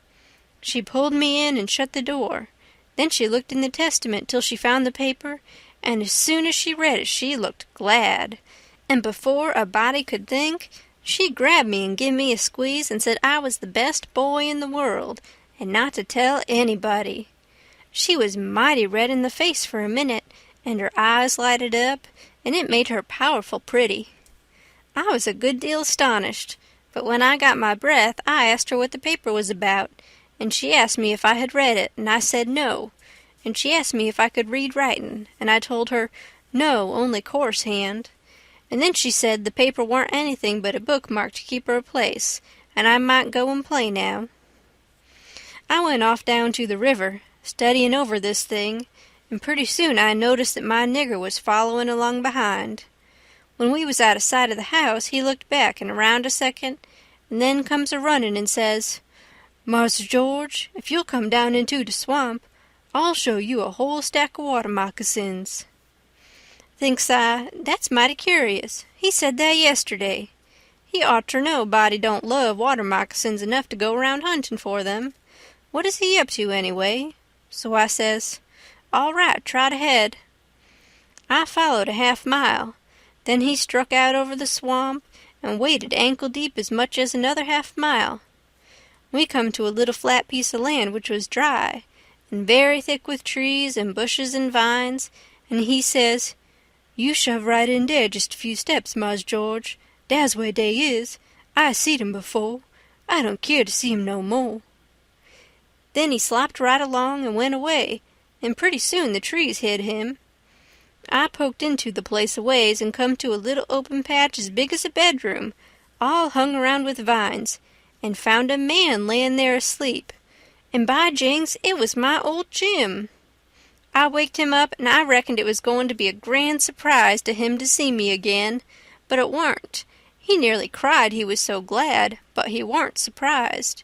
Said he swum along behind me that night, and heard me yell every time, but doesn't answer, because he didn't want nobody to pick him up and take him into slavery again. Says he, "I got hurt a little, and couldn't swim fast, so I was considerable ways behind you towards the last. When you landed, I reckoned I could ketch up with you on the land 'thout having to shout at you, but when I see that house I begin to go slow. I is off too fur to hear what they say to you. I was afraid of the dogs, but when it was all quiet again, I knowed you's in the house, so I struck out for the woods to wait for day. Early in the morning some of the niggers come along, gwine to the fields, and they took me and showed me this place, where the dogs can't track me on accounts of the water, and they brings me truck to eat every night, and tells me how you's a-getting along." "Why didn't you tell my Jack to fetch me here sooner, Jim?" "Well, 'twarn't no use to disturb you, Huck, till we could do something, but we's all right now. I been a-buying pots and pans and vittles, and I got a chancet and a-patching up the raft nights when—" "What raft, Jim?" "Our old raft." "You mean to say our old raft warn't smashed all to flinders?" "No, she warn't. She was tore up a good deal. One end of her was, but they warn't no great harm done, only our traps was most all lost. If we hadn't dived so deep and swum so fur under water, and the night hadn't been so dark, and we weren't so skeered, and been such pumpkin heads as the sayin' is, we'd a-seed the raft. But it's just as well we didn't, 'cause now she's all fixed up again most as good as new, and we's got a new lot of stuff in the place of what is lost." "Why, how did you get hold of the raft again, Jim? Did you catch her?" "How I goin' to ketch her and I out in the woods? No, some of the niggers found her ketched on a snag along here in the bend, and they hid her in a crick 'mongst the willows, and they was so much jawing about which of 'em she belonged to the most that I come to hear about it pretty soon, so I ups and settles the trouble by telling 'em she don't belong to none of 'em, but to you and me, and I asked 'em if they's gwine to grab a young white gentleman's property and get a hiding for it. Then I gin 'em 10 cents apiece, and they's mighty well satisfied, and wished some more rafts would come along and make 'em rich again. They's mighty good to me, these niggers is, and whatever I wants 'em to do for me, I don't have to ask 'em twice, honey. That Jack's a good nigger, and pretty smart." "Yes, he is. He ain't ever told me you was here. Told me to come, and he'd show me a lot of water moccasins. If anything happens, he ain't mixed up in it. He can say he never seen us together, and it'll be the truth." I don't want to talk much about the next day. I reckon I'll cut it pretty short. I waked up about dawn, and was a-going to turn over and go to sleep again, when I noticed how still it was. Didn't seem to be anybody stirring. That warn't usual. Next, I noticed that Buck was up and gone. Well, I gets up a-wondering and goes downstairs. Nobody around, everything as still as a mouse. Just the same outside. Thinks I, what does it mean? Down by the woodpile, I comes across my Jack and says, "What's it all about?" Says he, "Don't you know, Mars George?" "No," says I don't." "Well, den, Miss Sophia's run off, 'deed she has. She run off in de night sometime, nobody don't know just when. Run off to get married to dat young Harney Shepherdson, you know. Leastways so they spec. The family found it out about half-hour ago, maybe little more, and I tell you they were no time lost. Sich another hurrying up guns and horses you never see. The woman folks is gone for to stir up their relations, And old Mars Saul and de boys tuck dey guns and rode up de river road for to try to catch dat young man and kill him before he can get across de river with Miss Sophia. I reckon dey's gwine to be mighty rough times." "Buck went off that wakin' me up." "Well, I reckon he did. Dey warn't gwine to mix you up in it. Marse Buck, he loaded up his gun and 'lowed he's gwine to fetch home Shepherdson or bust.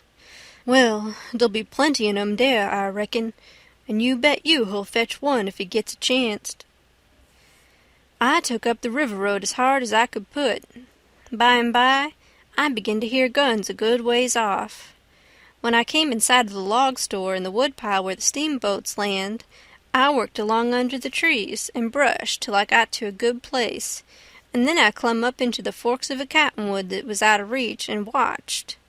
There was a wood rank 4 foot high a little ways in front of the tree, and first I was going to hide behind that, but maybe it was luckier I didn't. There was 4 or 5 men cavorting around on their horses in the open place before the log store, cussing and yelling and trying to get at a couple of young chaps that was behind the wood rank alongside of the steamboat landing, but they couldn't come it. Every time one of them showed himself on the riverside of the woodpile, he got shot at. The 2 boys was squatting back to back behind the pile so they could watch both ways. By and by, the men stopped cavorting around and yelling. They started riding towards the store. Then up gets one of the boys, draws a steady bead over the wood rank, and drops one of them out of his saddle. All the men jumped off of their horses and grabbed the hurt one and started to carry him to the store, and that minute the 2 boys started on the run. They got halfway to the tree I was in before the men noticed. Then the men see them, and jumped on their horses and took out after them. They gained on the boys, but it didn't do no good. The boys had too good a start. They got to the woodpile that was in front of my tree and slipped in behind it, and so they had the bulge on the men again. One of the boys was Buck, and the other was a slim young chap, about 19 years old. The men ripped around a while and then rode away. As soon as they was out of sight, I sung out to Buck and told him. He didn't know what to make of my voice coming out of the tree at first. He was awful surprised. He told me to watch out sharp and let him know when the men come in sight again, and said they was up to some devilment or other, wouldn't be gone long. I wished I was out of that tree, but I dasn't come down. Buck begun to cry and rip and 'lowed that him and his cousin Joe, that was the other young chap, would make up for this day yet. He said his father and his 2 brothers was killed, and 2 or 3 of the enemy. Said the Shepherdsons laid for them in ambush. Buck said his father and brothers ought to waited for their relations. The Shepherdsons was too strong for them. I asked him what was become of young Harney and Miss Sophia. He said they'd got across the river and was safe. I was glad of that, but the way Buck did take on because he didn't manage to kill Harney that day he shot at him, I hain't ever heard anything like it. All of a sudden, bang, bang, bang, goes 3 or 4 guns. The men had slipped around through the woods and come in from behind without their horses. The boys jumped for the river, both of them hurt, and as they swum down the current, the men run along the bank, shooting at them and singing out, "Kill them! Kill them!" It made me so sick I most fell out of the tree. I ain't a-going to tell all that happened. It would make me sick again if I was to do that. I wished I hadn't ever come ashore that night to see such things. I ain't ever going to get shut of them. Lots of times I dream about them. I stayed in the tree till it begun to get dark, afraid to come down. Sometimes I heard guns away off in the woods, and twice I seen little gangs of men gallop past the log store with guns, so I reckoned the trouble was still a-going on. I was mighty downhearted, so I made up my mind I wouldn't ever go near that house again, because I reckoned I was to blame somehow. I judged that that piece of paper meant that Miss Sophia was to meet Harney somewheres at 2:30 and run off, and I judged I ought to told her father about that paper and the curious way she acted, and then maybe he would 'a' locked her up and this awful mess wouldn't ever happened. When I got down out of the tree, I crept along down the river bank a piece and found the 2 bodies laying in the edge of the water, and tugged at them till I got them ashore. Then I covered up their faces and got away as quick as I could. I cried a little when I was covering up Buck's face, for he was mighty good to me. It was just dark now. I never went near the house, but struck through the woods and made for the swamp. Jim warn't on his island, so I tramped off in a hurry for the crick and crowded through the willows, red hot to jump aboard and get out of that awful country. The raft was gone. My souls, but I was scared. I couldn't get my breath for most a minute. Then I raised a yell. A voice not 25 foot from me says, "Good land, is that you, honey? Don't make no noise." It was Jim's voice. Nothing ever sounded so good before. I run along the bank a piece and got aboard, and Jim, he grabbed me and hugged me, he was so glad to see me. He says, "Laws bless you, child. I was right down sure you's dead again. Jack's been here. He said he reckons you's been shot 'cause you didn't come home no more. So I was just this minute a-starting the raft down towards the mouth of the crick, so's to be all ready for to shove out and leave, soon as Jack comes again and tells me for certain you is dead. Lawsy, I is mighty glad to get you back again, honey." I says, "All right, that's mighty good. They won't find me, and they'll think I've been killed and floated down the river. There's something up there that'll help them think so. So don't you lose no time, Jim, but just shove off for the big water as fast as ever you can." I never felt easy till the raft was 2 miles below there and out in the middle of the Mississippi. Then we hung up our signal lantern and judged that we was free and safe once more. I hadn't had a bite to eat since yesterday, so Jim, he got out some corn dodgers and buttermilk and pork and cabbage and greens. There ain't nothing in the world so good when it's cooked right, and whilst I eat my supper we talked and had a good time. I was powerful glad to get away from the feuds, and so was Jim to get away from the swamp. We said there warn't no home like a raft after all. Other places do seem so cramped up and smothery, but a raft don't. You feel mighty free and easy and comfortable on a raft. End of chapter 18. The Adventures of Huckleberry Finn by Mark Twain. Chapter 19. 2 or 3 days and nights went by. I reckon I might say they swum by. They slid along, so quiet and smooth and lovely. Here's the way we put in the time. It was a monstrous big river down there, sometimes 1.5 miles wide. We run nights and laid up and hid daytimes. Soon as night was most gone, we stopped navigating and tied up, nearly always in the dead water under a towhead, and then cut young cottonwoods and willows and hid the raft with them. Then we set out the lines. Next, we slid into the river and had a swim, so as to freshen up and cool off. Then we sat down on the sandy bottom where the water was about knee-deep and watched the daylight come. Not a sound anywheres, perfectly still, just like the whole world was asleep, only sometimes the bullfrogs a-clutterin' maybe. The first thing to see looking away over the water was a kind of dull line. That was the woods on the other side. You couldn't make nothing else out. Then a pale place in the sky. Then more paleness spreadin' around. Then the river softened up away off and warn't black any more, but gray. You could see little dark spots driftin' along ever so far away, trading scows and such things, and long black streaks, rafts. Sometimes you could hear a sweep screaking or jumbled up voices. It was so still, and sounds come so far, and by you could see a streak on the water, which you know by the look of the streak that there's a snag there in the swift current which breaks on it and makes that streak look that way. And you see the mist curl up off of the water, and the east reddens up, and the river, and you make out a log cabin in the edge of the woods, away on the bank on the other side of the river, being a wood yard likely, and piled by them cheats so you can throw a dog through it anywheres. Then the nice breeze springs up and comes fanning you from over there, so cool and fresh and sweet to smell on account of the woods and the flowers.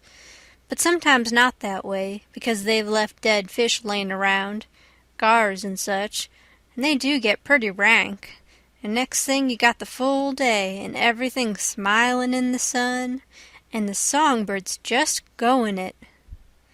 A little smoke couldn't be noticed now, so we would take some fish off of the lines and cook up a hot breakfast, and afterwards we would watch the lonesomeness of the river and kind of lazy along, and by lazy off to sleep. Wake up by and look to see what done it, and maybe see a steamboat coughin' along upstream, so far off towards the other side you couldn't tell nothin' about her, only whether she was a stern wheel or side wheel. Then for about an hour there wouldn't be nothin' to hear, nor nothin' to see. Just solid lonesomeness. Next you'd see a raft slidin' by, away off yonder, and maybe a galoot on it choppin', because they're most always doin' it on a raft.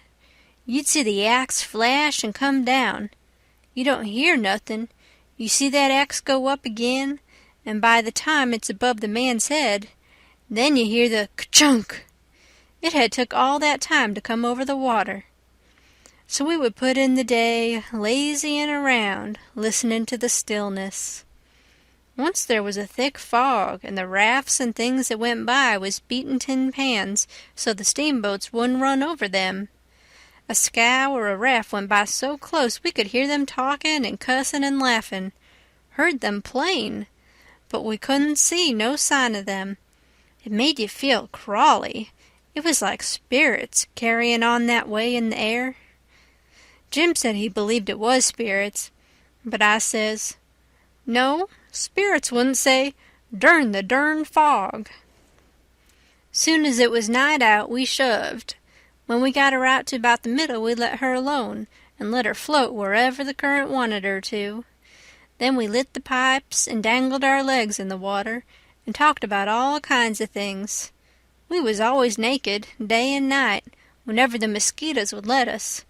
The new clothes Buck's folks made for me was too good to be comfortable, and besides, I didn't go much on clothes nohow. Sometimes we'd have that whole river all to ourselves for the longest time. Yonder was the banks and the islands across the water, and maybe a spark, which was a candle in a cabin window, and sometimes on the water you could see a spark or two, on a raft or a scow, you know, and maybe you could hear a fiddle or a song comin' over from one of them crafts. It's lovely to live on a raft. We had the sky up there all speckled with stars, and we used to lay on our backs and look up at them, and discuss about whether they was made or only just happened.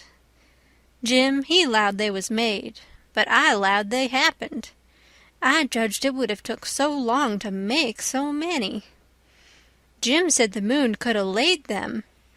Well, that looked kind of reasonable, so I didn't say nothin' against it, because I've seen a frog lay most as many, so of course it could be done. We used to watch the stars that fell, too, and see them streak down. Jim allowed they'd got spoiled and was hove out of the nest. Once or twice of a night we could see a steamboat slippin' along in the dark, and now and then she would belch a whole world of sparks up out of her chimblies, and they would rain down in the river and look awful pretty. Then she would turn a corner, and her lights would wink out, and her powwow shut off and leave the river still again. And by her waves would get to us, a long time after she was gone, and joggle the raft a bit. And after that you wouldn't hear nothin', for you couldn't tell how long, except maybe frogs or something. After midnight the people on shore went to bed, and then for 2 or 3 hours the shores was black, no more sparks in the cabin windows. These sparks was our clock. The first one that showed again meant morning was comin', so we hunted a place to hide and tie up right away. One morning about daybreak I found a canoe and crossed over a chute to the main shore. It was only 200 yards, and paddled about a mile up a crick amongst the cypress woods to see if I couldn't get some berries. Just as I was passing a place where a kind of a cow path crossed the crick, here comes a couple of men tearing up the path as tight as they could foot it. I thought I was a goner, for whenever anybody was after anybody, I judged it was me, or maybe Jim. I was about to dig out from there in a hurry, but they was pretty close to me then, and sung out and begged me to save their lives, said they hadn't been doing nothing and was being chased for it, and there was men and dogs a-comin'. They wanted to jump right in, but I says, "Don't you do it. I don't hear the dogs and horses yet. You've got time to crowd through the brush and get up the crick a little ways. Then you take to the water and wade down to me and get in. That'll throw the dogs off the scent." They done it, and soon as they was aboard, I lit out for our towhead, and in about 5 or 10 minutes we heard the dogs and the men away off shouting. We heard them come along towards the crick, but couldn't see them. They seemed to stop and fool around a while. Then, as we got further and further away all the time, we couldn't hardly hear them at all. And by the time we had left a mile of woods behind us and struck the river, everything was quiet, and we paddled over to the towhead and hid in the cottonwoods and was safe. One of these fellows was about 70 or upwards, and had a bald head and very gray whiskers. He had an old, battered-up slouch hat on, and a greasy blue woolen shirt, and ragged old blue jeans breeches stuffed into his boot-tops, and home-knit glasses. No, he only had one. He had an old, long-tailed, blue jeans coat with slick brass buttons flung over his arm, and both of them had big, fat, ratty-looking carpet-bags. The other fellow was about 30, and dressed about as ornery. After breakfast we all laid off and talked, and the first thing that come out was that these chaps didn't know one another. "What got you into trouble?" says the bald head to the other chap. "Well, I'd been selling an article to take the tartar off the teeth, and it does take it off, too, and generally the enamel along with it. But I stayed about one night longer than I ought to, and was just in the act of sliding out when I ran across you on the trail this side of town, and you told me they were coming, and begged me to help you to get off. So I told you I was expecting trouble myself, and would scatter out with you. That's the whole yarn. What's yourn?" "Well, I'd been a-running a little temperance revival there about a week, and was the pet of the women folks, big and little, for I was making it mighty warm for the rummies, I tell you, and taking as much as $5 or $6 a night, 10 cents a head, children and niggers free, and business a-growing all the time, when somehow or another a little report got around last night that I had a way of putting in my time with a private jug on the sly.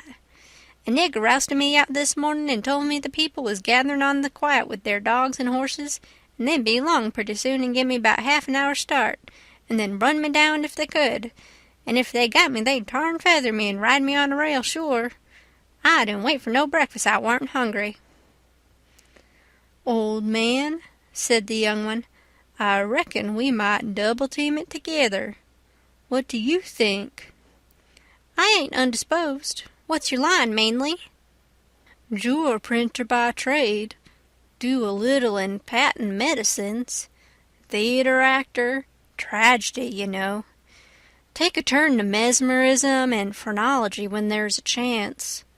Teach singing geography school for a change. Sling a lecture sometimes. Oh, I do lots of things. Most anything that comes handy, so it ain't work. What's your lay?" "I've done considerable in the doctoring way in my time. Laying on of hands is my best holt, for cancer and paralysis and sich things, and I can tell a fortune pretty good when I've got somebody along to find out the facts for me.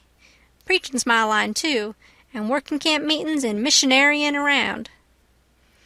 Nobody never said anything for a while, when the young man huv a sigh and says, "Alas!" "What are you lassing about?" says the bald head. To think I should have lived to be leading such a life, and be degraded down into such company." And he begun to wipe the corner of his eye with a rag. "Durn your skin, ain't the company good enough for you?" says the bald head, pretty pert and uppish. "Yes, it is good enough for me. It's as good as I deserve, for who fetched me so low when I was so high? I did myself. I don't blame you, gentlemen. Far from it. I don't blame anybody. I deserve it all. Let the cold world do its worst. One thing I know, there's a grave somewhere for me. The world may go on just as it's always done, and take everything from me, loved ones, property, everything, but it can't take that. Some day I'll lie down in it and forget it all, and my poor broken heart will be at rest." He went on a-wiping. "Drat your poor broken heart," says the bald head. "What are you heaving your poor broken heart at us for? We ain't done nothing."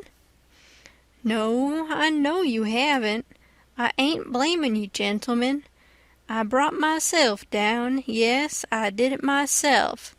It's right I should suffer. Perfectly right. I don't make any moan." "Brought you down from where? Where was you brought down from?" You would not believe me. The world never believes. Let it pass. 'Tis no matter. The secret of my birth—" "The secret of your birth? Do you mean to say—" "Gentlemen," says the young man, very solemn, "I will reveal it to you, for I feel I may have confidence in you. By rights, I am a duke." Jim's eyes bugged out when he heard that, and I reckon mine did too. Then the bald head says, "No, you can't mean it." "Yes, my great-grandfather, eldest son of the Duke of Bridgewater, fled to this country about the end of the last century to breathe the pure air of freedom. Married here and died, leaving a son, his own father dying about the same time. The second son of the late Duke seized the titles and estates. The infant real Duke was ignored. I am the lineal descendant of that infant.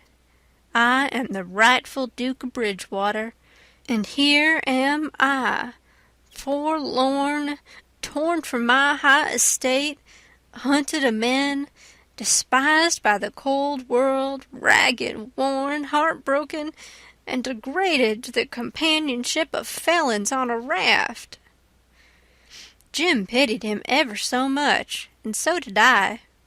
We tried to comfort him, but he said it warn't much use, he couldn't be much comforted, and if we was a mind to acknowledge him, that would do him more good than most anything else. So we said we would, if he would tell us how.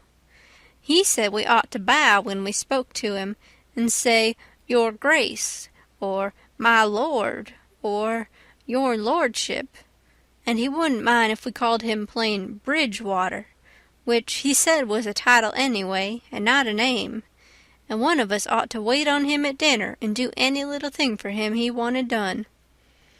Well, that was all easy, so we done it.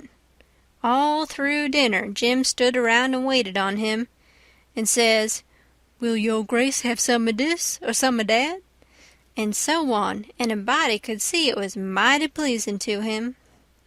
But the old man got pretty silent by and by, didn't have much to say, and didn't look pretty comfortable over all that petting that was going on around that Duke. He seemed to have something on his mind.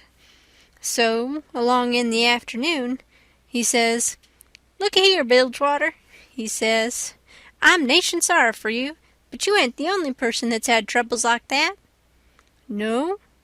No, you ain't. You ain't the only person that's been snaked down wrongfully out in a high place." "Alas!" "No, you ain't the only person that's had a secret of his birth." And by jings, he begins to cry. "Hold, What do you mean?" "Bilgewater, can I trust you?" says the old man, still sort of sobbing. "To the bitter death." He took the old man by the hand and squeezed it, and says, "That secret of your being, speak." "Bilgewater, I am the late Dauphin." You bet you, Jim and me stared this time. Then the Duke says, "You are what?" "Yes, my friend, it is too true. Your eyes is looking at this very moment on the poor disappeared Dauphin, Louis XVII, son of Louis XVI and Mary Antoinette." "You, at your age? No. You mean you're the late Charlemagne. You must be 600 or 700 years old, at the very least." "Trouble has done it, Bilgewater, trouble has done it. Trouble has brung these gray hairs and this premature balditude. Yes, gentlemen, you see before you in blue jeans and misery the wandering, exiled, tramped on and suffering rightful King of France." Well, he cried and took on so that me and Jim didn't know hardly what to do. We was so sorry, and so glad and proud we'd got him with us, too. So we set in, like we done before with the Duke, and tried to comfort him. But he said it warn't no use. Nothing but to be dead and done with it all could do him any good, though he said it often made him feel easier and better for a while, if people treated him according to his rights, and got down on one knee to speak to him, and always called him Your Majesty, and waited on him first at meals, and didn't sit down in his presence till he asked them. So Jim and me set to majestying him, and doing this and that and the other for him, and standing up till he told us we might sit down. This done him heaps of good, and so he got cheerful and comfortable. But the Duke kind of soured on him, and didn't look a bit satisfied with the way things was going.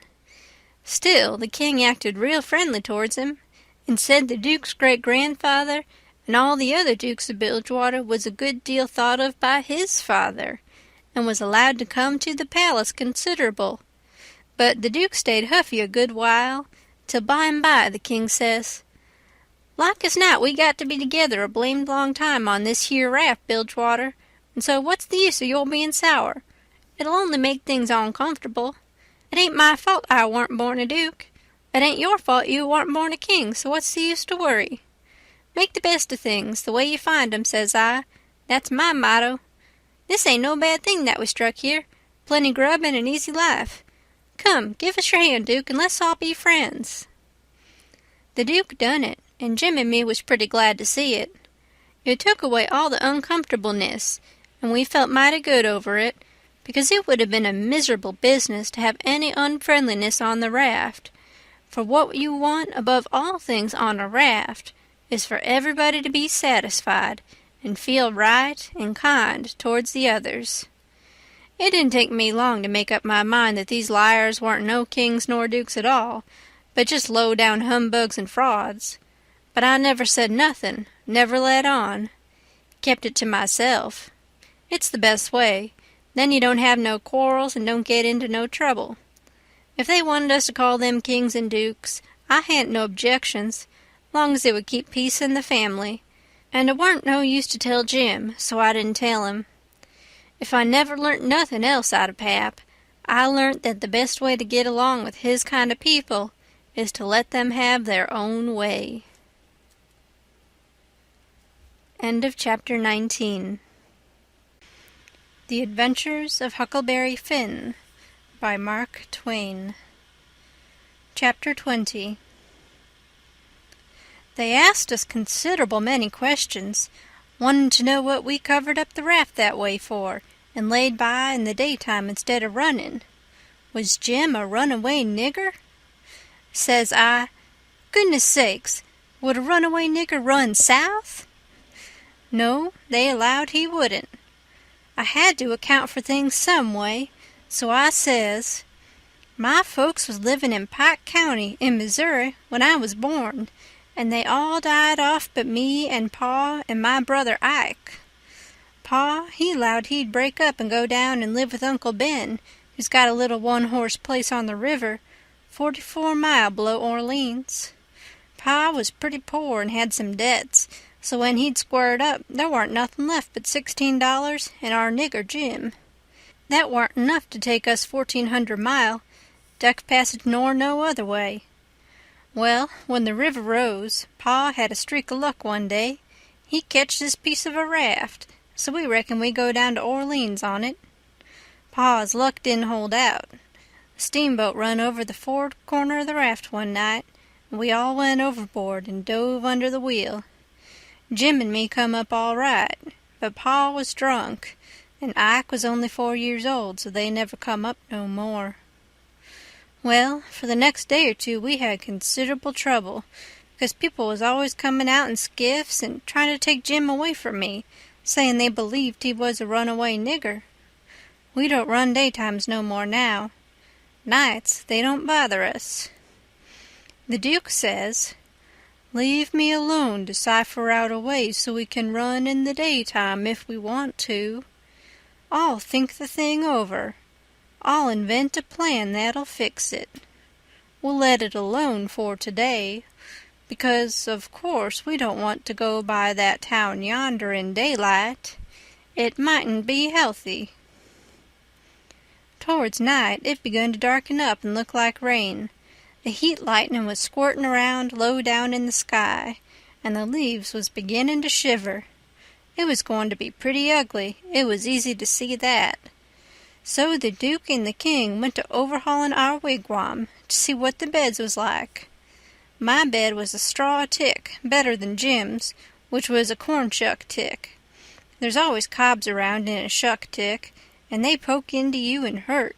When you roll over, the dry shucks sound like you was rolling over in a pile of dead leaves, and make such a rustling that you wake up. Well, the Duke allowed he would take my bed, but the King allowed he wouldn't. He says, "I should have reckoned the difference in rank would have suggested to you that a corn shuck bed warn't just fitting for me to sleep on. Your Grace'll take the shuck bed yourself."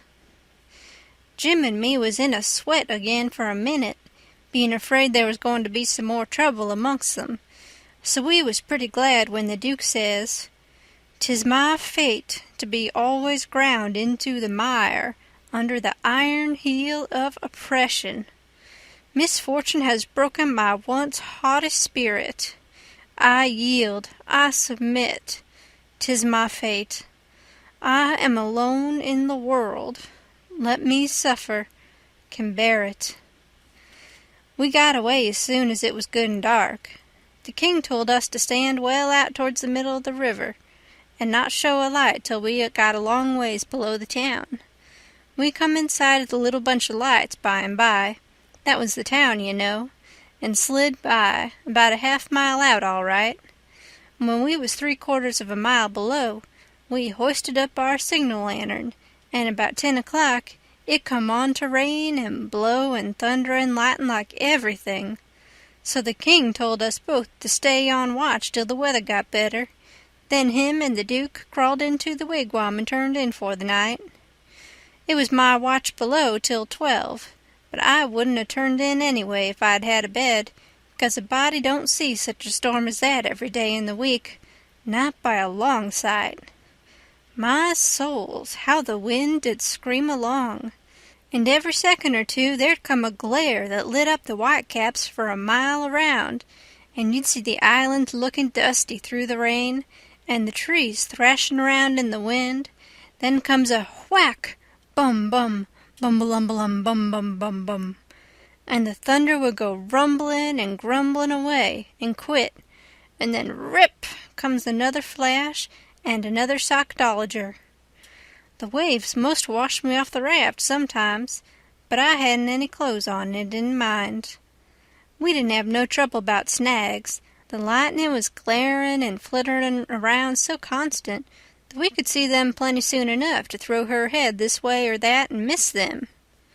I had the middle watch, you know, but I was pretty sleepy by that time, so Jim, he said he would stand the first half of it for me. He was always mighty good that way, Jim was. I crawled into the wigwam, but the King and the Duke had their legs sprawled around so there warn't no show for me. so I laid outside. I didn't mind the rain because it was warm, and the waves warn't running so high now. About 2 they come up again, though, and Jim was going to call me, but he changed his mind because he reckoned they weren't high enough yet to do any harm. But he was mistaken about that, for pretty soon all of a sudden along comes a regular ripper and washed me overboard. It most killed Jim a-laughing. He was the easiest nigger to laugh that ever was, anyway. I took the watch, and Jim he laid down and snored away, and by the storm let up for good and all, and the first cabin light that showed, I rousted him out, and we slid the raft into hiding quarters for the day. The king got out an old ratty deck of cards after breakfast, and him and the Duke played 7-up a while, 5 cents a game. Then they got tired of it, and allowed they would lay out a campaign, as they called it. The Duke went down into his carpet-bag and fetched up a lot of little printed bills and read them out loud. One bill said, "The celebrated Dr. Armand de Montauban of Paris would lecture on the science of phrenology at such and such a place on the blank day of blank at 10 cents admission and furnish charts of character at 25 cents apiece." The Duke said that was him. In another bill, he was the world-renowned Shakespearean tragedian, Garrick the Younger of Drury Lane, London. In other bills he had a lot of other names, and done other wonderful things, like finding water and gold with a divining rod, dissipating witch spells, and so on. By and by he says, "But the histrionic muse is the darling. Have you ever trod the boards, royalty?" "No," says the king. "You shall, then, before you're 3 days older, fallen grandeur," says the Duke. "The first good town we come to, we'll hire a hall, and do the sword fight in Richard III, and the balcony scene in Romeo and Juliet. How does that strike you?" "I'm in, up to the hub, for anything that will pay. Bilgewater, but you see I don't know nothing about play acting, and hain't ever seen much of it. I was too small when Pap used to have 'em at the palace. Do you reckon you can learn me?" "Easy." "All right. I'm just freezing for something fresh anyway. Let's commence right away." So the Duke, he told him all about who Romeo was and who Juliet was, and said he was used to being Romeo, so the king could be Juliet. "But if Juliet's such a young gal, Duke, my peeled head and my white whiskers is going to look uncommon odd on her, maybe." "No, don't you worry.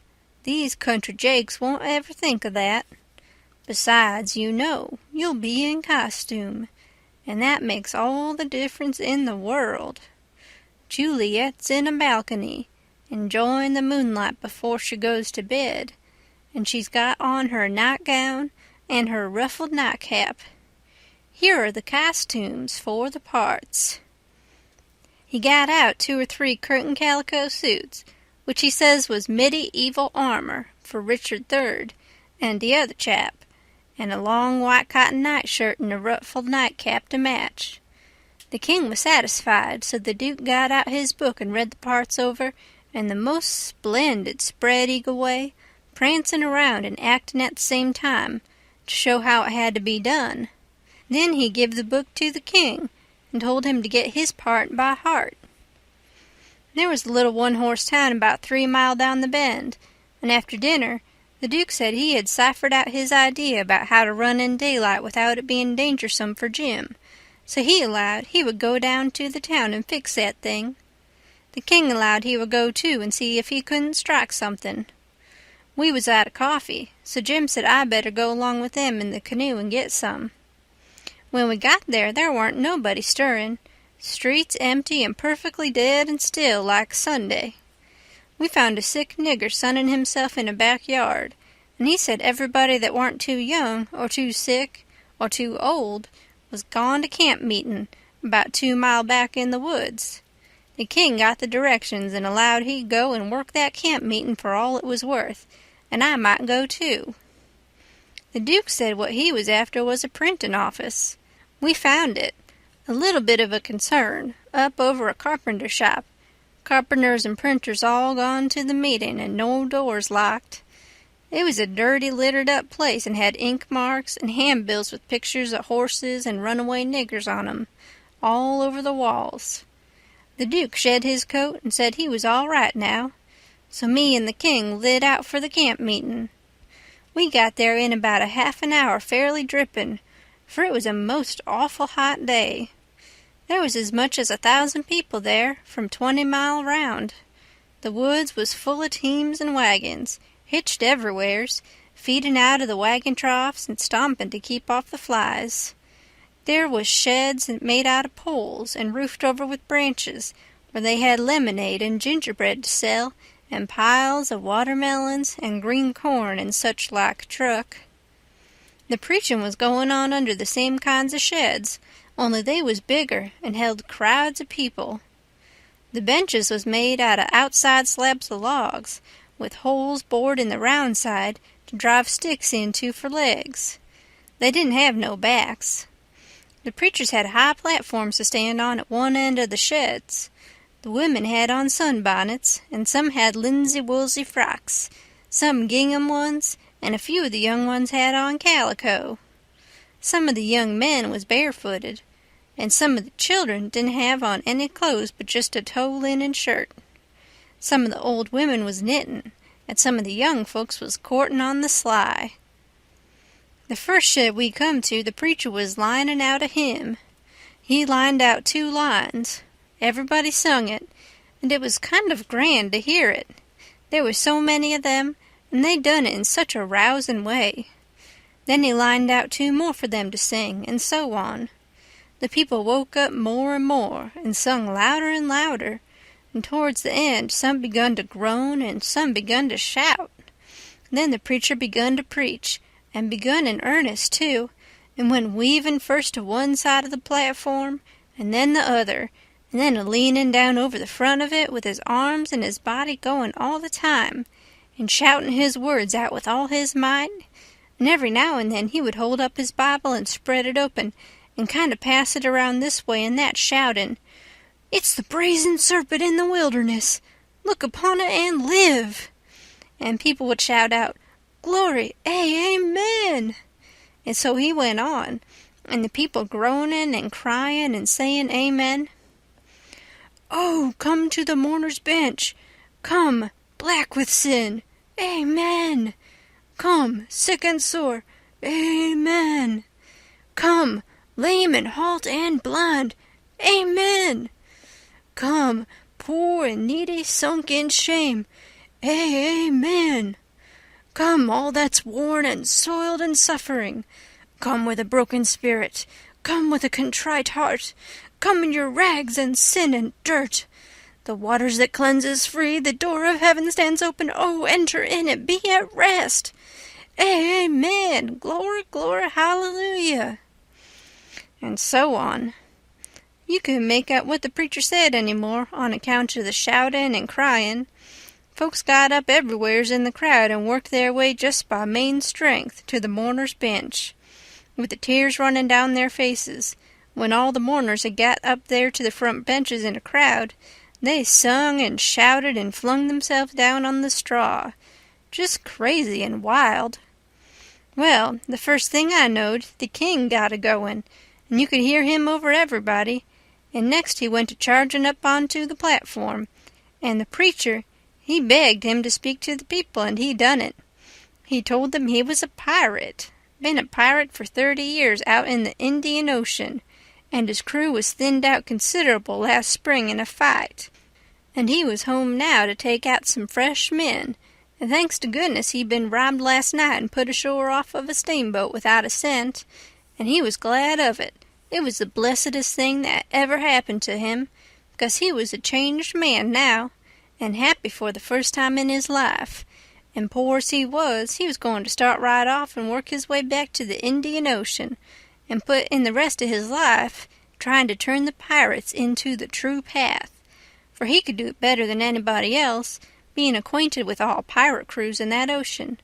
and though it would take him a long time to get there without money, he would get there anyway, and every time he convinced a pirate, he would say to him, "Don't you thank me, don't you give me no credit, it all belongs to them dear people in Pokeville camp meetin', natural brothers and benefactors of the race, and that dear preacher there, the truest friend a pirate ever had." And then he busted into tears, and so did everybody. Then somebody sings out, "Take up a collection for him! Take up a collection!" Well, a half a dozen made a jump to do it, but somebody sings out, "Let him pass the hat around." Then everybody said it, the preacher too. So the king went all through the crowd with his hat, swapping his eyes and blessing the people and praising them and thanking them for being so good to the poor pirates away off there. And every little while the prettiest kind of girls, with the tears running down their cheeks, would up and ask him would he let them kiss him for to remember him by, and he always done it. And some of them he hugged and kissed as many as 5 or 6 times. And he was invited to stay a week, and everybody wanted him to live in their houses and said they'd think it was an honor. But he said as this was the last day of the camp meeting, he couldn't do no good. And besides, he was in a sweat to get to the Indian Ocean right off and go to work on the pirates. When we got back to the raft, he come to count up he found he had collected $87.75. And then he had fetched away a 3-gallon jug of whiskey, too, that he found under a wagon when he was starting home through the woods. The king said, take it all around, it laid over any day he'd ever put in the missionary-in line. He said it warn't no use talking. Heathens don't amount to shucks alongside of pirates to work a camp meeting with. The Duke was thinking he'd been doing pretty well, till the king come to show up, but after that he didn't think so much. He had set up and printed off 2 little jobs for farmers in that printing office, horse bills, and took the money, $4, and he had got in $10 worth of advertisements for the paper, which he said would put in for $4 if they would pay in advance, so they done it. The price of the paper was $2 a year, but he took in 3 subscriptions for $1 apiece, on condition of them paying in advance. They were going to pay in cordwood and onions as usual, but he said he had just bought the concern and knocked down the price as low as he could afford it and was going to run it for cash. He set up a little piece of poetry which he made himself out of his own head. 3 verses, kind of sweet and saddish. The name of it was, "Yes, crush cold world, this breaking heart." And he left that all set up and ready to print in the paper and didn't charge nothing for it. Well, he took in $9.50 and said he'd done a pretty square day's work for it. Then he showed us another little job he'd printed and hadn't charged for because it was for us. It had a picture of a runaway nigger with a bundle on a stick over his shoulder and $200 reward under it. The reading was all about Jim and just described him to a dot. It said he run away from St. Jacques Plantation, 40 miles below New Orleans last winter, and likely went north, and whoever would catch him and send him back, he could have the reward and expenses. "Now," says the Duke, "after tonight, we can run in the daytime if we want to. Whenever we see anybody coming, we can tie Jim hand and foot with a rope and lay him in the wigwam and show this handbill and say we captured him up the river and were too poor to travel on a steamboat, so we got this little raft on credit from our friends and are going down to get the reward. Handcuffs and chains would look better on Jim, but it wouldn't go well with the story of us being so poor. Too much like jewelry. Ropes are the correct thing. We must preserve the unities, as we say on the boards." We all said the Duke was pretty smart, and there couldn't be no trouble about running daytimes. We judged we could make miles enough that night to get out of the reach of the powwow we reckoned the Duke's work in the printing office was going to make in that little town. Then we could boom right along if we wanted to. We laid low and kept still, and never shoved out till nearly 10 o'clock. Then we slid by, pretty wide away from the town, and didn't hoist our lantern till we was clear out of sight of it. When Jim called me to take the watch at 4 a.m, he says, "Huck, do you reckon we gwine to run across any more kings on dis trip?" "No," I says, "I reckon not." "Well," says he, "that's all right den. I don't mind 1 or 2 kings, but that's enough. Dis one's powerful drunk, and de Duke ain't much better." I found Jim had been trying to get him to talk French, so he could hear what it was like, but he said he had been in this country so long and had so much trouble, he'd forgot it. End of chapter 20. The Adventures of Huckleberry Finn by Mark Twain. Chapter 21. It was after sunup now, but we went right on and didn't tie up. The king and the duke turned out by and by looking pretty rusty, but after they'd jumped overboard and took a swim, it chippered them up a good deal. After breakfast, the king, he took a seat on the corner of the raft, and pulled off his boots and rolled up his breeches, and let his legs dangle in the water, so as to be comfortable, and lit his pipe and went to getting his Romeo and Juliet by heart. When he had got it pretty good, him and the Duke begun to practice it together. The Duke had to learn him over and over again how to say every speech, and he made him sigh, and put his hand on his heart, and after a while he said he'd done it pretty well. "Only," he says, "you mustn't bellow out Romeo that way like a bull. You must say it soft and sick and languishy, so Romeo. That is the idea. For Juliet's a dear, sweet, mere child of a girl, you know, and she doesn't bray like a jackass." Well, next they got out a couple of long swords that the Duke made out of oak laths, and begun to practice a sword fight. The Duke called himself Richard III, and the way they laid on and pranced around the raft was grand to see. But by and by the king tripped and fell overboard, and after that they took a rest, and had a talk about all kinds of adventures they'd had in other times along the river. After dinner the Duke says, "Well, Capet, we'll want to make this a first-class show, you know, so I guess we'll add a little more to it. We want a little something to answer encores with, anyway." "What's encores, Bilgewater?" The Duke told him, and then says, "I'll answer by doing the Highland fling, or the sailor's hornpipe, and you, well, let me see. Oh, I've got it. You can do Hamlet's soliloquy." "Hamlet's which?" "Hamlet's soliloquy, you know, the most celebrated thing in Shakespeare. Ah, it's sublime, sublime. Always fetches the house. I haven't got it in the book. I've only got 1 volume, but I reckon I can piece it out from memory. I'll just walk up and down a minute, and see if I can call it back from recollection's vaults."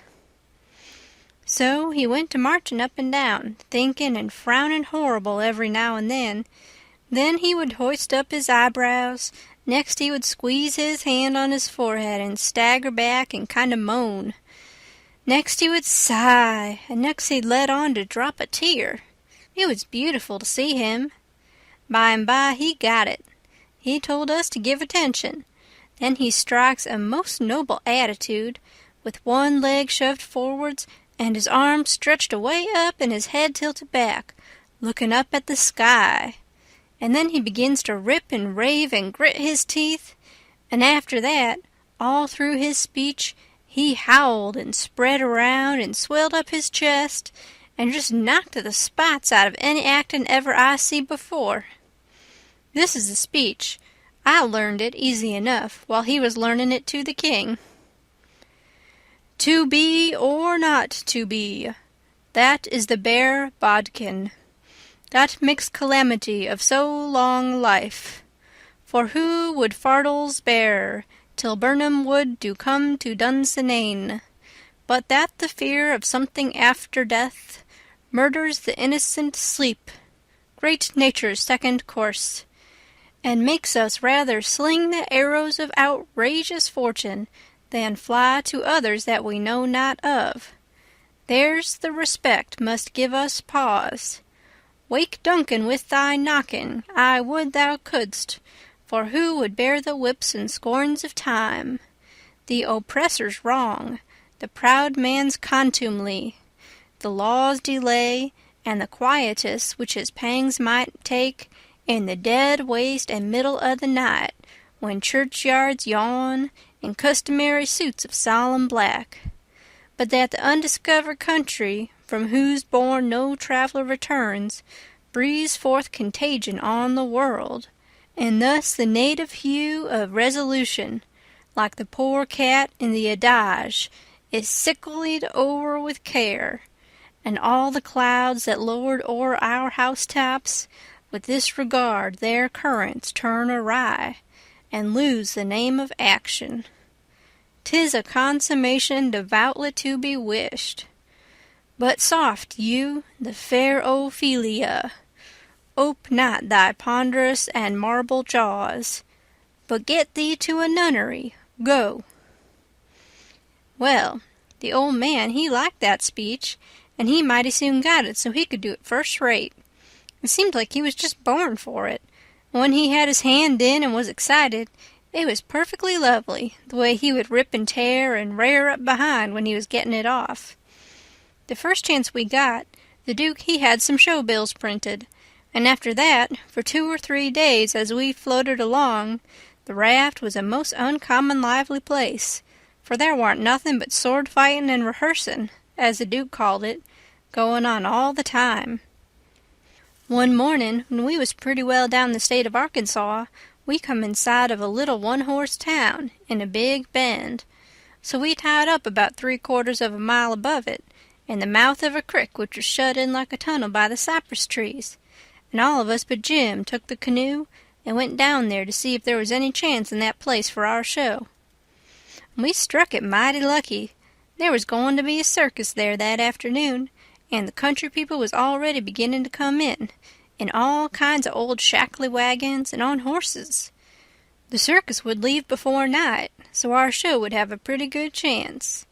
The Duke, he hired the courthouse, and we went around and stuck up our bills. They read like this: Shakespearean Revival! Exclamation, exclamation, exclamation! Wonderful attraction! Exclamation! For one night only! Exclamation! The world-renowned tragedians, David Garrick the Younger of Drury Lane Theatre, London, and Edmund Kean the Elder of the Royal Haymarket Theatre, Whitechapel, Pudding Lane, Piccadilly, London, and the Royal Continental Theatres, and their sublime Shakespearean spectacle, entitled The Balcony Scene in Romeo and Juliet! Exclamation, exclamation, exclamation! Romeo, Mr. Garrick. Juliet, Mr. Kean. Assisted by the whole strength of the company! Exclamation! New costumes, new scenery, new appointments! Exclamation! Also, the thrilling, masterly, and blood-curdling broadsword conflict in Richard III! Exclamation, exclamation, exclamation! Richard III, Mr. Garrick. Richmond, Mr. Kean. Also, by special request, Hamlet's immortal soliloquy! Exclamation, exclamation! By the illustrious Kean! Exclamation! Done by him 300 consecutive nights in Paris! Exclamation! For one night only, on account of imperative European engagements! Exclamation! Admission 25 cents. Children and servants 10 cents. Then we went loafing around the town. The stores and houses was most all old, shackly, dried-up frame concerns that had never been painted. They was set up 3 or 4 foot above ground on stilts, so as to be out of reach of the water when the river was overflowed. The houses had little gardens around them, but they didn't seem to raise hardly anything in them but Jimson weeds and sunflowers and ash piles, and old curled-up boots and shoes, and pieces of bottles and rags and played-out tinware. The fences was made of different kinds of boards, nailed on at different times, and they leaned every which way, and had gates that didn't generally have but one hinge, a leather one. Some of the fences had been whitewashed some time or another, but the Duke said it was in Columbus's time, like enough. There was generally hogs in the garden, and people driving them out. All the stores was along one street. They had white domestic awnings in front, and the country people hitched their horses to the awning posts. There was empty dry goods boxes under the awnings, and loafers roosting on them all day long, whittling them with their barlow knives, and chawing tobacco, and gaping and yawning and stretching. A mighty ornery lot. They generally had on yellow straw hats, most as wide as an umbrella, but didn't wear no coats nor waistcoats. They called one another Bill and Buck and Hank and Joe and Andy, and talked lazy and drawly, and used considerable many cuss words. There was as many as one loafer leaning up against every awning post, and he most always had his hands in his breeches pockets, except when he fetched them out to lend a chaw of tobacco or scratch.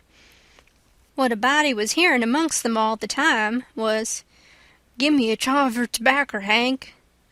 "'Tain't, I hain't got but one chaw left. Ask Bill."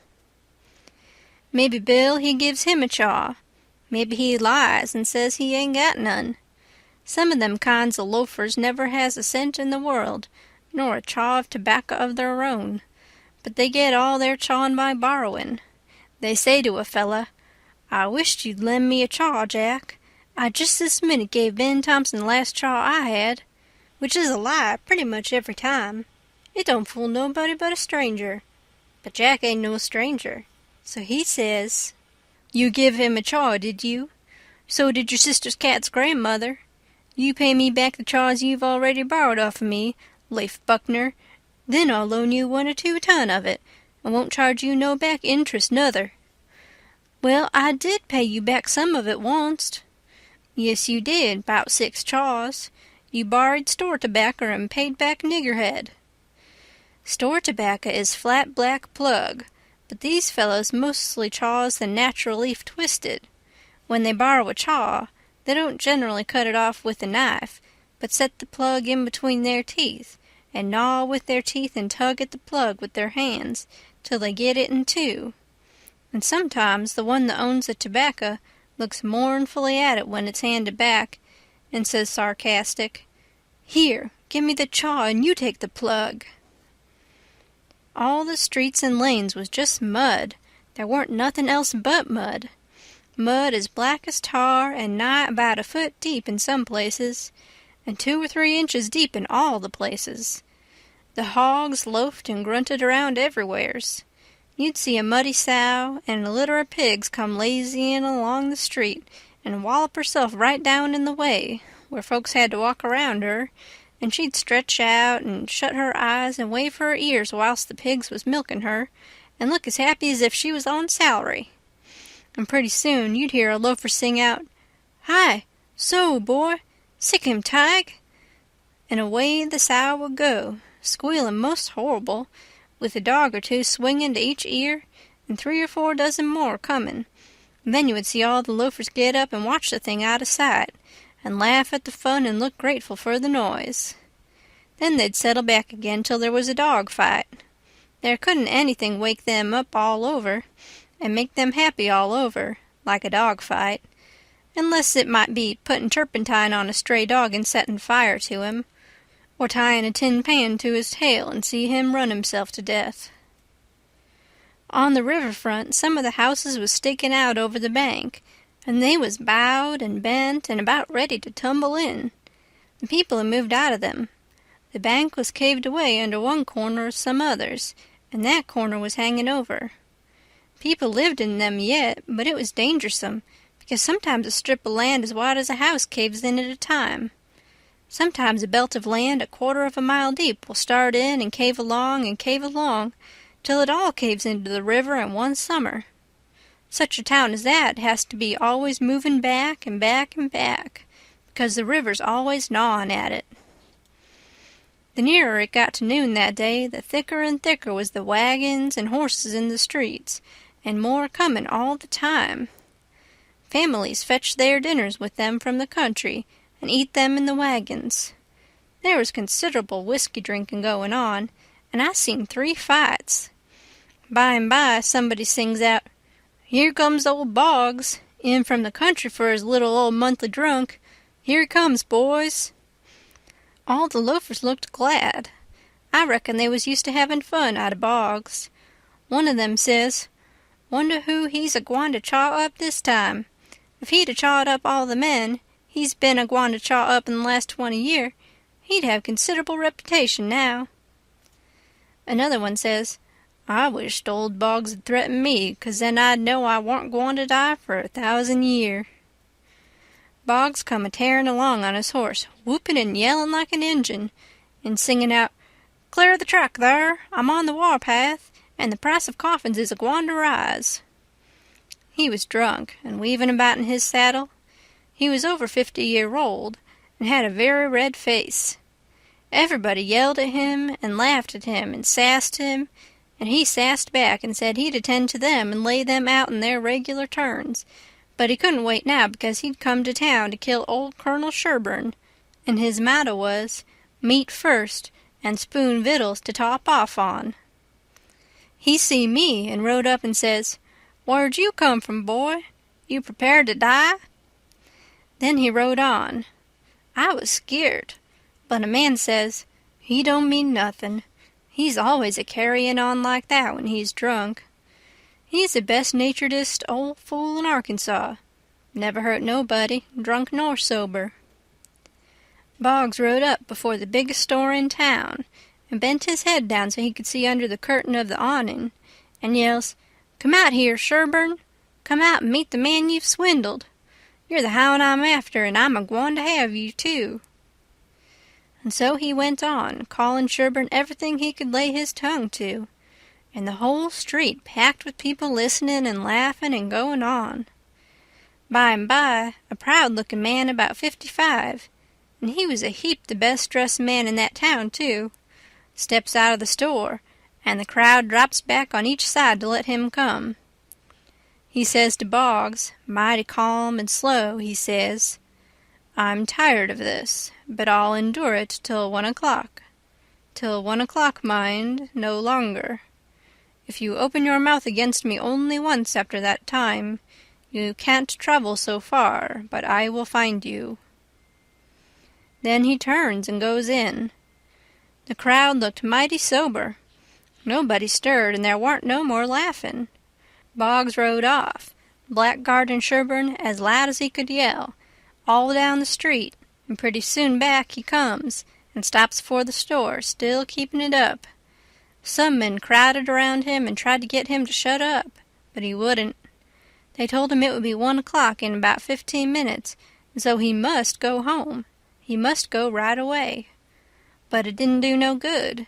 He cussed away with all his might, and throwed his hat down in the mud and rode over it, and pretty soon away he went a-raging down the street again, with his gray hair a-flying. Everybody that could get a chance at him tried their best to coax him off of his horse so they could lock him up and get him sober, but it warn't no use. Up the street he would tear again, and give Sherburne another cussing. By and by somebody says, "Go for his daughter, quick, go for his daughter. Sometimes we'll listen to her. If anybody can persuade him, she can." So somebody started on a run. I walked down street a ways and stopped. In about 5 or 10 minutes, here comes Boggs again, but not on his horse. He was a-reeling across the street towards me, bareheaded, with a friend on both sides of him a-hold of his arms and hurrying him along.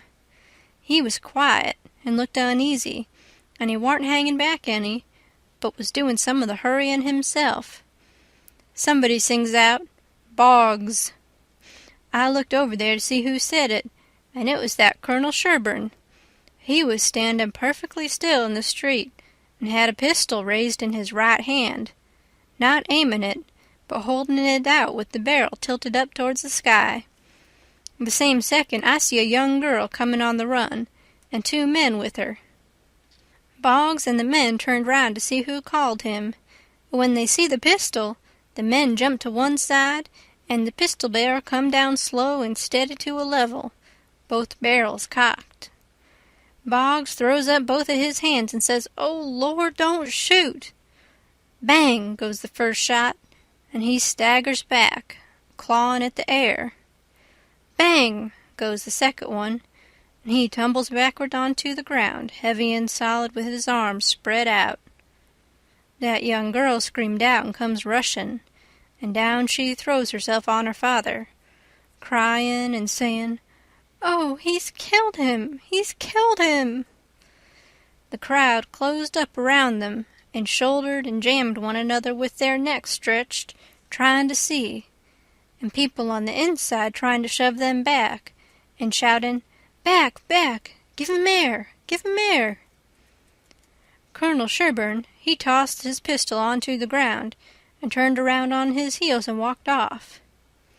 They took Boggs to a little drug-store, the crowd pressing around just the same, and the whole town following, and I rushed and got a good place at the window, where I was close to him and could see in. They laid him on the floor and put one large Bible under his head and opened another one and spread it on his breast, but they tore open his shirt first, and I seen where one of the bullets went in. He made about a dozen long gasps, his breast lifting the Bible up when he drawed in his breath, and letting it down again when he breathed it out. And after that, he laid still. He was dead. Then they pulled his daughter away from him, screaming and crying, and took her off. She was about 16, and very sweet and gentle-looking, but awful pale and scared. Well, pretty soon the whole town was there, squirming and scrouging and pushing and shoving to get at the window and have a look, but people that had the places wouldn't give them up, and folks behind them was saying all the time, "Say now, you've looked enough, you fellas. 'Tain't right and 'tain't fair for you to stay there all the time, never give nobody chance. Other folks has their rights as well as you." There was considerable jawing back, so I slid out, thinking maybe there was going to be trouble. The streets was full, and everybody was excited. Everybody that seen the shooting was telling how it happened, and there was a big crowd packed around each one of these fellas, stretching their necks and listening.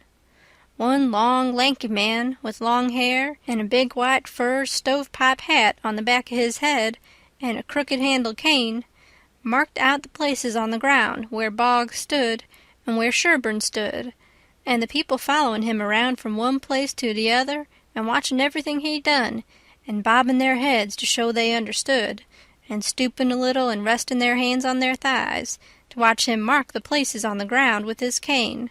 And then he stood up straight and stiff where Sherburne had stood, frowning and having his hat brim down over his eyes, and sung out, "Boggs," and then fetched his cane down slow to a level, and says, "Bang!" Staggered backwards, says, "Bang!" again, and fell down flat on his back. The people that had seen the thing said he done it perfect, said it was just exactly the way it all happened. Then as much as a dozen people got out their bottles and treated him. Well, by and by somebody said Sherburne ought to be lynched. In about a minute everybody was saying it, so away they went, mad and yelling, and snatching down every clothesline they come to do the hanging with. End of chapter 21. The Adventures of Huckleberry Finn by Mark Twain. Chapter 22. They swarmed up towards Sherburne's house, a-whooping and raging like Injuns, and everything had to clear the way or get run over and tromped to mush, and it was awful to see. Children was heeling it ahead of the mob, screaming and trying to get out of the way, and every window along the road was full of women's heads, and there was nigger boys in every tree, and bucks and wenches looking over every fence, and as soon as the mob would get nearly to them, they would break and scattle back out of reach. Lots of the women and girls was crying and taking on, scared most to death. They swarmed up in front of Sherburne's palins as thick as they could jam together, and you couldn't hear yourself think for the noise. It was a little 20-foot yard. Some sung out, "Tear down the fence! Tear down the fence!"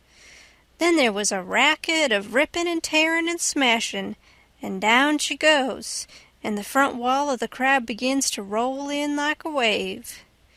Just then Sherburne steps out onto the roof of his little front porch with a double-barrel gun in his hand and takes his stand, perfectly calm and deliberate, not saying a word. The racket stopped, and the wave sucked back. Sherburne never said a word, just stood there looking down. The stillness was awful creepy and uncomfortable. Sherburne run his eyes slow along the crowd, and wherever it struck, the people tried a little to outgaze him, but they couldn't. They dropped their eyes and looked sneaky. Then, pretty soon, Sherburne sort of laughed, not the pleasant kind, but the kind that makes you feel like when you were eating bread that's got sand in it. Then he says, slow and scornful, "The idea of you lynching anybody. It's amusing.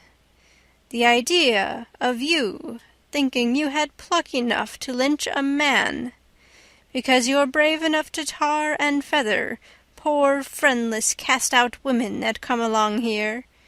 Did that make you think you had grit enough to lay your hands on a man? Why, a man's safe in the hands of 10,000 of your kind, as long as it's daytime and you're not behind him. Do I know you? I know you clear through. Was born and raised in the South, and I've lived in the North, so I know the average all around. The average man's a coward. In the North, he lets anybody walk over him that wants to, and goes home and prays for a humble spirit to bear it. In the South, one man all by himself has stopped a stage full of men in the daytime and robbed the lot. Your newspapers call you a brave people, so much that you think you are braver than any other people, whereas you're just as brave, and no braver. Why don't your juries hang murderers? Because they're afraid the man's friends will shoot them in the back, in the dark, and it's just what they would do. So they always acquit, and then a man goes in the night with 100 masked cowards at his back and lynches the rascal. Your mistake is that you didn't bring a man with you. That's one mistake. And the other is that you didn't come in the dark and fetch your masks. You brought part of a man, Buck Harkness there, and if you hadn't had him to start you, you'd 'a' taken it out in blowing. You didn't want to come. The average man don't like trouble and danger.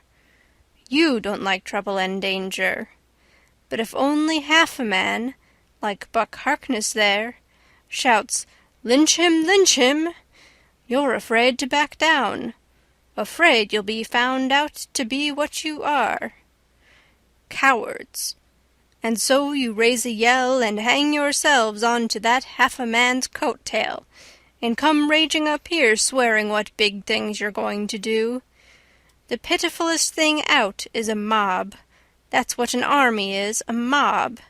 They don't fight with courage that's born in them, but with courage that's borrowed from their mass and from their officers. But a mob without any man at the head of it is beneath pitifulness. Now the thing for you to do is droop your tails and go home and crawl in a hole. If any real lynching's going to be done, it will be done in the dark, Southern fashion.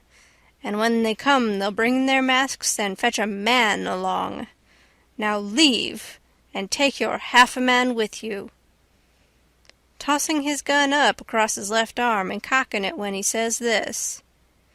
The crowd washed back sudden, and then broke all apart, and went tearing off every which way, and Buck Harkness, he heeled after them, looking tolerable cheap.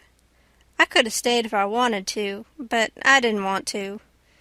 I went to the circus and loafed around the backside till the watchman went by, and then dived in under the tent.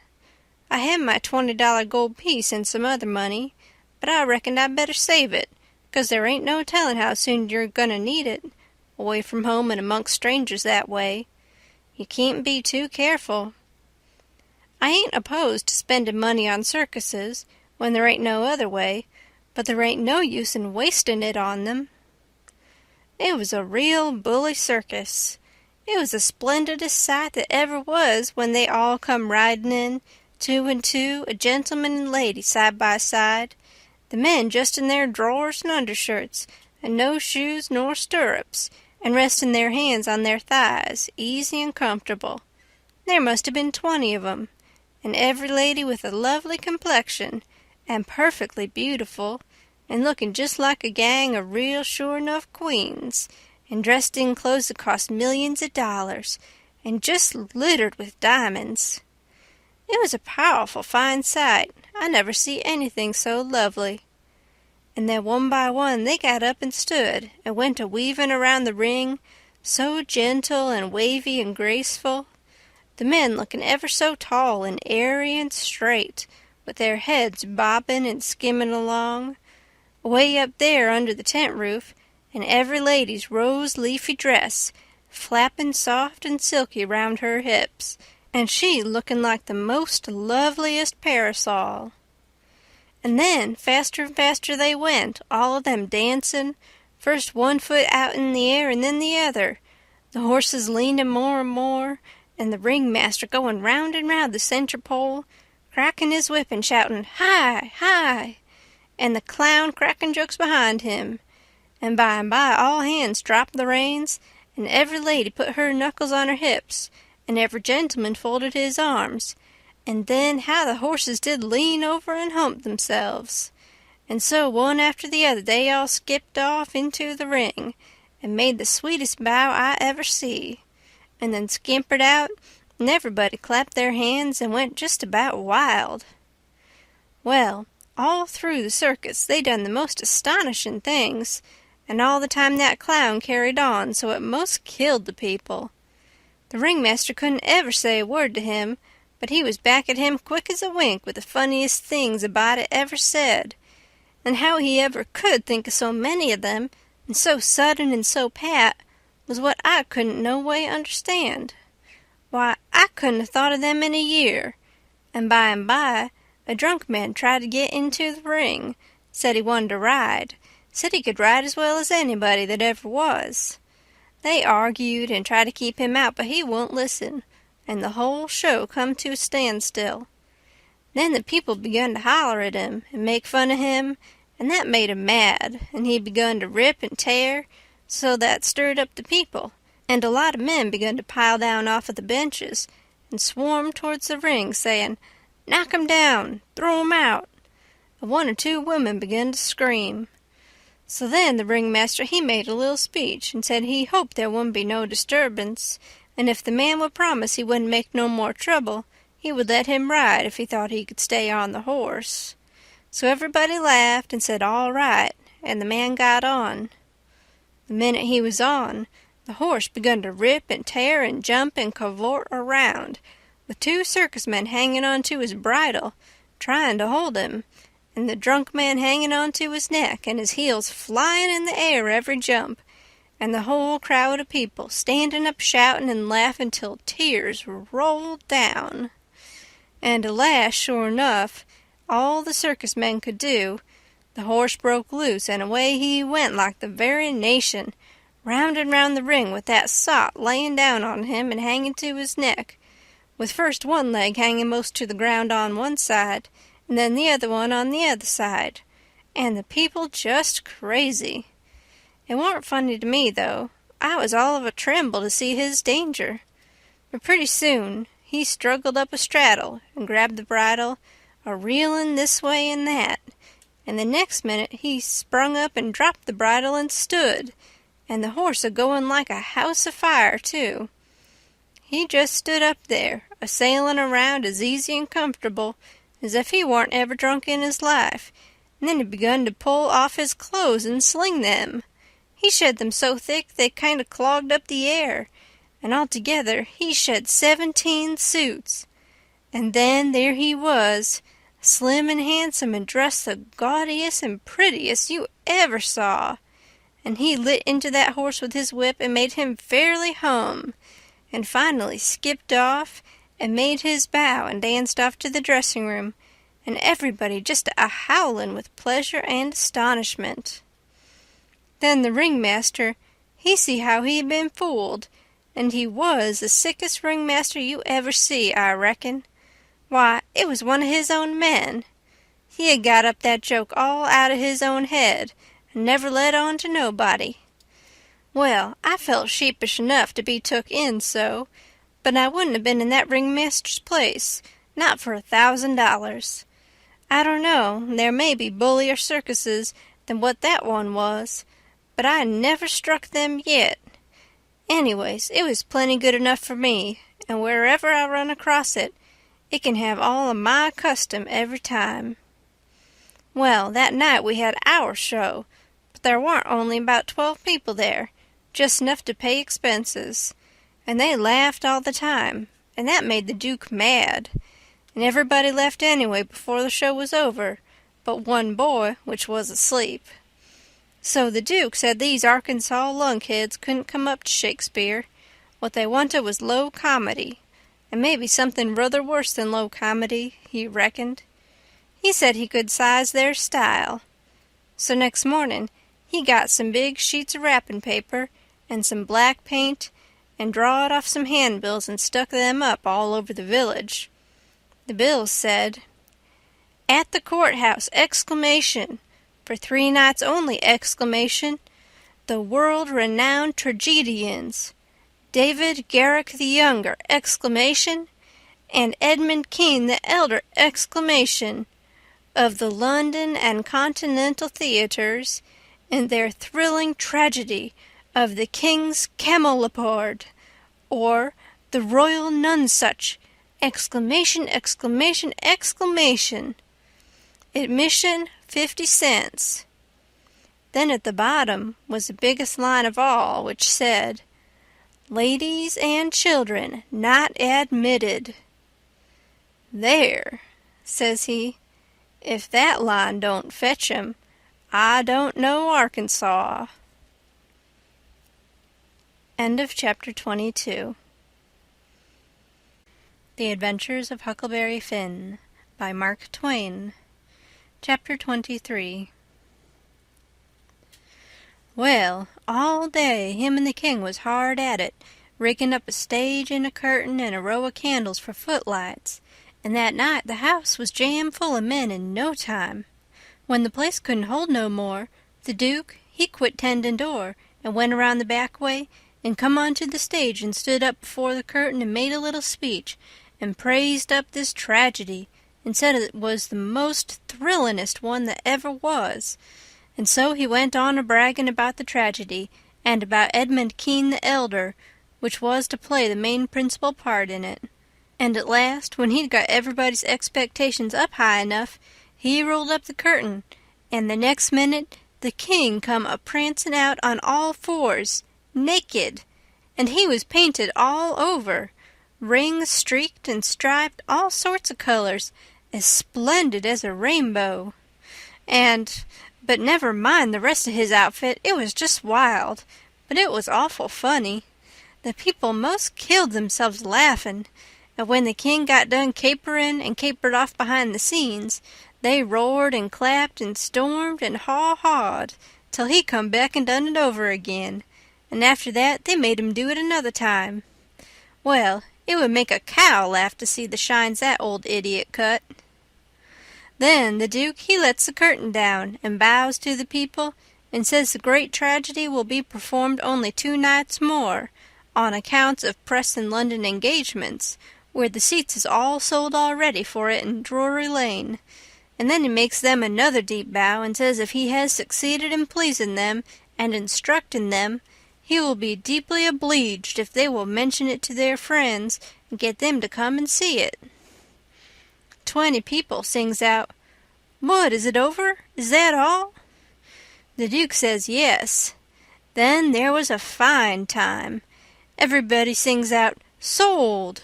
and rose up mad and was a-going for that stage and them tragedians. But a big, fine-looking man jumps up on a bench and shouts, "Hold on! Just a word, gentlemen." They stop to listen. "We are sold, mighty badly sold, but we don't want to be the laughing-stock of this whole town, I reckon, and never hear the last of this thing as long as we live. No, what we want is to go out of here quiet and talk this show up and sell the rest of the town. Then we'll all be in the same boat. Ain't that sensible?" "You bet it is. The judge is right," everybody sings out. "All right, then. Not a word about any sell. Go along home and advise everybody to come and see the tragedy."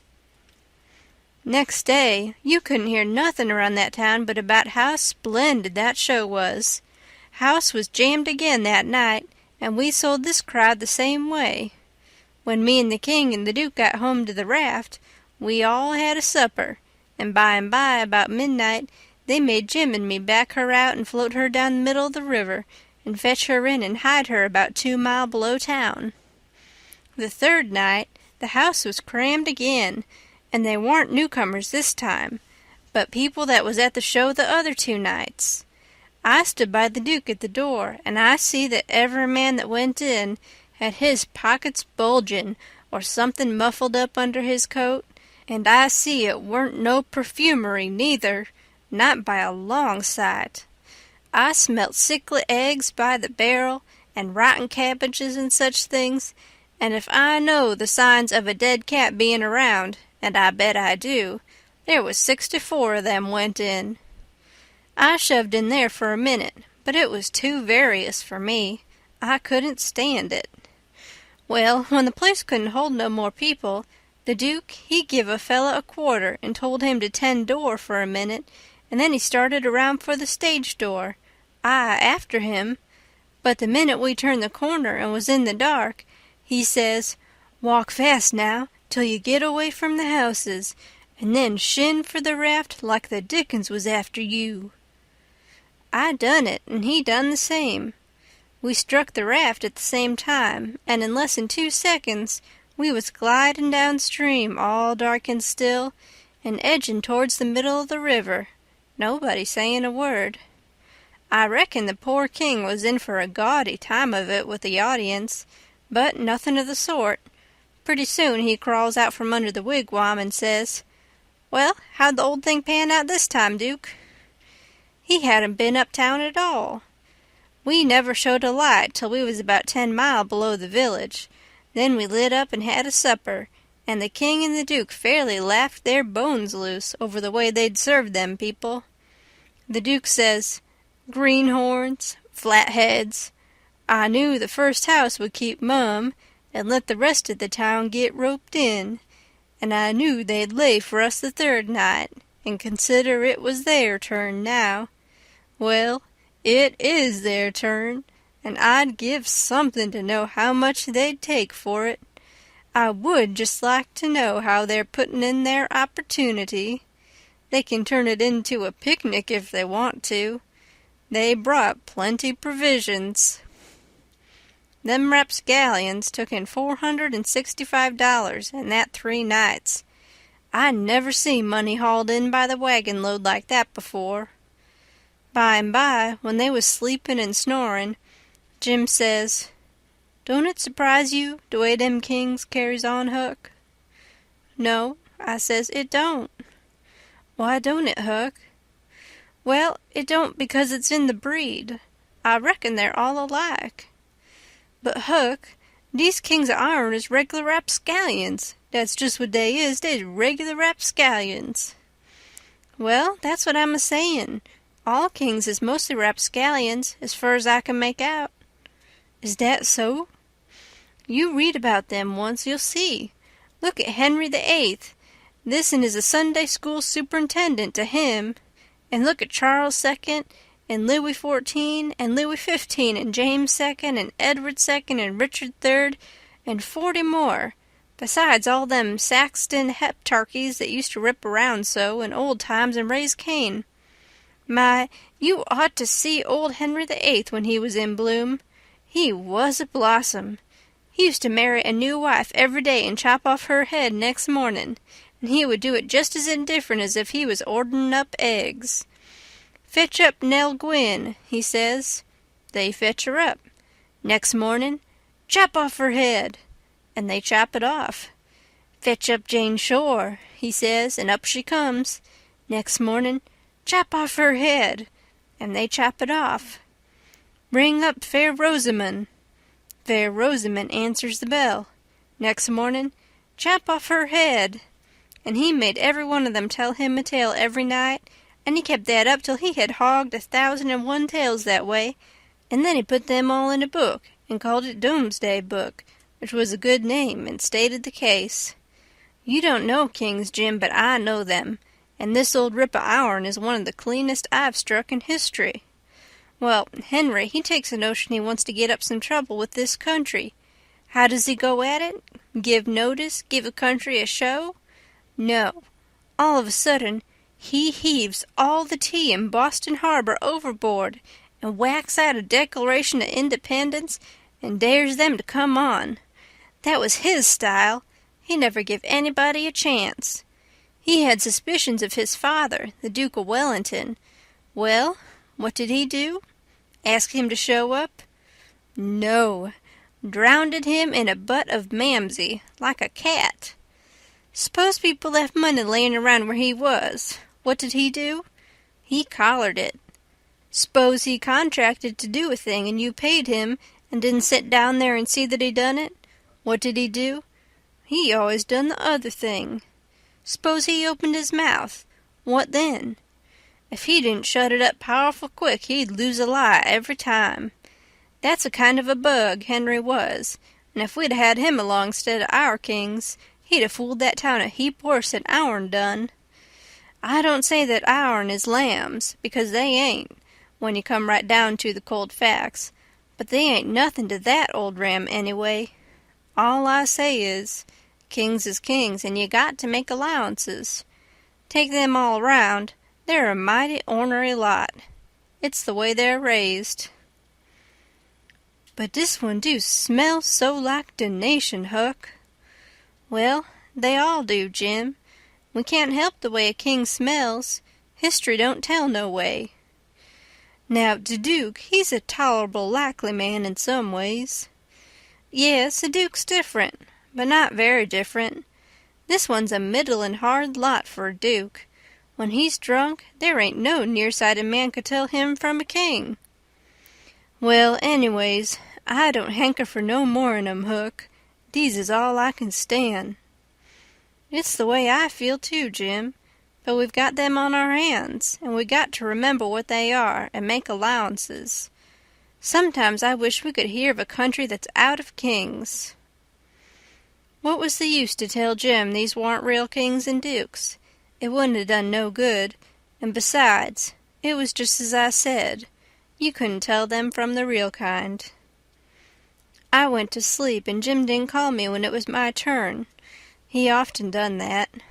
When I waked up, just at daybreak, he was sittin' there with his head down betwixt his knees, moanin' and mournin' to himself. I didn't take notice nor let on. I knowed what it was about. He was thinking about his wife and his children away up yonder, and he was low and homesick, because he hadn't ever been away from home before in his life, and I do believe he cared just as much for his people as white folks does for their'n.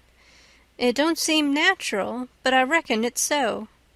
He was often moanin' and mournin' that way nights when he judged I was asleep, and sayin', "Po' little Elizabeth, po' little Johnny, it's mighty hard.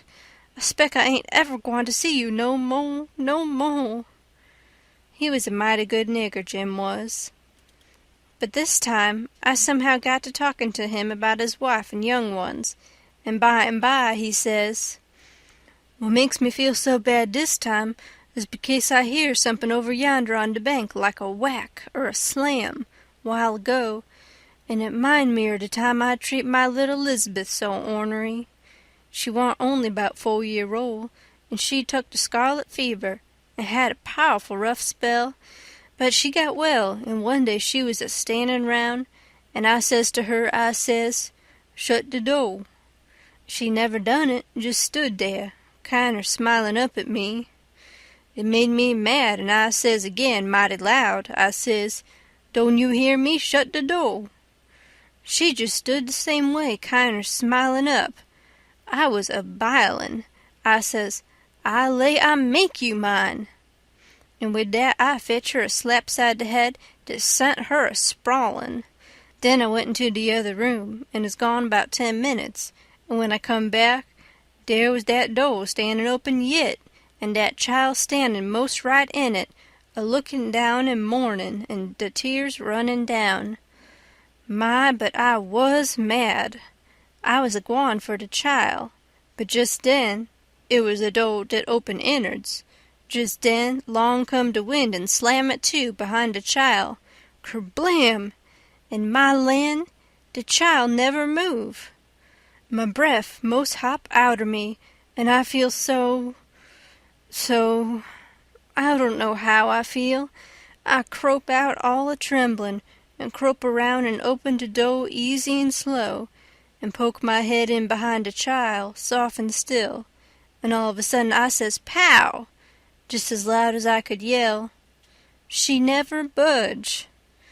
Oh, Huck, I bust out a-cryin' and grab her up in my arms and say, 'Oh, the po' little thing. The Lord God Almighty forgive po' old Jim, 'cause he never goin' to forgive himself as long's he live.' Oh, she was plumb deaf and dumb, Huck, plumb deaf and dumb, and I'd been a-treatin' her so." End of chapter 23. The Adventures of Huckleberry Finn by Mark Twain. Chapter 24. Next day, towards night, we laid up under a little willow towhead out in the middle, where there was a village on each side of the river, and the Duke and the King begun to lay out a plan for working them towns. Jim, he spoke to the Duke, and said he hoped it wouldn't take but a few hours, because it got mighty heavy and tiresome to him when he had to lay all day in the wigwam, tied with the rope. You see, when we left him all alone we had to tie him, because if anybody happened on to him all by himself and not tied, it wouldn't look much like he was a runaway nigger, you know. So the Duke said it was kind of hard to have to lay roped all day, and he'd cipher out some way to get around it. He was uncommon bright, the Duke was, and he soon struck it. He dressed Jim up in the King Lear's outfit.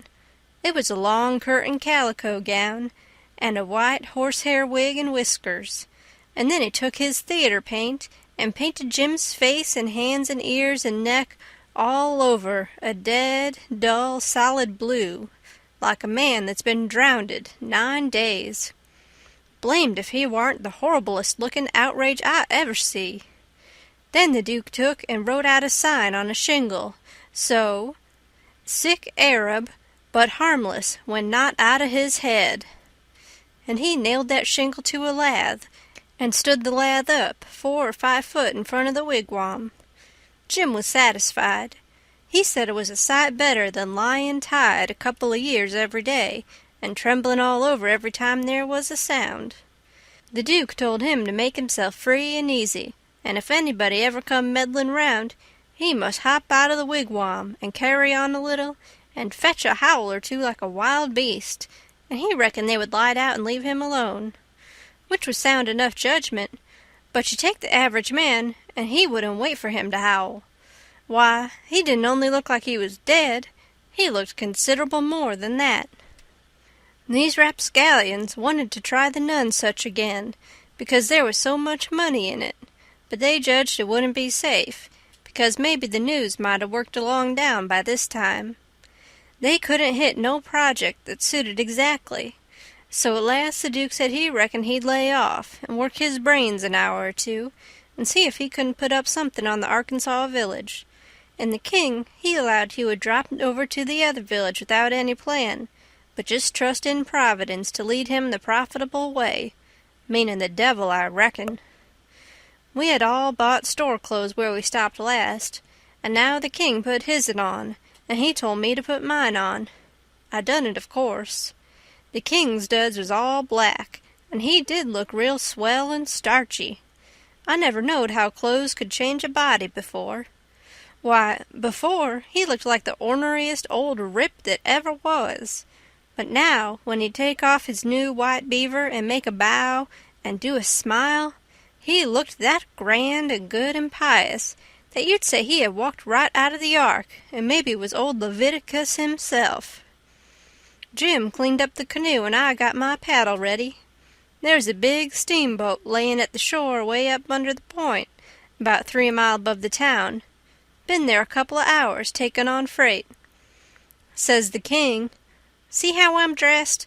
I reckon maybe I better arrive down from St. Louis or Cincinnati or some other big place. Go for the steamboat, Huckleberry. We'll come down to the village on her."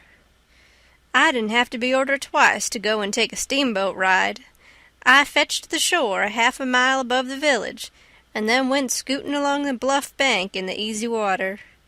Pretty soon we come to a nice, innocent-looking young country Jake settin' on a log swabbing the sweat off of his face, for it was powerful warm weather, and he had a couple of big carpet-bags by him. "Run her nose in shore," says the king. I done it. "Where you bound for, young man?" "For the steamboat going to Orleans." "Get aboard," says the king. "Hold on a minute, my servant'll help you with them bags. Jump out and help the gentleman, Adolphus." Meaning me, I guess. I done so, and then we all three started on again. The young chap was mighty thankful, said it was tough work toting his baggage, such weather. He asked the king where he was going, and the king told him he'd come down the river and landed at the other village this morning, and now he was going up a few mile to see an old friend on a farm up there. The young fella says, "When I first see you, I says to myself, 'It's Mr. Wilkes, sure, and he come mighty near getting here in time.' But then I says, 'No, I reckon it ain't him, or else he wouldn't be paddling up the river.' You ain't him, are you?" "No, my name's Blodgett, Alexander Blodgett. Reverend Alexander Blodgett. I suppose I must say as I'm one of the Lord's poor servants, but still I'm just as able to be sorry for Mr. Wilkes for not arriving in time, all the same, if he's missed anything by it, which I hope he hasn't." "Well, he didn't miss any property by it, because he'll get that all right, but he's missed seeing his brother Peter die, which he mayn't mind, nobody can tell as to that, but his brother would have give anything in this world to see him before he died. Never talked about nothing else all these 3 weeks. Hadn't seen him since they was boys together. I hadn't seen his brother William at all. That's the deaf and dumb one. William ain't more than 30 or 35. Peter and George were the only ones that come out here. George was the married brother. Him and his wife both died last year. Harvey and William's the only ones that's left now, and as I was saying, they haven't got here in time." "Did anybody send 'em word?" "Oh, yes, a month or 2 ago, when Peter was first took, because Peter said then that he sorter felt like he warn't going to get well this time. You see, he was pretty old, and George's girls was too young to be much company for him, except Mary Jane, the red-headed one, and so he was kinder lonesome after George and his wife died, and didn't seem to care much to live. He most desperately wanted to see Harvey, and William too, for that matter, because he was one of them kind that can't bear to make a will. He left a letter behind for Harvey and said he'd told him in it where his money was hid, and how he wanted the rest of the property divided up so George's girls would be all right, for George didn't leave nothing, and that letter was all they could get him to put a pen to." "Why do you reckon Harvey don't come? Where does he live?" "Oh, he lives in England. Sheffield, preaches there. Hasn't ever been in this country. He hasn't had any too much time, and besides, he mightn't have got the letter at all, you know." Too bad, too bad. He couldn't have lived to see his brothers, poor soul. You going to Orleans, you say?" Yes, but that ain't only a part of it. I'm going in a ship next Wednesday for Rio Janeiro, where my uncle lives. It's a pretty long journey, but it'll be lovely. Wished I was a-going. Is Mary Jane the oldest? How old is the others? Mary Jane's 19, Susan's 15, and Joanna's about 14. That's the one that gives herself to good works and has a hare lip. Poor things, to be left alone in the cold world so. Well, they could be worse off. Old Peter had friends, and they ain't going to let them come to no harm. There's Hobson, the Baptist preacher, and Deacon Lot Hovey, and Ben Rucker, and Abner Shackleford, and Levi Bell, the lawyer, and Dr. Robinson, and their wives, and the widow Bartley, and, well, there's a lot of them, but these are the ones that Peter was thickest with, and used to write about sometimes when he wrote home. So Harvey'll know where to look for friends when he gets here. Well, the old man went on asking questions till he just fairly emptied that young fella.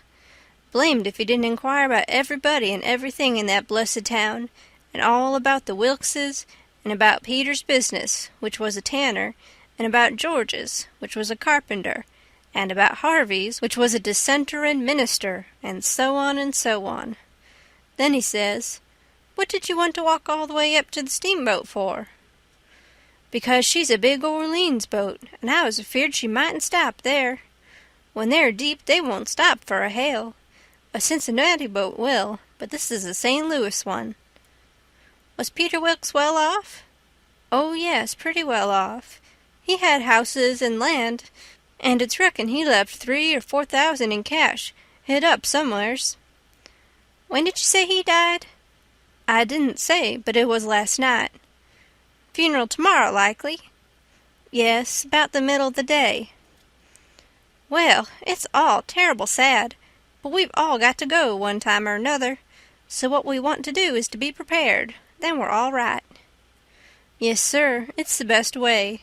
Ma used to always say that." When we struck the boat, she was about done loading, and pretty soon she got off. The king never said nothing about going aboard, so I lost my ride after all. When the boat was gone, the king made me paddle up another mile to a lonesome place, and then he got ashore and says, "Now hustle back right off, and fetch the Duke up here, and the new carpet-bags, and if he's gone over to the other side, go over there and get him, and tell him to get himself up regardless. Shove along now." I see what he was up to, but I never said nothing, of course. When I got back with the Duke, we hid the canoe, and then they set down on a log, and the king told him everything, just like the young fella had said it, every last word of it. And all the time he was doing it, he tried to talk like an Englishman, and he done it pretty well, too, for a slouch. I can't imitate him, so I ain't a-going to try to, but he really done it pretty good. Then he says, "How were you on the deaf and dumb, Bilgewater?" The Duke said leave him alone for that, said he had played a deaf and dumb person before, on the histronic boards. So then they waited for a steamboat.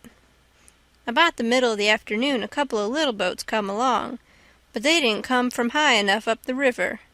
But at last there was a big one, and they hailed her. She sent out for her yawl, and we went aboard. And she was from Cincinnati, and when they found we only wanted to go 4 or 5 miles, they was booming mad and gave us a cussing, and said they wouldn't land us. But the king was calm. He says, "If gentlemen can afford to pay $1 a mile apiece to be took on and put off in a yawl, a steamboat can afford to carry 'em, can't it?" So they softened down and said it was all right, and when we got to the village they yawled us ashore. About 24 men flocked down where they see the yawl a-comin', and when the king says, "Can any of you gentlemen tell me where Mr. Peter Wilkes lives?"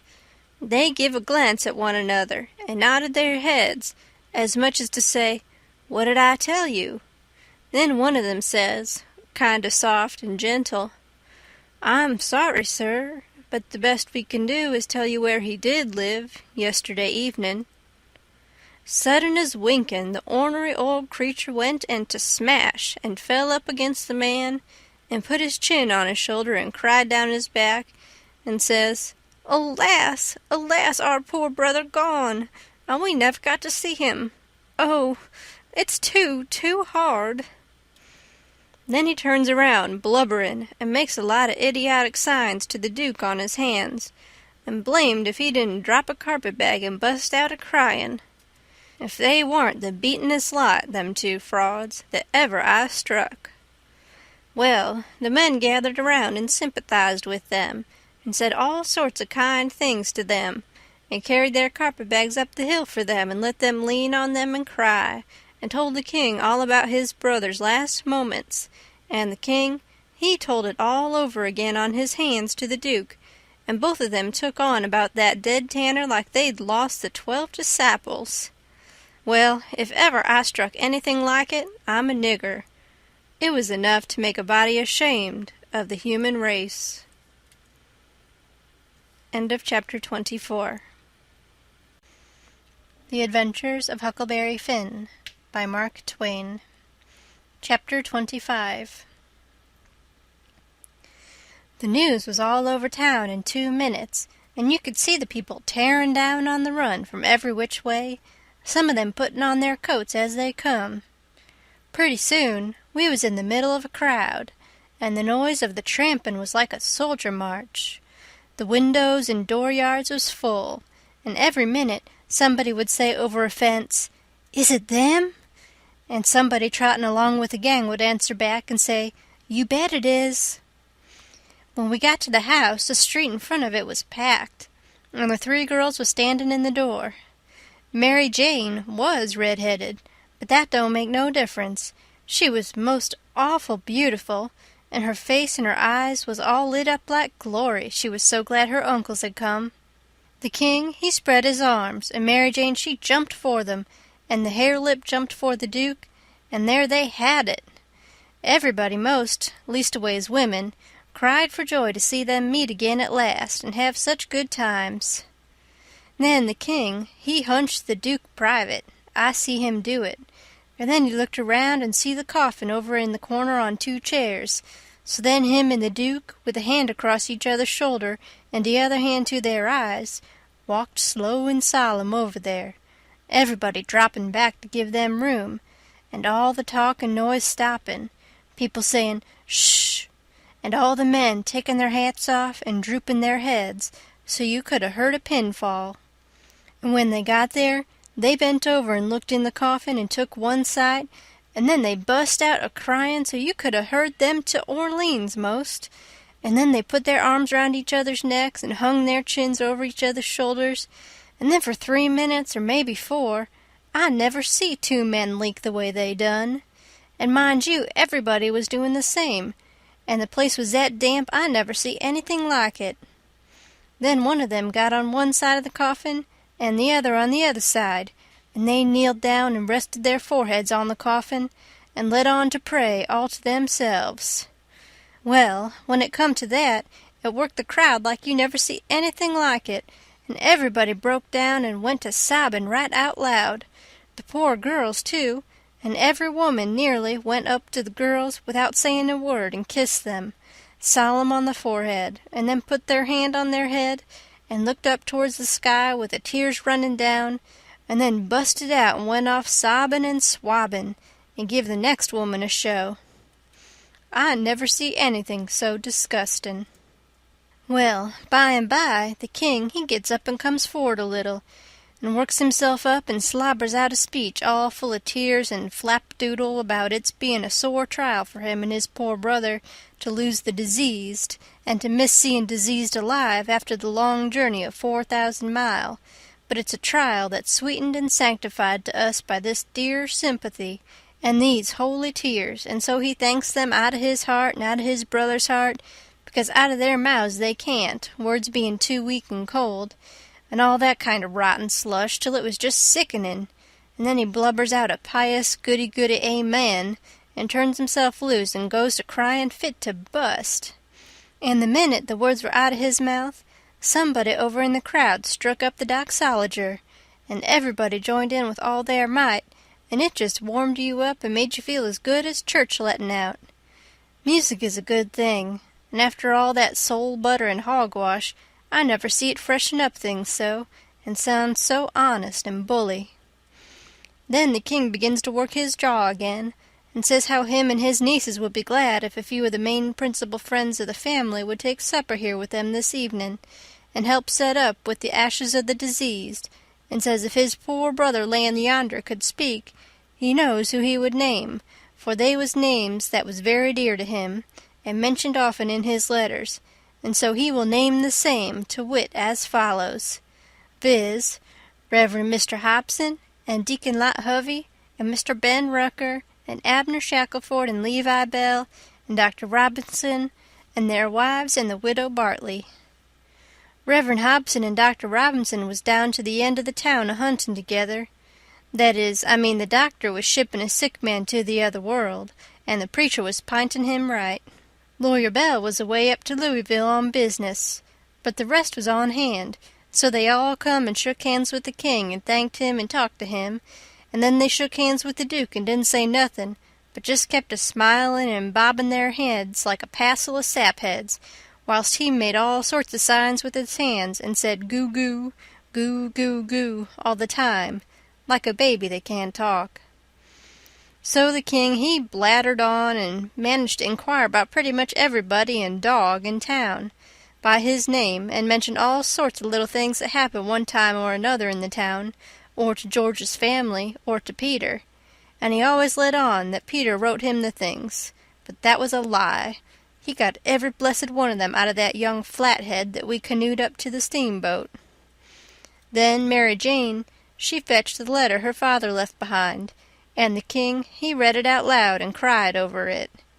It give the dwellin'-house and $3,000 gold to the girls, and it give the tan-yard, which was doing a good business, along with some other houses and land, worth about $7,000, and $3,000 in gold to Harvey and William, and told where the $6,000 cash was hid down cellar. So these two frauds said they'd go and fetch it up and have everything square and above board, and told me to come with a candle. We shut the cellar door behind us, and when they found the bag, they spilt it out on the floor, and it was a lovely sight, all them yaller boys. My, the way the king's eyes did shine! He slaps the Duke on the shoulder and says, "Oh, this ain't bully nor nothing. Oh, no, I reckon not. Why, Billy, it beats the Nonsuch, don't it?" The Duke allowed it did. They pawed the yaller boys, and sifted them through their fingers and let them jingle down on the floor, and the king says, "It ain't no use talking, being brothers to a rich dead man, and representatives of furrin heirs that's got left is the line for you and me, Bilge. This yer comes a trustin' to Providence. It's the best way in the long run. I've tried 'em all, and there ain't no better way." Most everybody would have been satisfied with the pile and took it on trust, but no, they must count it. So they counts it, and it comes out $415 short. Says the king, "Darn him, I wonder what he done with that $415. They worried over that a while and ransacked all around for it. Then the Duke says, "Well, he was a pretty sick man, and likely he made a mistake. I reckon that's the way of it. The best way's to let it go and keep still about it. We can spare it." "Oh, shucks, yes, we can spare it. I don't care nothing about that. It's the count I'm thinking about. We want to be awful square and open and above board here, you know. We want to lug this here money upstairs and count it before everybody. Then there ain't nothing suspicious. But when the dead men says there's $6,000, you know we don't want to—" "Hold on," says the Duke. "Let's make up the deficit." And he begun to haul out yeller boys out of his pocket. "It's a most amazing idea, Duke. You have got a rattling clever head on you," says the king.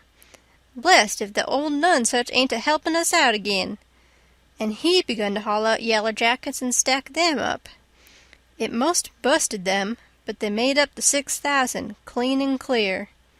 "Say," says the Duke, "I got another idea. Let's go upstairs and count this money, and then take and give it to the girls." "Good land, Duke, let me hug you. It's the most dazzling idea 'at ever a man struck. You have certainly got the most astonishing head I ever see. Oh, this is the boss dodge. There ain't no mistake about it. Let 'em fetch along their suspicions now if they want to. This'll lay 'em out." When we got upstairs, everybody gathered around the table, and the king he counted it and stacked it up, $300 in a pile, 20 elegant little piles. Everybody looked hungry at it and licked their chops. Then they raked it into the bag again, and I see the king begin to swell himself up for another speech. He says, "Friends all, my poor brother that lays yonder has done generous by them that's left behind in the Vale of Sorrers. He has done generous by these your poor little lambs that he loved and sheltered, and that's left fatherless and motherless. Yes, and we that knowed him knows that he would have done more generous by 'em if he hadn't been afeard of wounding his dear William and me.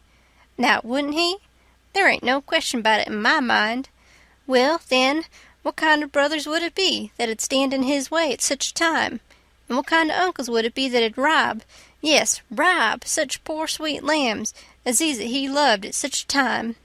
If I know William, and I think I do, well, I'll just ask him." He turns around and begins to make a lot of signs to the Duke with his hands, and the Duke he looks at him stupid and leather-headed a while. Then all of a sudden he seems to catch his meaning and jumps for the king, goo-gooing with all his might for joy, and hugs him about 15 times before he lets up. Then the king says, "I knowed it. I reckon that'll convince anybody the way he feels about it. Here, Mary Jane, Susan, Joanna, take the money. Take it all. It's the gift of him that lays yonder, cold but joyful." Mary Jane, she went for him. Susan and the harelip went for the Duke, and then such another hugging and kissing I never see yet. And everybody crowded up with the tears in their eyes, and most shook the hands off of them frauds, saying all the time, "You dear good souls, how lovely! How could you?"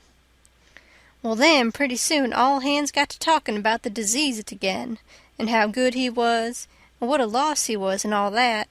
And before long, a big iron-jawed man worked himself in there from outside, and stood a-listening and looking, and not saying anything, and nobody saying anything to him either, because the king was talking, and they was all busy listening.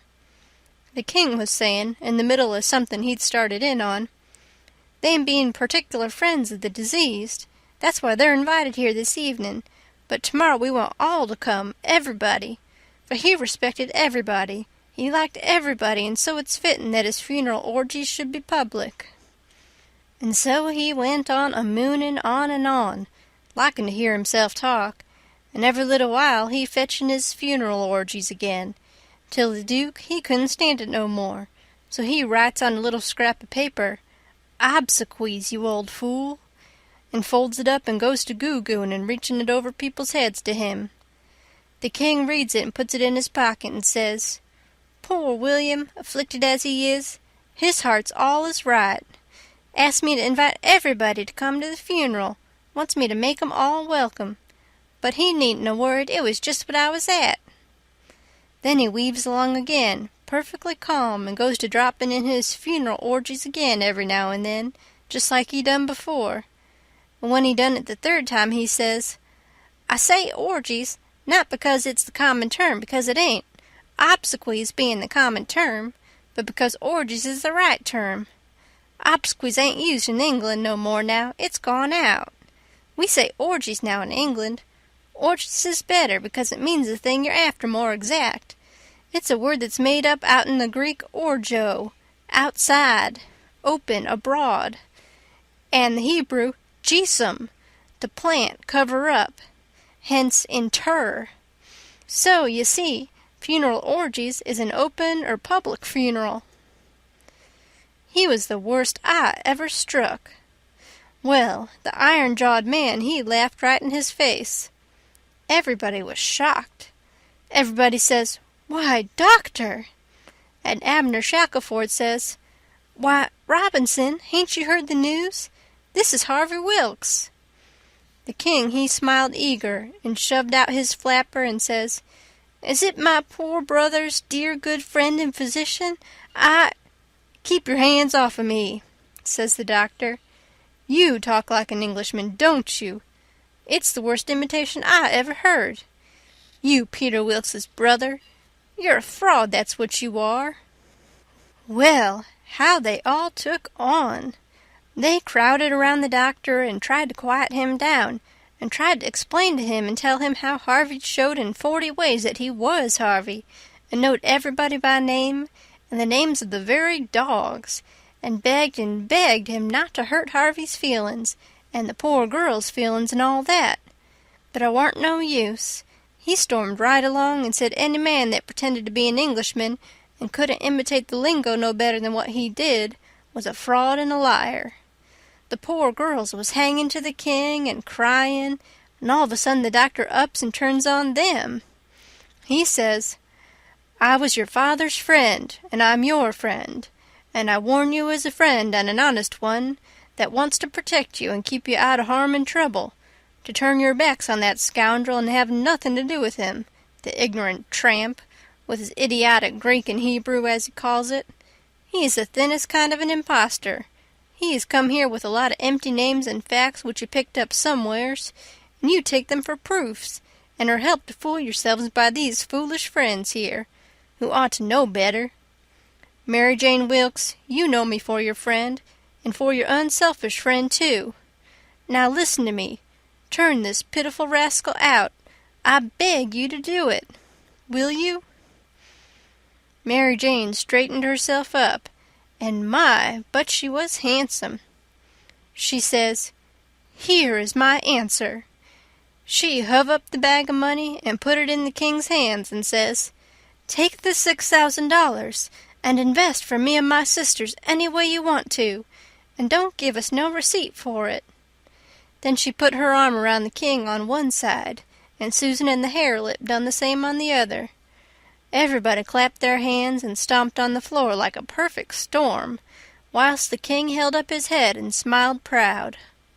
The doctor says, "All right, I wash my hands of the matter, but I warn you all that a time's coming when you're going to feel sick whenever you think of this day." And away he went. "All right, doctor," says the king, kinder mocking him. "We'll try and get him to send for you," which made them all laugh, and they said it was a prime good hit. End of chapter 25.